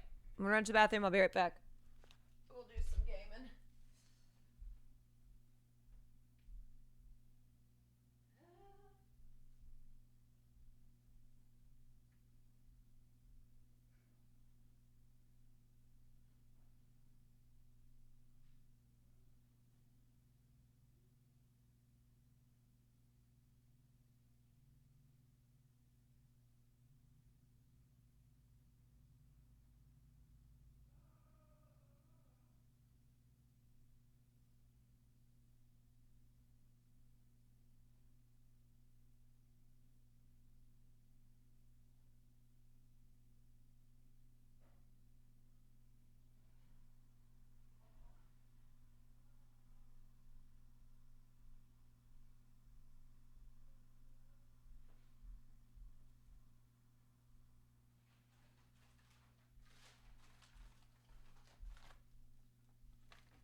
All right. Good to go. Alrighty. Okie dokie. Why so, why so many books? Okay. Because my bookshelf is all full. It's not that big. I told you one day I dream of having a library. One day I would dream to have a library. But I've gotten back into reading, but I'm circulating through books. So I just I don't know. I've just been putting next to my bedside table because it also forces me, like when I'm sitting in bed on my phone, and then I see my books screaming at me for reasons unrelated to the movie. Yeah, has certainly nothing to do with Atonement. Honestly, there just ain't no way I could even recreate that. Like, can you imagine against that little pile of books? All right. No, I mean, don't imagine it. I mean, don't imagine it. It's like a what you ordered, what came in the mail.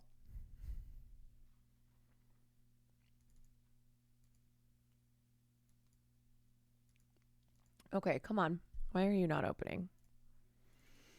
Come on, game captcha. Walking on shutter. Capture specific window. There we go. Come on. Come on. Oh, Nandre. Wait, this game has boobs? Okay, I don't know why this is not showing up on my gaming screen, so I might have to do this. We might have to do a little reaxy poo.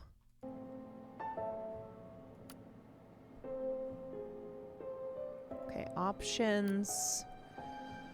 Subtitles on, delete progress? Wait. Oh, cancel. Sound. Back. Video. Back. All right.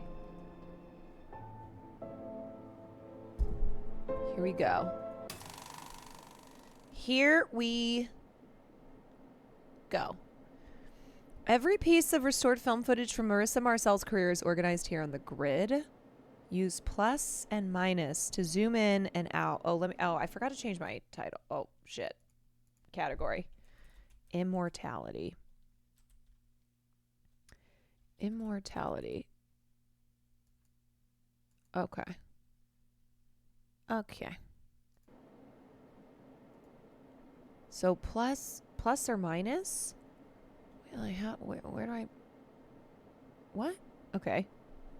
Where's... On the computer? Oh! Oh, okay. Move across the grid. Use these keys to move the selector. Click on the clip that you want to move to. Okay.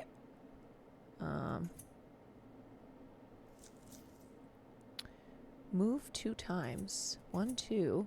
Screen the footage. Once a piece of footage is selected, press space to play or simply click on it again. Whoa. Screen the footage. Wait, has the game begun or is this just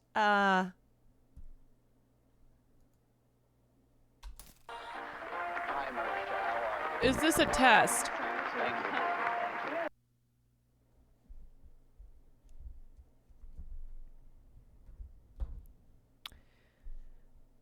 Okay, click in. Okay, oh my god, I can't read.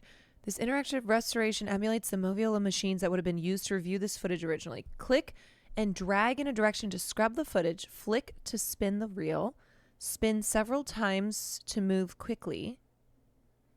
Click the screen or press to pause. You may also use this to spin the reel in a direction holding. Oh my god, this is hard. Now you must be somebody on. Now you must be. Okay, no, it's really not. Be very excited. Oh, I see. Okay. Pause the footage, then press that or click the I button to enter image mode. Move the cursor over key image such as an actor's face. Click the image or press. Okay. Now you Oh my god, I'm doing editing. People always say that. You look what, 15, 16? Okay, pause. Oh. Oh! Can Oh. Okay. Can- Eyeball. Oh! Oh my god. Why is he, like, coming? What is going on? What is this clip? What is this? Pray for your stomachs. Signor Di Giorgio has Why was he prepared for nutting? us an 18th century Italian feast. Better than a 20th century. Okay, pause. Oh.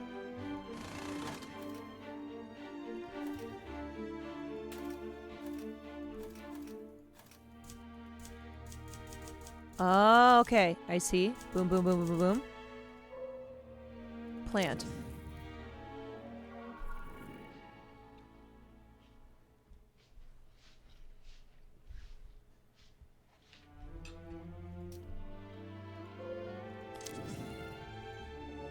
Well, no, why am I back to him? Go again. I would like to get a close-up on the wrist. Her eyes, her eyes, her eyes. It's too much. You'll get us arrested. Are we cutting? Yes. Is this the game? And cut. Tell us late.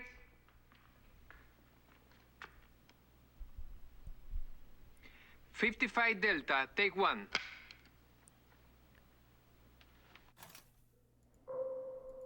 What is this? I don't know. Whoa. Wait a second. What? Oh, there's nothing to see. Okay. Hold on. Oh! Ah!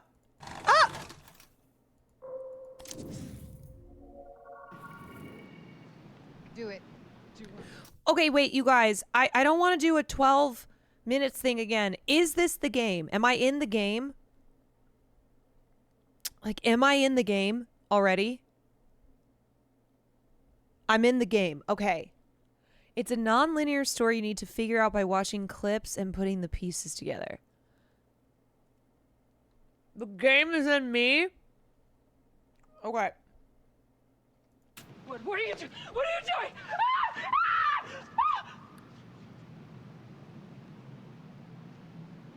Cut. Let's go again. I can do it better. We can pick it up. I want it in the master.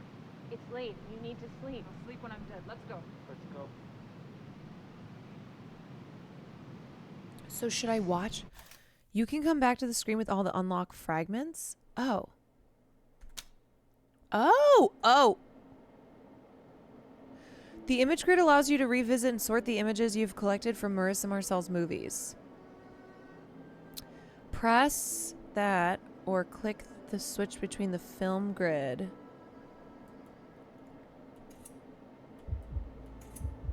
Okay. Oh, zoom out. Okay, so these are all the clips that we saw. So how do I... You talk about what happened No, with stop it! your previous Stop. movie. Oh, shit. Okay. So go back. So how do I move? How do I move a clip? Oh, I see. Oh. Ah! You are now equipped to explore and enjoy this restoration project.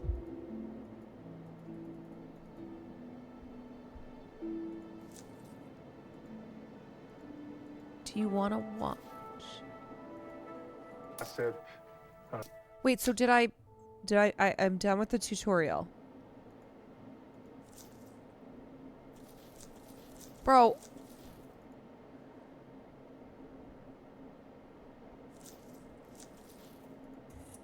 Okay. I mean, oh, pictures. Pictures and then video. Pictures and then video. Okay. How do I go down? Picture go down. Wait, but why? No, stop it! Ah, okay. How do I go back to the screen where it had more, third one is the filter? Oh! Okay.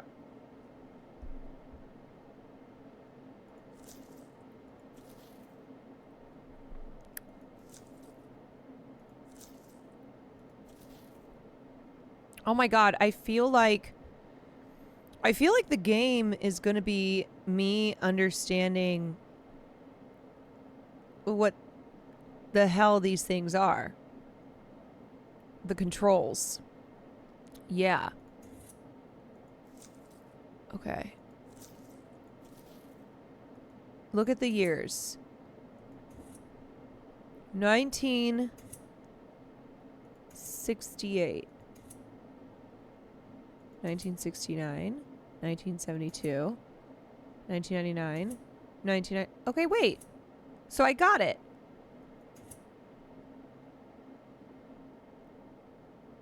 Right? 1968 to 1999. That's the years in order.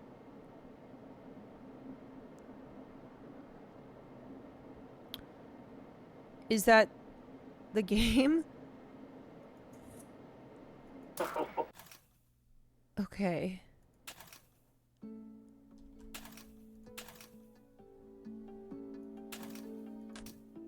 Play. How do you fucking play this?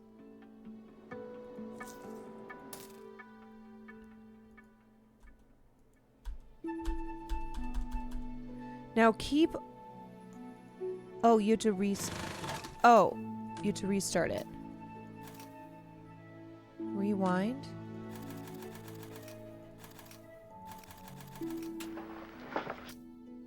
Agnes will not. Okay. No, Andre, I'm so confused. Keep investigating? I'm so confused. You'll know when the game ends?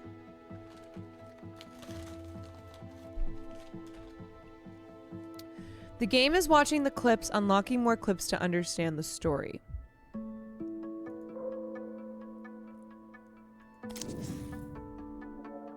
translate. A Delta, take 2. I think the snake loves you.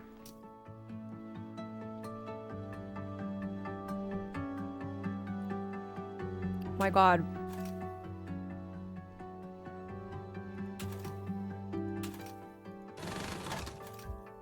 I'm so confused. Okay. There goes the snake. This is a pay attention type of game. I'm trying. There's the snake. My god, this is... Okay. Wait, I missed it? Cut. The little eye thing is Translate. your friend. A Delta, take 2. Wait, but I have to remember all these. Okay, I think the snake loves you. So I don't know, like click on his forearm or something. Ambrosia. Okay. Watch. Slate is good. 11 Charlie, take 3. And Bro, did Marissa Marcel do porn? action.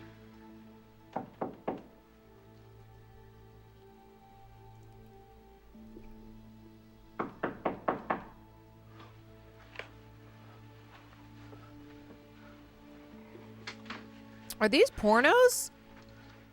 How was the night, my child? He was troubled, but by midnight he had fallen asleep. I've prayed so much my brain aches. I will have you replaced that you may rest.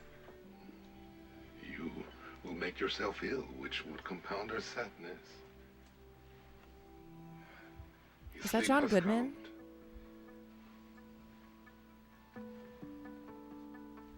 Oh, Blessed Virgin, the infection has vanished. Vanished? As my lancet.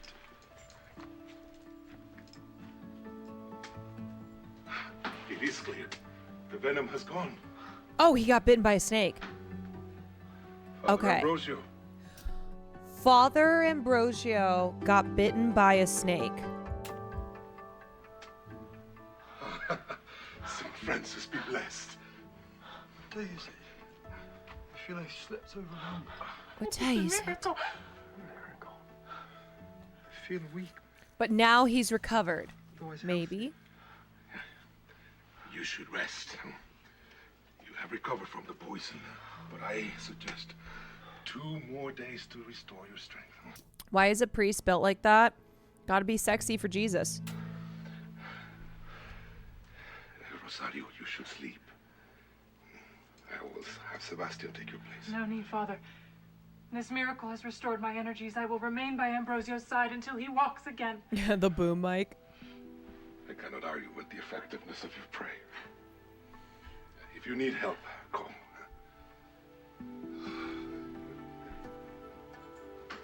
No, guys, it's real.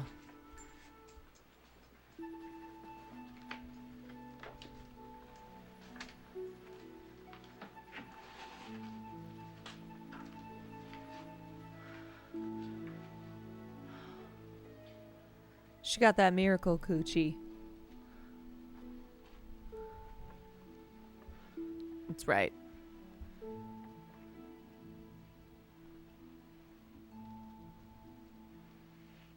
Oh shit. More devilish.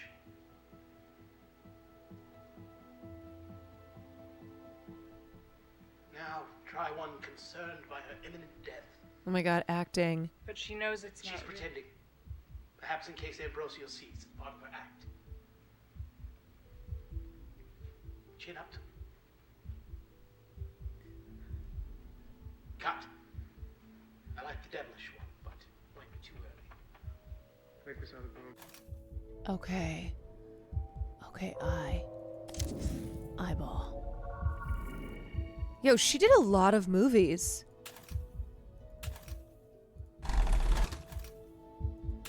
Scene 85 Bravo, take 1. Action. I just have one more song for you tonight. It's a cover of a song I bet you know, but I like it better like this. Anyway, thanks for coming to my set. I'm Christina Campbell. I don't have CD. Okay, I gotta be honest, Marissa Marcel, not the greatest actress. or anything, but if you like my stuff, just come back and see me again sometime. I'm always here. The two of us, we should have known better. The two of us could be so much better. You and I were meant to get along, but I want to cry when we get it wrong. You and I on the edge of it all. Hold me close, baby. No. Let me be clear. I don't mean the actress who plays Marissa Marcel. I mean Marissa Marcel. When we start to fall. It's not Marissa Marcel's fault. It's the wig. You and me forevermore. Baby, that scares me. Can't we just be you and me? Everything comes in pairs, me and you and me got two of everything, two hands, two eyes, got two of everything. This is kind of giving a song that, like, I would have listened to in Young Life. Too much of everything. This is an actress That isn't right. playing an How does she feel? actress who's She's playing an actress. happy. She enjoys the singing. Heather isn't dead, she's a part of her. Synthesis. No CDs or anything, no legacy, no recordings. I'm always here, live forever in this moment. Okay. Let's go again. Okay. Am I supposed to, like, use these things? I don't know. We have one more go with the cat, so if you want to go again, kill it before we kill it. Scene 1415, Charlie, take 7. Action. Working late tonight? Yeah, sorry. Let me know if it's bugging you. I can turn it down. Ray K, No, thank I you for the like it. raid. Learning some new moves over here. Ring, ring. Hello? Hey. Okay, different wig. Maria. Fuck ass wig. Fuck ass wig. Hey, what's up? About tomorrow. I was wondering if you'd be free to do the shoot. The splash thing? Maria, I can't do that. You killed it at the awards. That was singing and dancing. I can't, like, talk and act and do you know? What if I get caught? So, what? It's a crime to look like someone now? They coming for the Olsen twins? $50,000 hazard pay. 50,000? Whoa. Are you joking? I'm serious. We've done these shoots before. This wig. This is the same, except I'm not there. This isn't like the NBA's. They're paying me a big fee to do this. Okay, I just don't know. Like, am I supposed to stop? Am I supposed to watch the whole clip? Or do I, like, do the eyeball thingy? You deserve it. Also, is that the music in the game? Or am I playing something?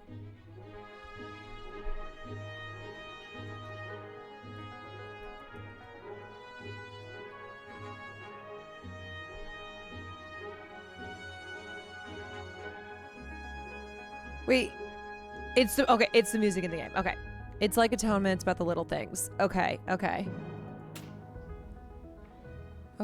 All right, but only because I have vet bills to pay. Amazing. You're the best.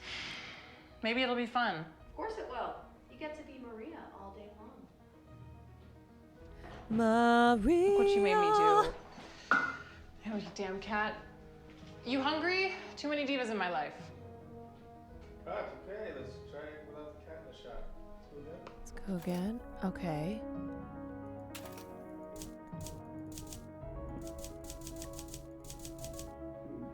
Let's get some stuff. Let's see the stuff on the fridge here. Oh, shit. Oh, it's so fast.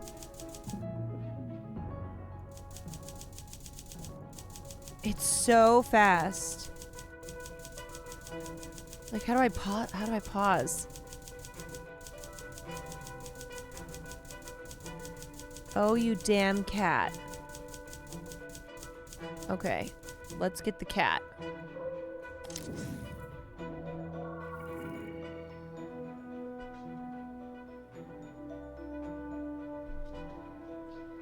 Oh my god, this wig!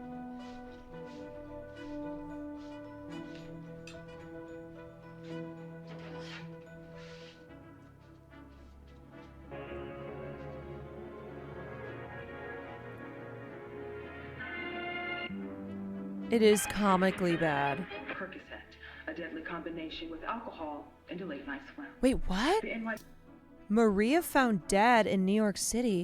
have refused to confirm the presence of drugs, stating they are unable to disclose the details of an ongoing investigation. Her body will be flown back to Los Angeles later today. There, I would know that fuck ass wig anywhere. We'll head to the county coroner's office for an autopsy. Wait, can click and swipe. I know. Oh. Her body will be flown back to for an autopsy. If you're just tuning in, we're reporting on the death of pop star Maria at the age of 25. Oh, wait, this is the movie. Ah! This is the movie. Maria, she's... Okay. We're continuing our coverage with Dr. Morty Biggs, here to talk to us about this.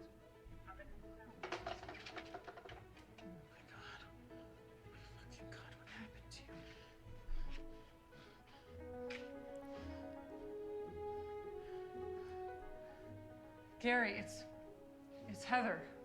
Wait, now she's Heather? I know. Oh, wait. I know. Oh my god, wait, no, okay. This is an actress playing an actress who's playing an actress who's playing an actress. Gary, I know.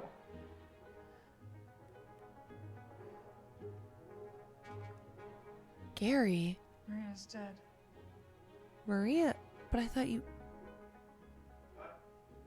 Reset the TV, going for one more before we break for lunch. Okay. Wait, what? The fuck?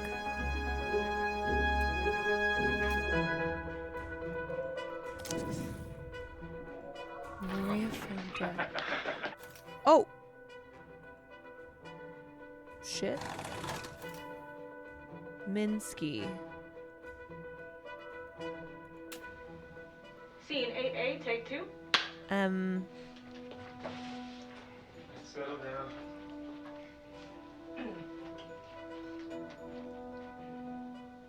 Action. We found plaster and some cloth fibers. Someone made a mask of his face. This is definitely an Andre game. Yeah. Before or after death? Before.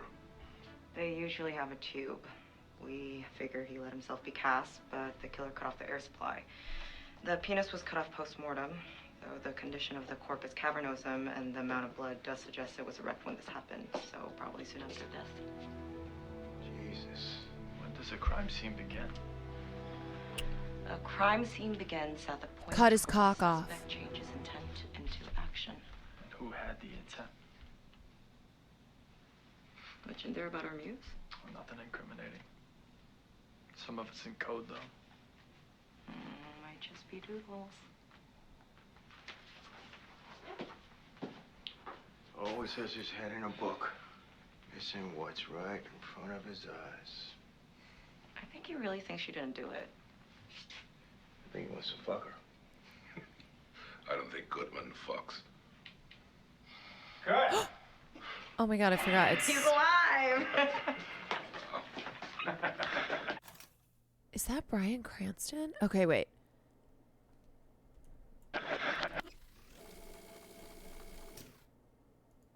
Bro, Does this just keep going? Like, am I supposed to start putting clips together? He was meticulous with names. There's a code in there, too. I haven't figured it out yet. But you will. I see that in your eyes. And a Ruby? Knock knock. You haven't found the clues yet. Can I borrow Detective Goodman? Yeah, he's all yours. What clues? Ruby, who do you think off the artist? Mr. Minsky? Yeah. His girlfriend? Walker Smiles Goodman. And we cut. Okay. The picture emerges as you start to get more clips. They literally wrote 3 full-length feature scripts to make this. Didn't film all of it. Whoa.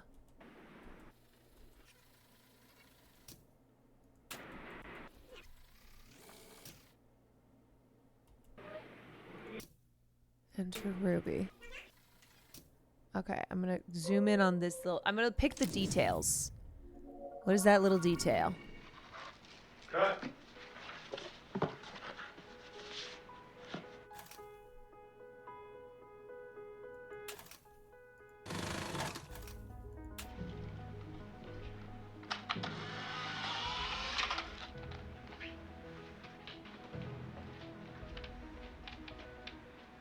Scene 40B, take 3. Okay.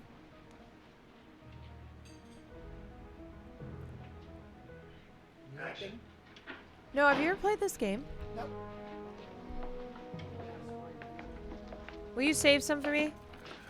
Lebanon's personal effects. Minus What? Near. There's a confession in there, huh? I don't know, a bowl. Thanks.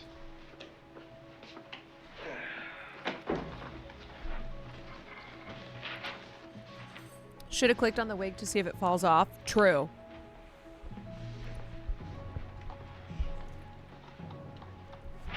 A snake! A snake!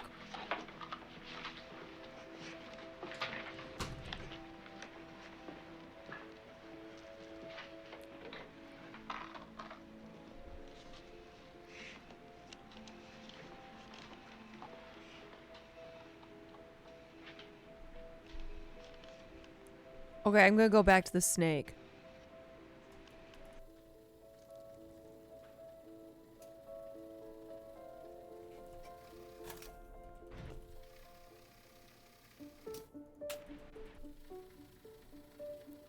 Trying to notice things.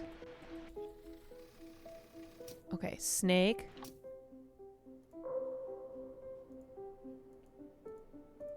Shit. Oh, fuck! I didn't mean to click on him! I wanted the snake.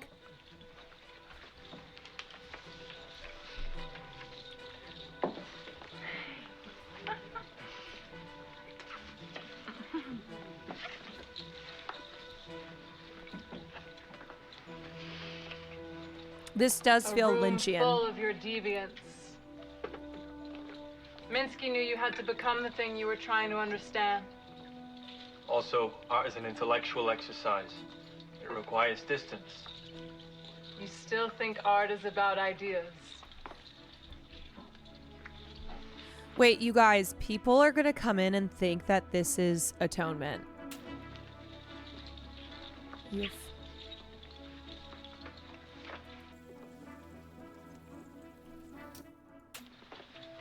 He says Olga's been in here every night this week.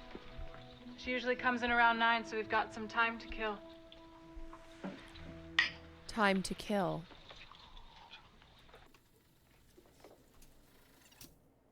Help it go down. Got something to help it go down. I think I already asked this, but like, do I need to watch the clips to know what's happening in the clip?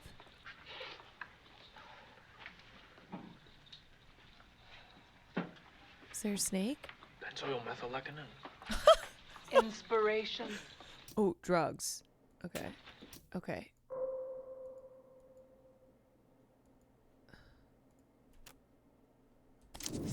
Oh.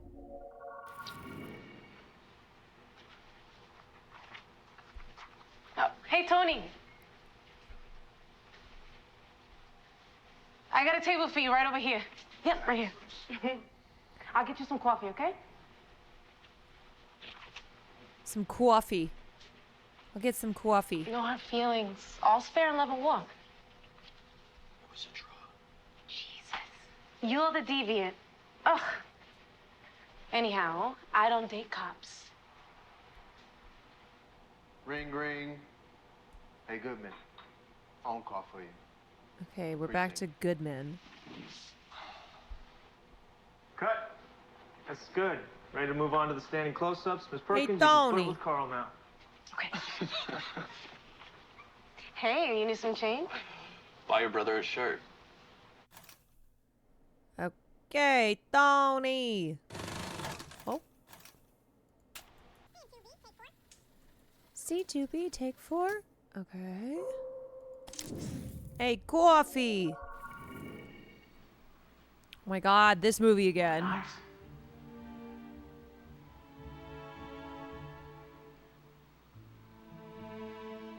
Back to us.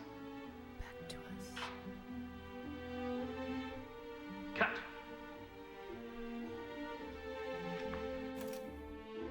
Okay. Let's peep this up here.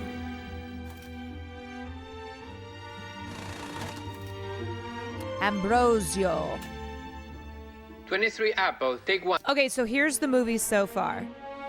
There's the sexy father priest. There's the crime of the guy who got his dick cut off. There's the Maria. And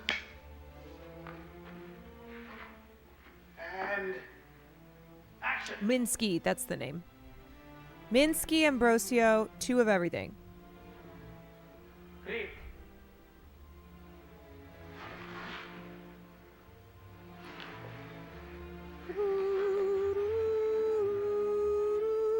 Act quiet and 3, 2.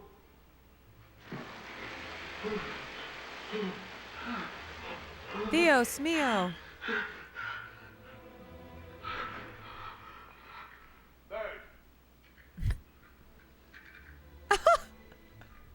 Ambrosio, it is done. Calm down.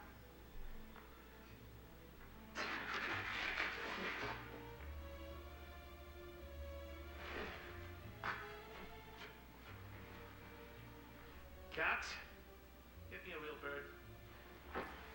Real bird? Did the earth move for you too? Alright, I already know what I'm fucking getting. I want that bird. Oh. Okay, let me get that bird. Let me get that bird. Oh!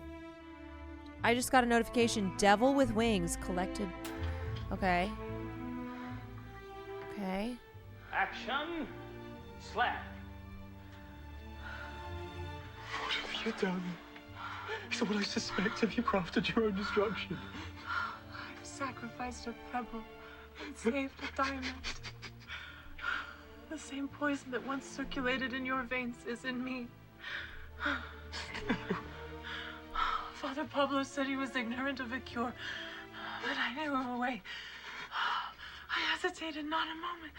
As you Yo. slept, I loosened your Dude. bandage, kissed your wound, and drew out the poison with my lips. The effect has been more sudden than I expected. Mighty God. You've sacrificed yourself for me. Is there no remedy? None that God would approve of. He demands a life. And to cross him is too steep a price. There is a way. Live.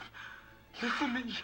I renounce my previous edicts. Let us live together. Atonement. Forget the distinctions of sex. Live for me. It cannot be. I spoke before of the purity of my love. The coming oblivion has pulled the veil from my eyes. On my deathbed, I must admit, my desire is more than spiritual. A woman lives in my breast. Oh? And she hungers to enjoy you. Oh. If I live, it would be to risk your reputation, your holiness. For I fear I'm no longer able to fight my passions. Oh. I would seize every opportunity to They gon' excite your fuck. desires and my own. No! Ambrosio, I cannot, I must not live. Surely you don't mean what you say. Do not leave me. Hear my confession so I may be free of sin as I want you to live. And plunge us both into infamy, an agent of hell. Religion. Here, feel my heart. It is yet heart filled with honor, chastity. If it still beats tomorrow, it will be poisoned by the blackest of crimes. Let me then die today. Let me die a virgin. I shall sleep in your arms and close my eyes. Kiss my dying breath. Give me your blessing. Oh.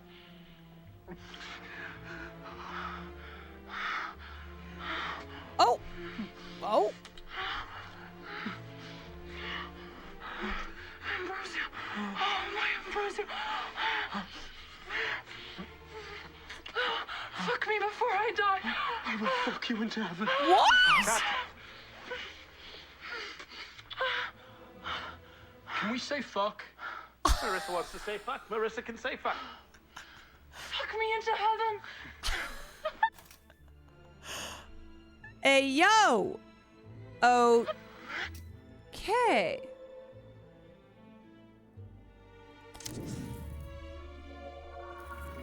Okay. Nice job. Fuck me into heaven or hell. Yeah, you two. Give me scene 16. From Ambrosios, you have sacrificed yourself.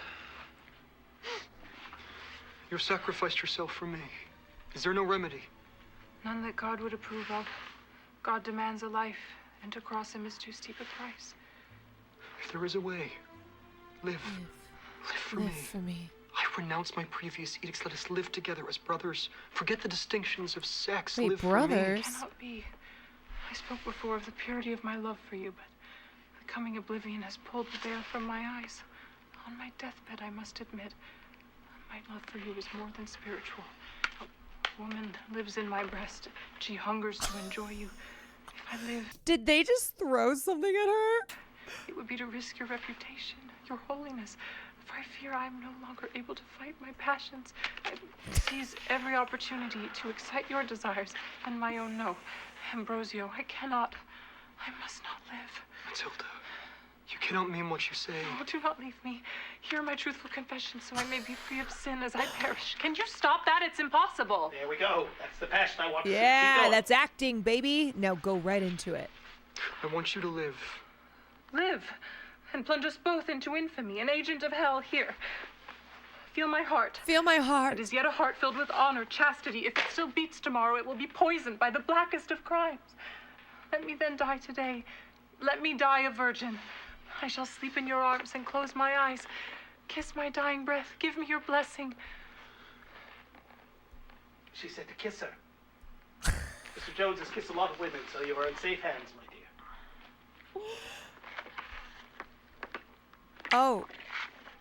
Now, in my copy of the script, it says they kiss passionately. Oh. If you are not up to the job, there are several men outside who would gladly take your feet and passionately kiss Miss Marcel.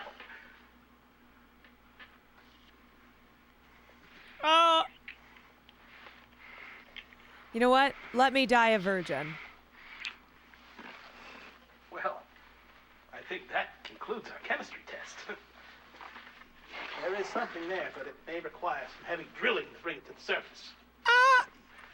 Cut! Stop!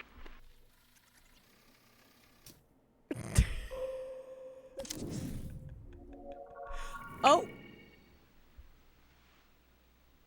We've been stuck in Ambrosio. Cut. Okay. Is this the 18 Passion Charlie, of the take Christ? one. Yeah, we're watching Passion of the Christ for film night. And action. Are you about to castigate me again, my love? Oh. Yours. Having enjoyed such closeness, I'm now distraught to lose it. I do not think I can let you die, Matilda, no matter how much you can. but... You said there was a way. Well, she ain't dying a virgin. Perhaps now I could be flexible where before you thought me bound by my vows. Ambrosio, I dismissed the idea before, but you've given me reason to live where before I had none. You've given me on this earth some taste of the divine. I will rescue myself. But you must swear never to ask how I seek this reprieve. I swear. No horror or threat of punishment will deter me from purchasing more time in your arms. Swear again. Because what I plan to do, I can never share. I swear upon the Virgin herself. Do what she must. There is no price too great. St. Clair's has a crypt on its western side. Do you have a key? Burying grounds. I can borrow one. Do so. Meet me there at midnight to unlock the gate for me. Stand watch by the crypt lest I be disturbed. Dick's so good she realized what it means to be alive. Then shall I be safe. This is why you can't die a virgin. We should not The speak during the divine day to avoid Dick. any suspicion. Remember the key. And meet me at midnight. She's like, I want to live now. I must rest and gather what strength I have left.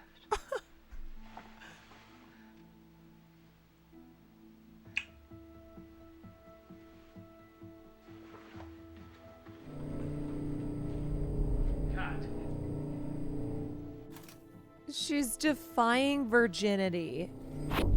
What? What the fuck just happened?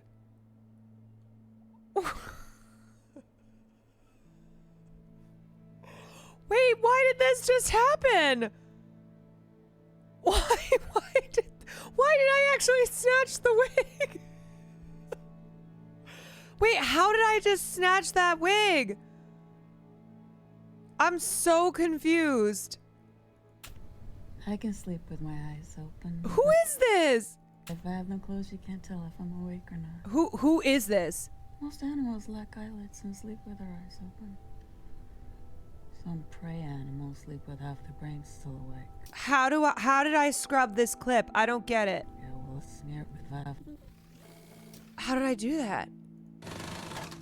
What? Who are you? Who is this?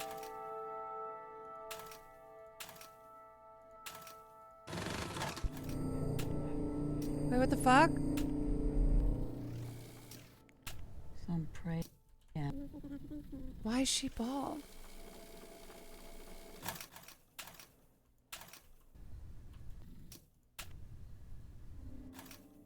Maybe the eye? Ah! What the fuck?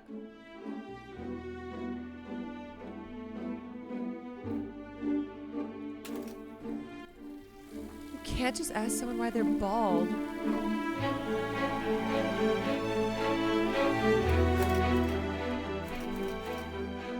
Scene 30 rehearsal. Yo, that was an actual jump scare.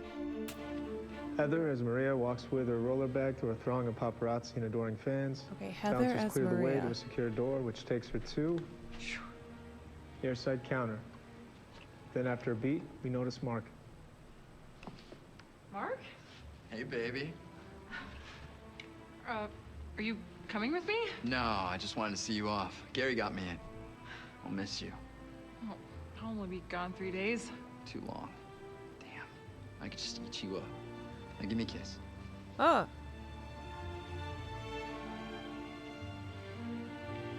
Okay. Wow. I was gonna save that for the cameras. I should go. I don't want to miss my flight. Oh, wait. Of course. Safe flight. Bye, Mark. All right, that's some chemistry.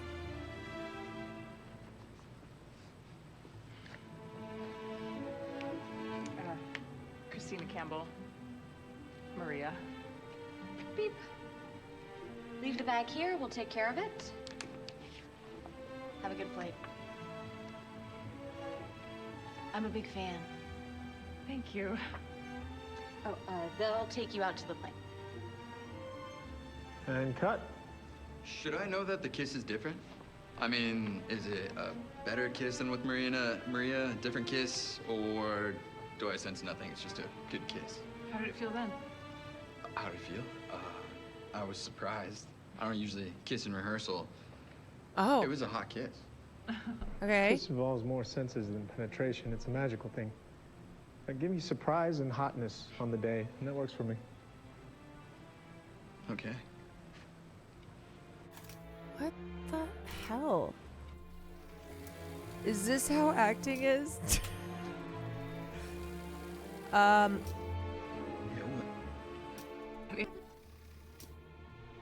Yeah. Oh shit, we're back. Cat.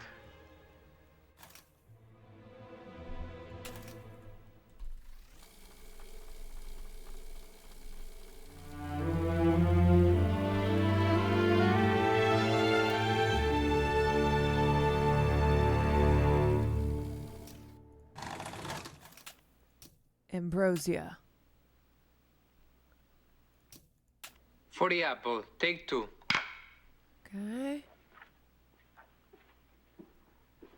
And action. As a friend, I see that you are upset by something. She just said friend. There is little that can be done about it. You are in love. I am not jealous. Wait, who's he in love with? You are in love with Antonia Dalfa. What? Tonight you visited her mother and took the chance to speak with her privately. Together you read scripture. Wait, dude. Didn't he just take her virginity? How could you know of this? Has she spoken of it? You do not know. Yo, motherfucking men, I don't care if they've dedicated their lives to My full Jesus. history. Before I joined the order, I was in the care of a guardian. This Sought to two educate me in all the arts, motherfucker. those often disdained. Matilda. I had no cause to use these skills before. But love compelled me. I could not be with you myself. I still had a need to see you. Can I snatch his weave? I don't know how I did it the first time. This device allows me to see where I am not. What? It shows its holder the object of their affection. You jest. No. No. Think on your love. Think on Antonia. Wait.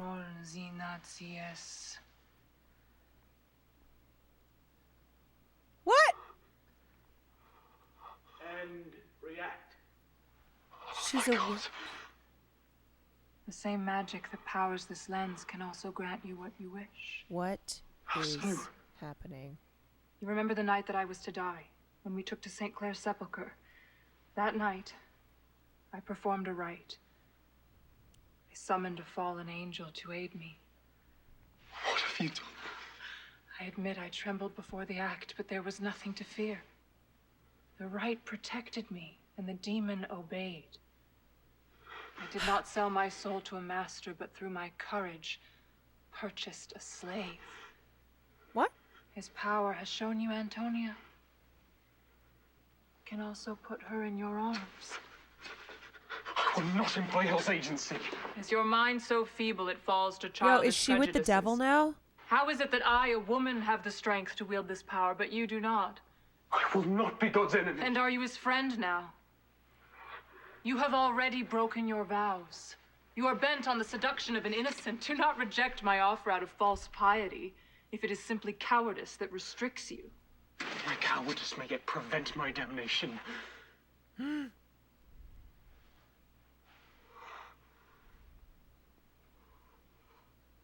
yield. I must have her, whatever the cost. I will collect my tools and meet you by the crypt. Weak sauce. Don't look so nervous.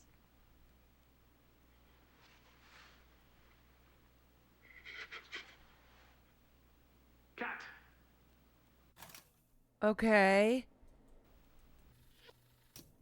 Let's get this key. Yeah. She was a blue murder in Russia when she got here. Damn it. Okay.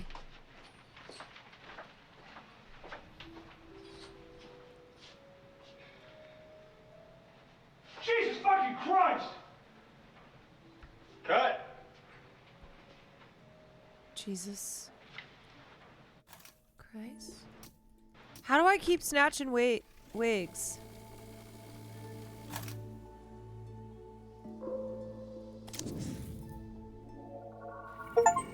Cut. Every movie needs a key. Scene 10B, take 1. The hell? Want a hint? Not yet. Not yet. Not yet. Okay, let's keep going.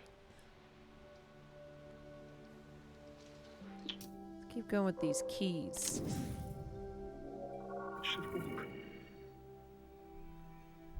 Jesus kissed Lazarus. Yeah, we're back. This is my favorite movie. Shows us the life everlasting and shall be the reward for the devout. The horny Jesus movie.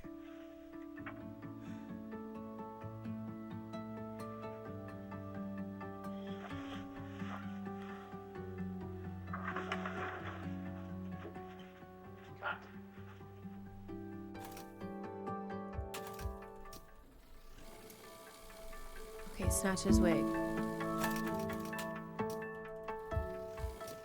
Okay, let's see what this is.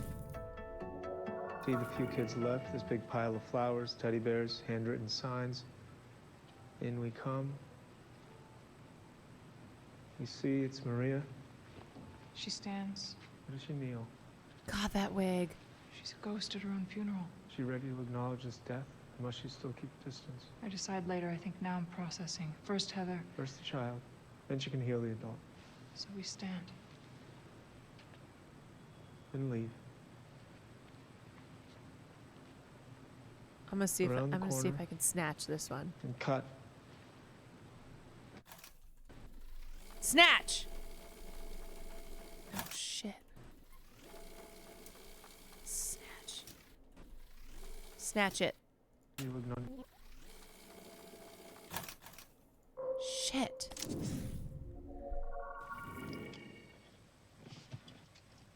What did I just take? Just a little something. I already took one at the club. What's your name? Christina. Christina. When we get back to my apartment, I'm going to tell you exactly what I want you to do. Oh. And you're going to do it for me. Is that okay? Sure. Oh. Good. Yes, Daddy.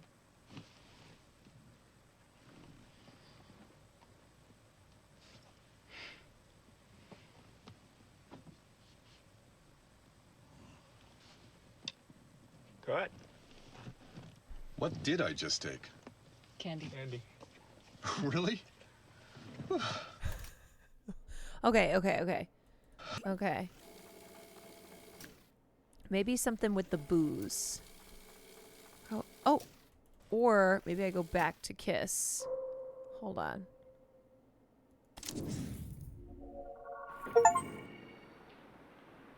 I just created a Kiss supercut. Wait, is this a new They're movie? all correct. Why is everybody kissing? Oh, I have to remember to go to the beginning of some of these clips. Making of Minsky. 1970.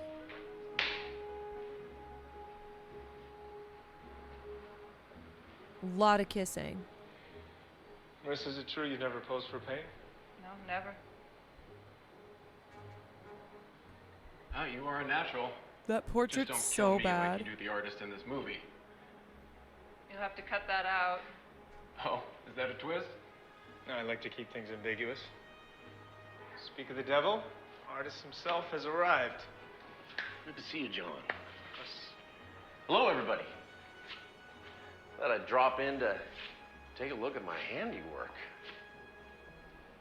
You know, I have played an artist twice before, so I'm already pretty damn good at pretending how to paint. Oh, no. I prefer the illusion. Love Immortali, but it creeps me out. Is this a horror game?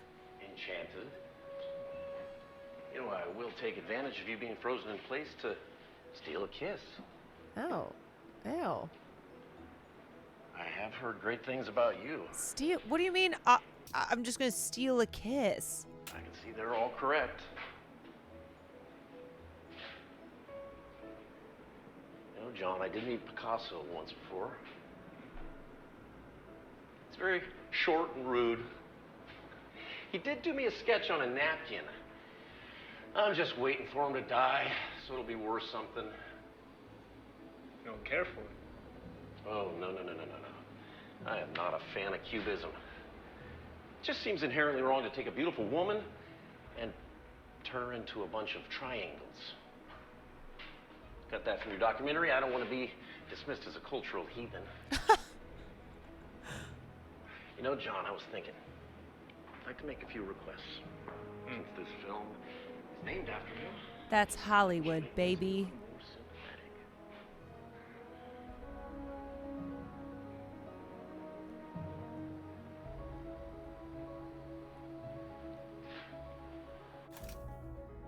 Okay.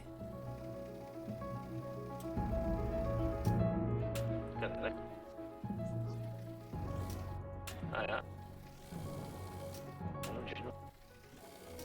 Yo, how do I get us back? Back to the... You ever cross-dressed before, Carl? Damn it. No, sir. It's an apple pie eating football playing. Trying to get us back to him, the horny Jesus movie. I want you two go take a test drive. What do you think? Another fuck-ass wig. I think Marissa looks sexy in whatever she wears.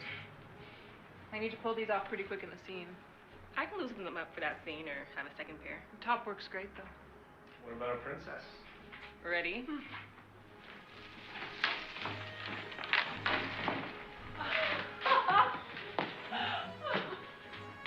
Hot. There will Small be makeup kitty, on that thank you for the 11 months. Fucking sexy. Don't we make a great couple? Smile, love. You ever cross-dressed before, Carl? No, sir. It's an apple pie eating football playing California boy. An American classic. I want you two go take a test drive for the outfits. Oh, yes. How so? Well, you know, go grab some drinks on Gino's Dollar. Take a walk in the lot. Come on.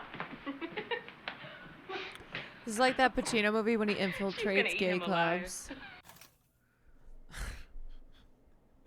Yeah, when he does, when he goes cruising. Undercover. Whoa! Whoa! Wait, what was that? What was that? Wait. What? Don't we make a great couple? Smile, love. What was that? You ever cross-dressed before, Carl? Wait, it's here. Whoa! What? Wait, how do I go?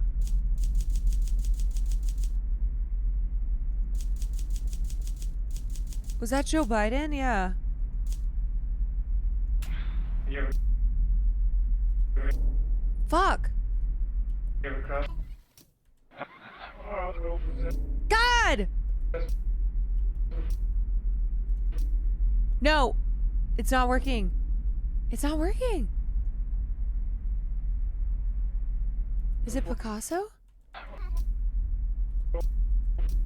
No, see? Every time I... See? Frame by frame.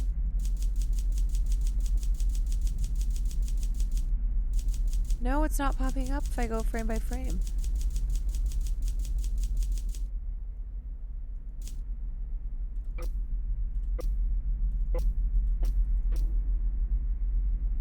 I think it's no, it's only showing up if I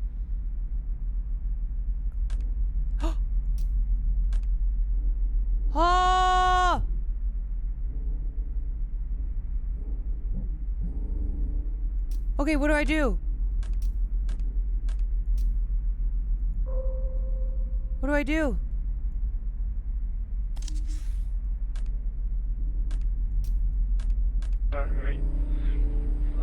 Whoa! Wait, it's the bald again.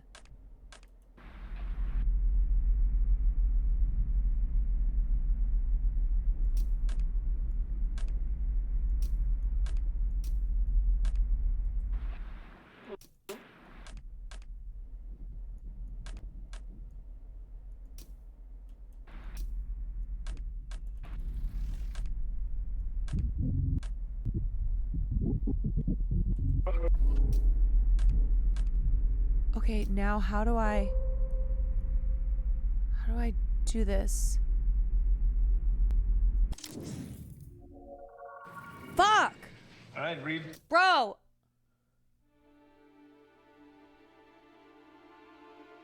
For scene 1 through 9, we'll just. God damn it. All right, read for scene 1 through 9. We'll just go. Should I go back? Like, do I have to go do something with that? Straight through.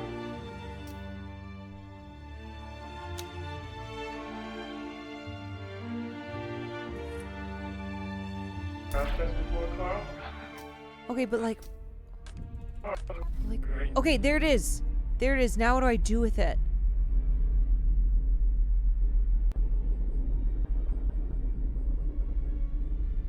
See?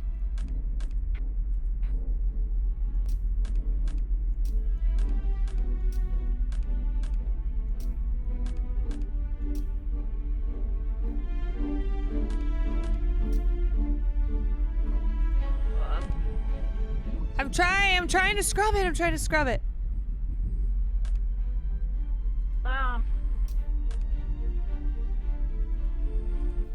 Fuck. God damn it. I don't know what to do.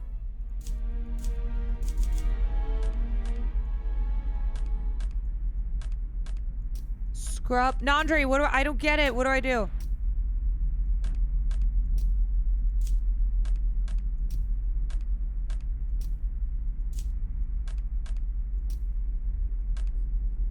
Like this?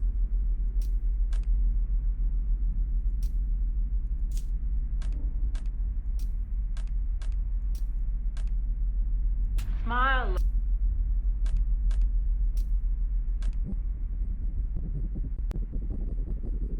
Like that?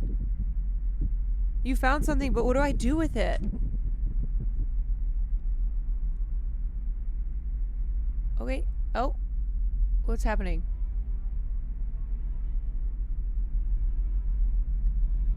Hold, click, and move.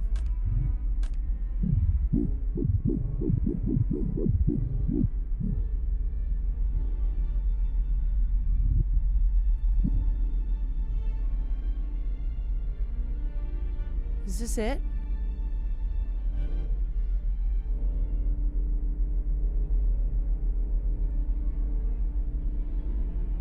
Okay, pause. Do I scrub this until other lady talks to you? Wait, that was it. That was it, right?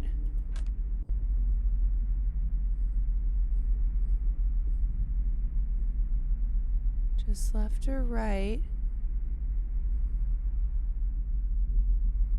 I'm scrubbing the shit out of it.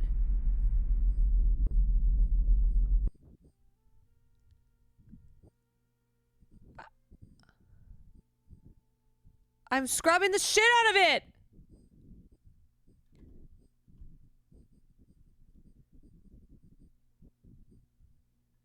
To get the right, I feel like I fuck. What the fuck?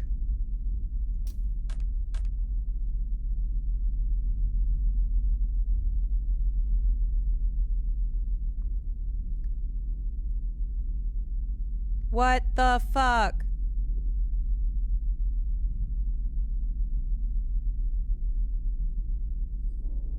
Okay, now what do I do? Why won't she speak? It's right there, but like, why won't she speak?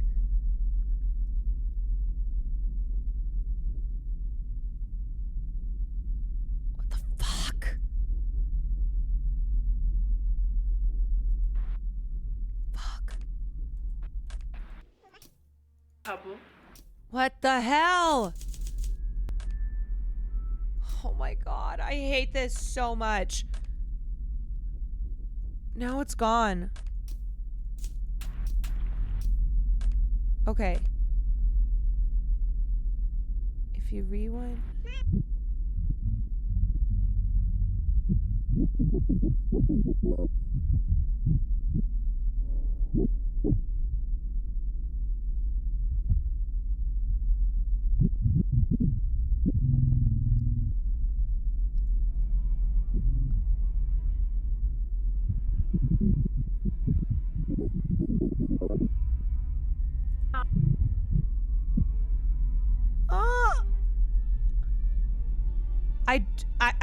I don't know what I'm doing. I don't get it. I don't know how I'm moving to the left, I'm moving to the right, I'm moving up, I'm moving down, I'm going fast, I'm going slow. DJ Kwan in the house. Smile.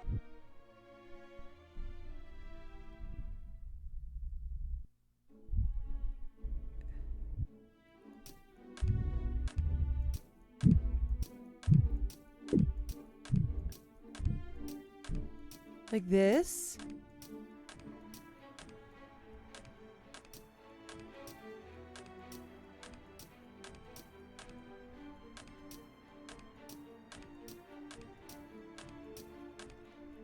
Is this right? I don't fucking know. I don't know.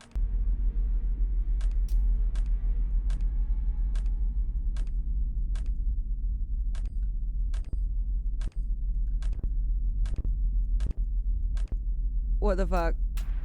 What?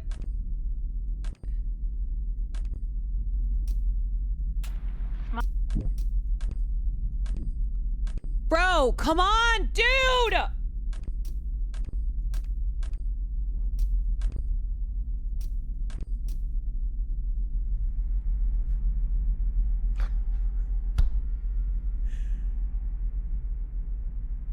On a keyboard, you can hold shift and press the left.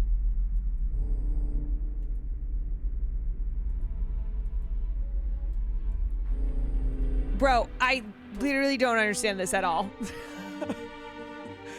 I don't understand what is happening. Why won't she make a sound? I've done everything. I don't know. I don't know. This feels like it's made up. Like, are you still trying to go left and right at the same time? No? Wait, how do you go left and right at the same time? You guys, what the fuck? You gotta match the speed? The mouse movie is not how you do the scrub. What am I supposed to scrub with? I thought I was supposed to do left to right. I thought I was supposed to drag it to the left. What the fuck? From the right edge of the screen, move to the left. I've done everything. Use a controller? How? Okay.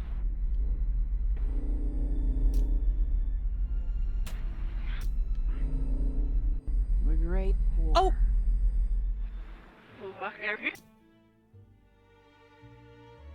Bitch, what? Look a great couple. Smile, love.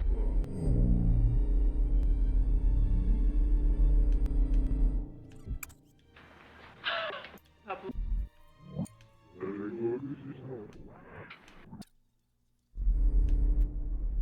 I don't know how I just did that because I can't even do it again. What is happening?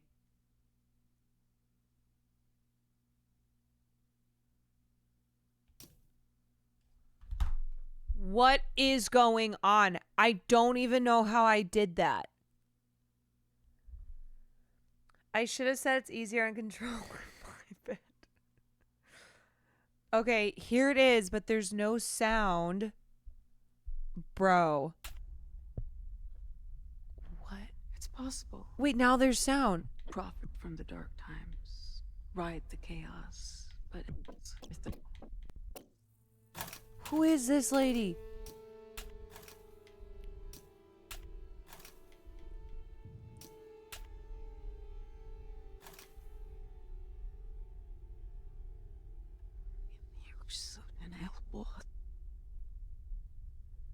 Redan av nejdet jaunar och ergurfilses här.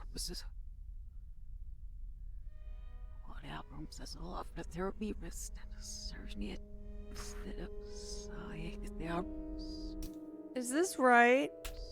Ride the chaos, but it's dangerous. It's the rebirth that follows that's more vital.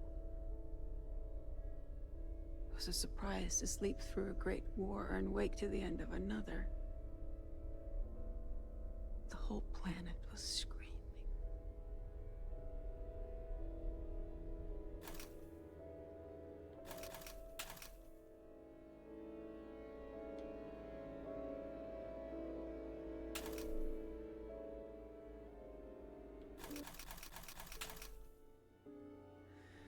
Anonymous gifter, thank you so much for the 3 gifted subs. Y'all. That almost broke me. Rehearsal on scene 6. That almost broke me because I promise you I was trying to follow every single direction that was in the chat. And then people kept being like, no, you just got to do this.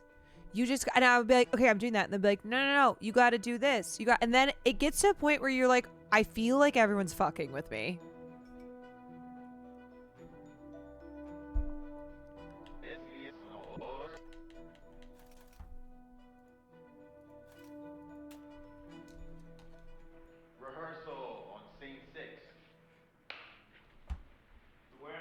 And then I don't know who's actually played it. A sofa in the middle of an open space, lounging on Holly Honey, Felix Ganner, and Lottie Cole. Goodman?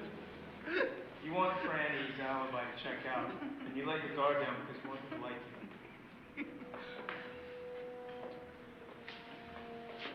Detective Goodman. Holly Honey, Franny said you'd be coming. would you be happy to answer a few questions? Honey doesn't like cops. And none of us like cops. Cops think we're deviants. They like to beat up on deviants. Well, I'm not most Fuck cops. the police. If you want to play keyboard, it's shift and arrow for slow. Yeah, I was using keyboard. It was not working. I fucked a cop once. Oh. He stuck his stick in my ass. So, you approve of deviants? I like art. You like art. If you knew about artists. They're the worst. Are you wearing a wire? No, I don't need a wire. I got a... We hate cops. Okay, so Franny was here Wednesday night? Oh, yes. We had ourselves a big party. Oh, the whole night? What time did she leave? She stayed here. On this very sofa. Bare ass naked. Did you take any photographs of the party? Oh. I usually skip this part. Wait.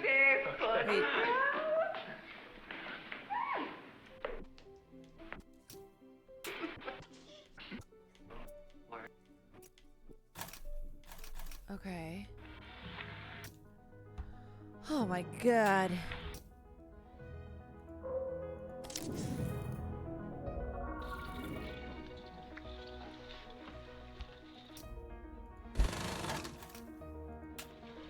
See, it's 23C, take 3. And action on background. Action. Action on background. How do you know if there is I don't see Olga. a screen, What are you a drinking? scene to Did they have a scrub? 12-year-old Macallan? Never mind, I'll pick. Oh wait, I already got this scene, didn't I?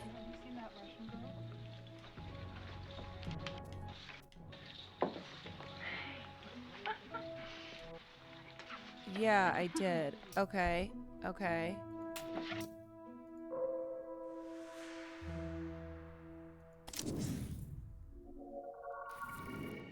When there's mysterious music playing. Scene 32A, take 2.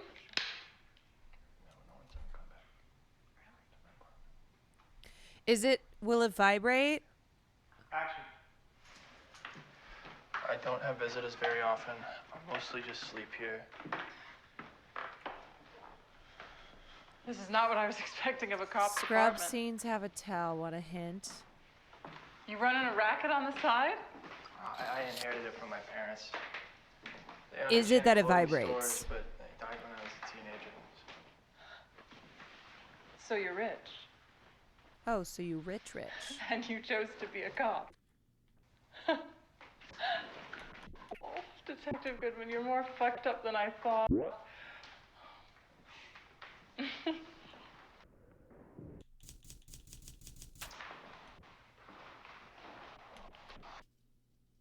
Oops. It's an original. Yeah, I know. It's the painting. It's me. What? You've had this all this time? 2 years.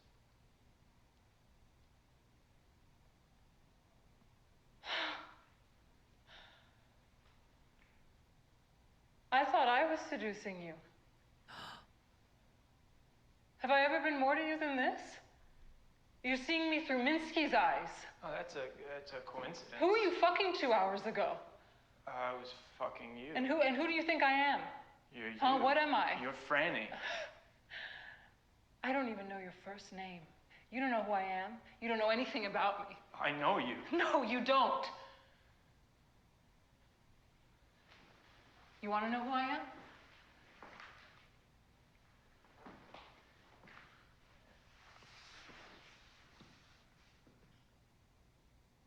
I'm the one who killed Minsky. I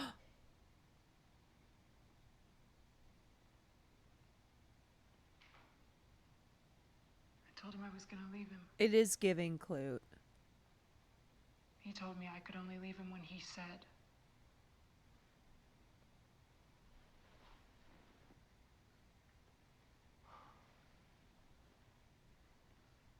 Cut.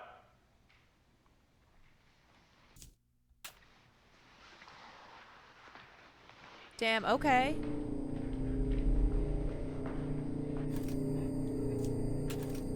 Okay, where's the music?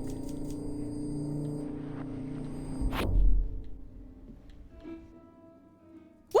Ah! Oh my god! Oh my god! No idea what you are. Oh my god! Wig snatched!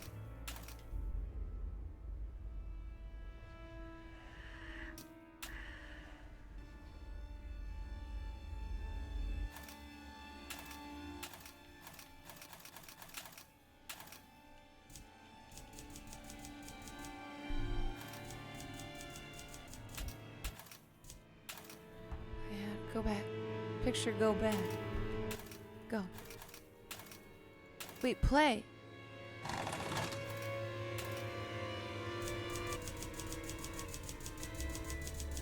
Wait, how do I go? How do I play it?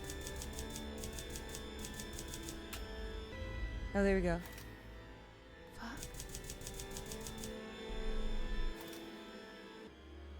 Oh, you move the opposite way. Oh.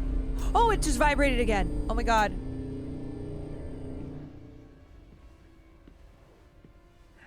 Okay.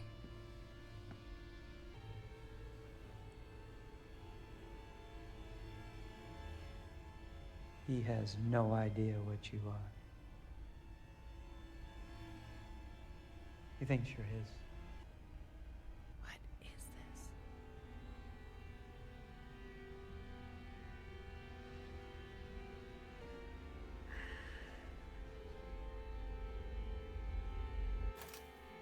What the hell? Yeah, but there are layers sometimes. Bro, there's so many layers.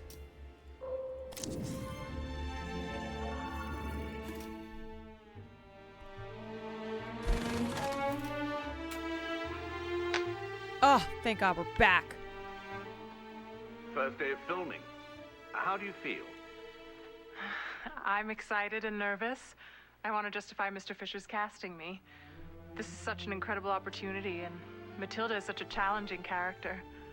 I knew to cast the role that I should look for someone new, someone young and exciting. We're back. And when I saw Marissa, I had the idea to cast for Rosario and to then sculpt her into Matilda. Now, there are many actresses who can play the temptress, but this character is so special because she takes the form of an innocent. When I saw Miss Marcel, An innocent. she had a spark. I see great things for her future. It's vibrating. And how does it feel to be sculpted? Feel to be sculpted? Ah! Ah! Is that right? Her future. You believe?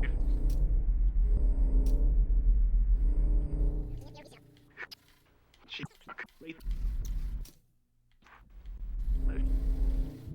Wait, how do I see great things for her future. Okay, how do I do Things this from her again? future.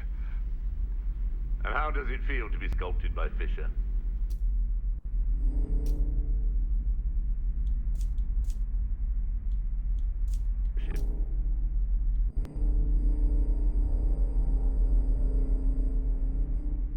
And how does it feel to be sculpted by Fisher? It's finicky sometimes. It's a great Okay. honor. What is this?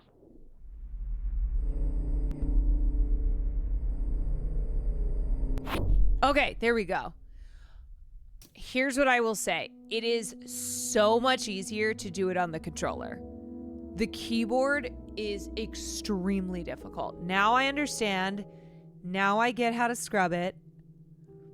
Keyboard was fucked. Man has mastered the surface of the planet. Space. But we have mastery over time. Our perspective's different. We sleep to maneuver. Sometimes because we're tired. When we take on a form, we absorb so much of its history. If you do that too many times, it can make you crazy or powerful. I've argued with the other one about that distinction.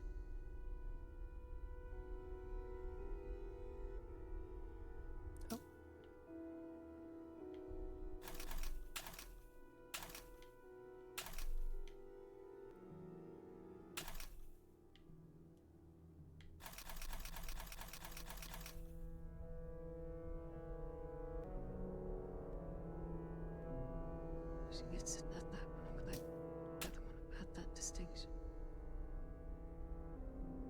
Okay, I think that's the end. She does look like Sophie Turner. Yeah.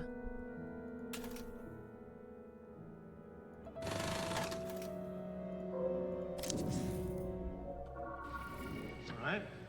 That was great. Sounded really good.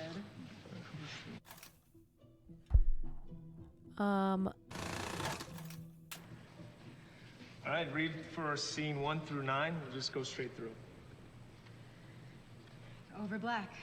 Final check in 20. Group 3 to the stage. Move your asses. Interior, backstage corridor, MBA awards. Harried producer opens door into an empty dressing room. Fuck. Closes it. Paper on door reads, Maria. Back into the corridor and jogs. Stage manager going the other direction, followed by backing dancers and crew. Producer's walkie spits in his ear as he fights through the crowd. This is the biggest night of your lives, so I hope to your vitamins. It's the motherfucking music Producer awards. sees a production assistant, Sue, he recognizes. Motions her Yeah, over. mix of Maria, Gwendolyn do my Christie thing. and She Sophie needs to be Turner. mic'd and ready. Go check the second floor, quick. Wheels up in 20. On it. Jogs off. Up. Exterior, Hollywood Hills mansion, pool, same. The sparkling swimming pool of a luxury Hollywood estate. It's lit up for a party, but only one person is there. Mark, 25, an underwear model type. He lounges An at the underwear poolside, model eyes type. closed. Bare feet and long legs step up to the poolside. Mark opens his eyes. Nice. Ready for the show? Hell yes. Inside the show? Can't we just tape it? Are you kidding? I want to watch live. Kicks him off into the pool with a splash. Interior, Video Music Awards, hallway, same. Our production assistant crashes through a stairwell door, spins her head, can't decide on a direction. Walkie spits. Sue. She answers. Go! Ryan says they switched rooms last minute. She's in room 25. She juggles her clipboard, scans it. Why? She smoothly dives. Touches up her makeup. A head knock. Some of these scenes are hella long. Reflection in the mirror. Smiles. The poppy strains of Maria's hit song, Two of Everything, start up as interior, Hollywood Hills mansion, living room. Moments later, Mark calls up the stairs, popcorn bowl in hand. It's starting. Coming!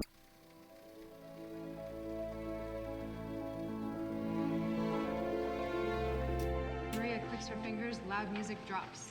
She struts forward, dancers appear out of nowhere. Fall.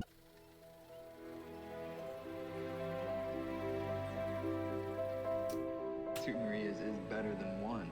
Should I ask her? Really? Play slaps him. Pervert! You can't even tell us apart. You can too. See this? Insert on TV. Heather and her dance.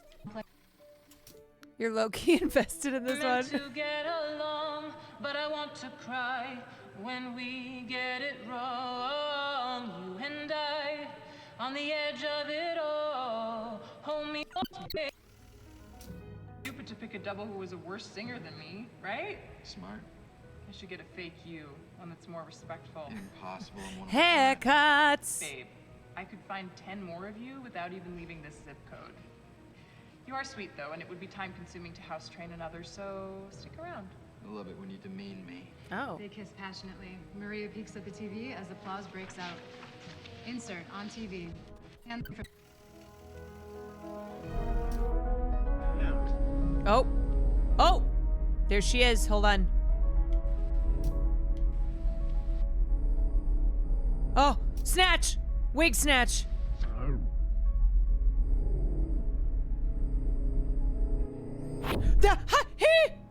Oh my god.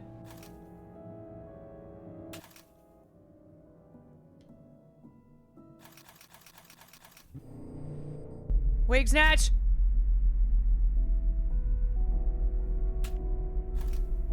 Snatch that fuck ass wig. All right. It was great.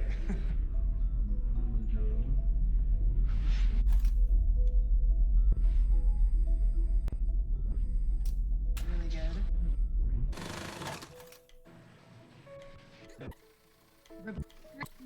You walk into the corridor and fights through the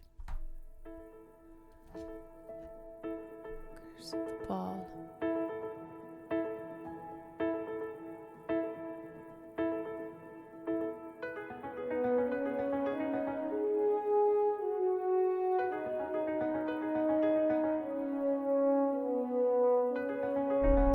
It's this part here, but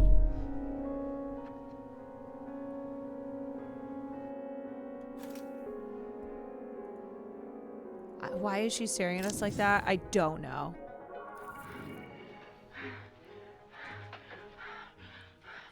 What was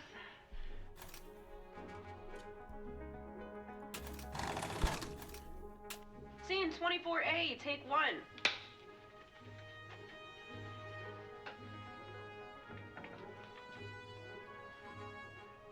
Action.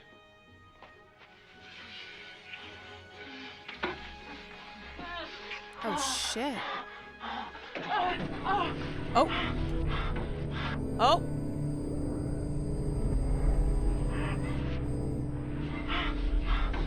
there's that. It's the music. Oh. It's the music and the vibrating. Where is it?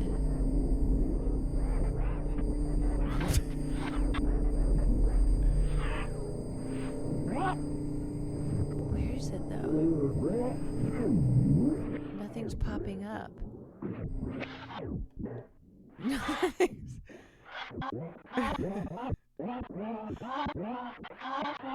Okay. Like, what? See? What's going on though?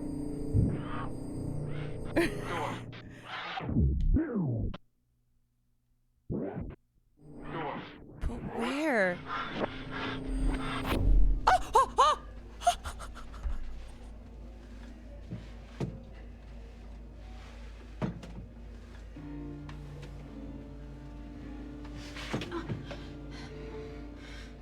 Oh my God. You want it to look real. It's a movie. It's fake. No! Oh, shit.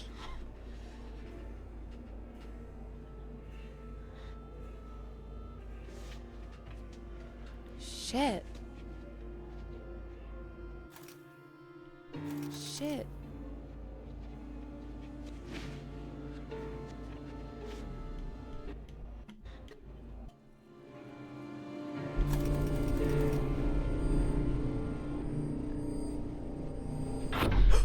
Oh!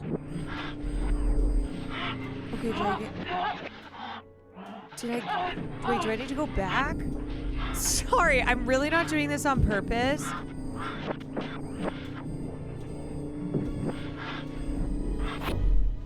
Okay. Okay, I think I got...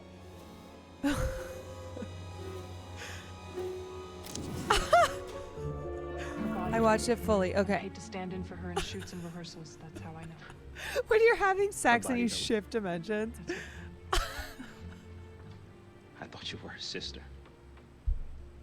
The resemblance is uncanny. I get it, but I'm not her sister. Fine by me. Look, I'll level with you.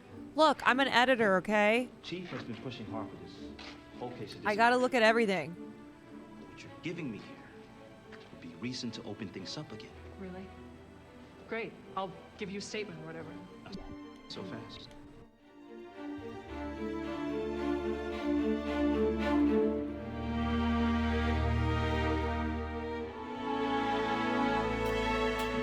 Nice stakes for a body double. Body double to one of the biggest stars in the world. I'll tell you about it tonight. Sounds good. Watch yourself, okay? Off Maria's face. We cut.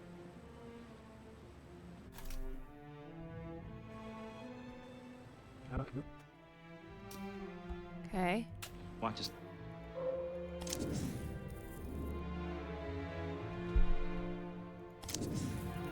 Whoa, rejected. Okay. Rejected.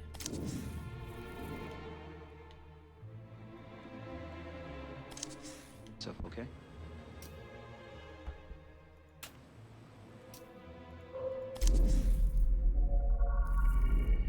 Give me a minute.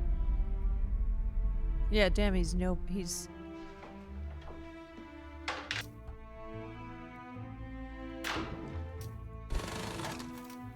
Two of everything.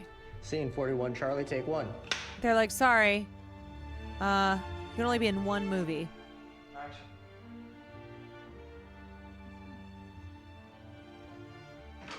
When it's rejecting, it tells you no, not Of here. course.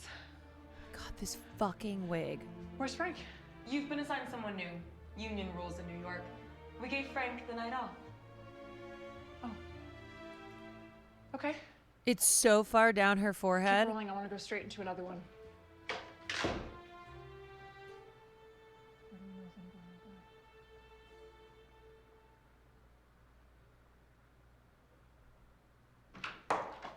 They're ready for you now. Of course. Where's Frank? You've been assigned someone new. Union rules in New York. We gave Frank the night off. Okay. Okay. Give me a minute.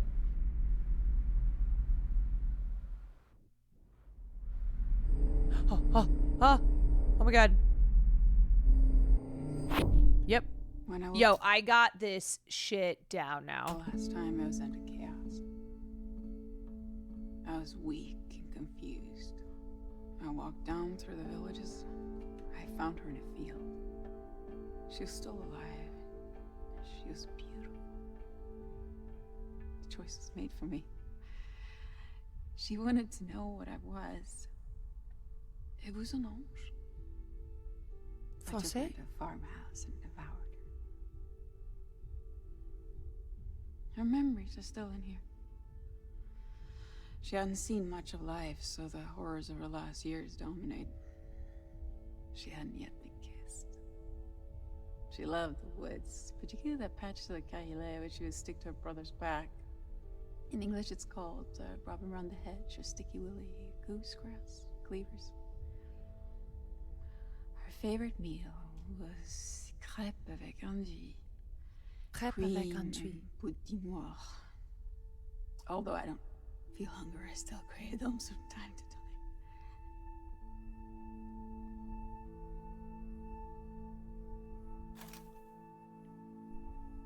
Is this a substance? I know.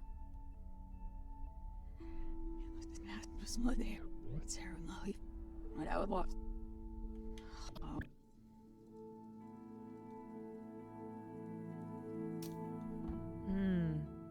I took her into a farmhouse and devoured her. Ooh. Scary. It goes up. Keys. You prefer this to 7th Street? It has a little more texture. Okay, this wig is Scene better. 9, we see Goodman walking along, poking, cop work. The alley here is good. He can duck in. Right here. Goodman doubles back to the studio. Is Franny coming to the door naked? No, I think a robe. It has to be seduction. Wait, that's her. Jill was ordered to always be naked. That's her real hair. We can't have her scaring Goodman off. Maybe at the end of the scene. Oh my god, I'm tired. I like that. I'm Uses her body to tired. get rid of him. It's powerful. Okay. Goodman takes out his skeleton keys and goes up the steps.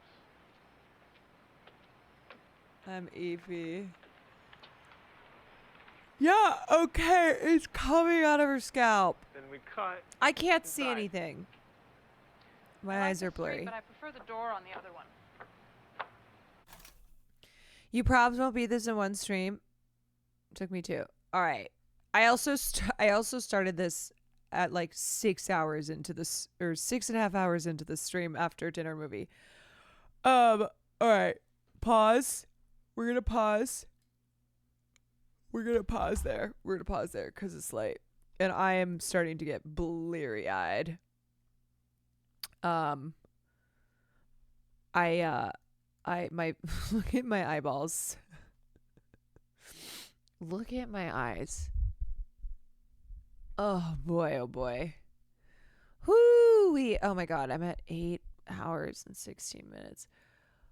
Holy shit. You guys, we gotta go to bed.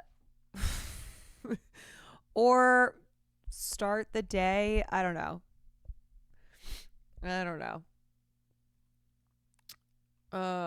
What are we still doing? What are we doing? What's going on? Wait, Will's not even streaming? He didn't even tell me that. Dude, I thought he was still streaming. He's probably doing rat gaming. That's why he didn't tell me. I'm so happy I could be here. Ronald, we always love having you here. Of course, y'all. Thank God, bro. It's 5:30 a.m. for me. I'm so tired, but this was interesting. So I love when y'all are like, I need to go to bed. And I'm like, yeah, I need to go to bed too. Like, we gotta go to bed. Or, I mean, I need to go watch the latest episode of Silo that I missed. And then I gotta go to bed. and then I go to bed. Oh my God. Holy moly. Hey, we did it though. We did a long stream. We did dinner, movie, and gaming. Dinner and a movie and gaming. We did it, folks. And I got to brush up on Godfather because that is what we're doing for the Patreon episode for the podcast. So I will not be here tomorrow night because Monday is podcast. Survivor time. Oh my God. Monday is podcast day, so I will be back on Tuesday. All right, everybody. Peace out. Bye.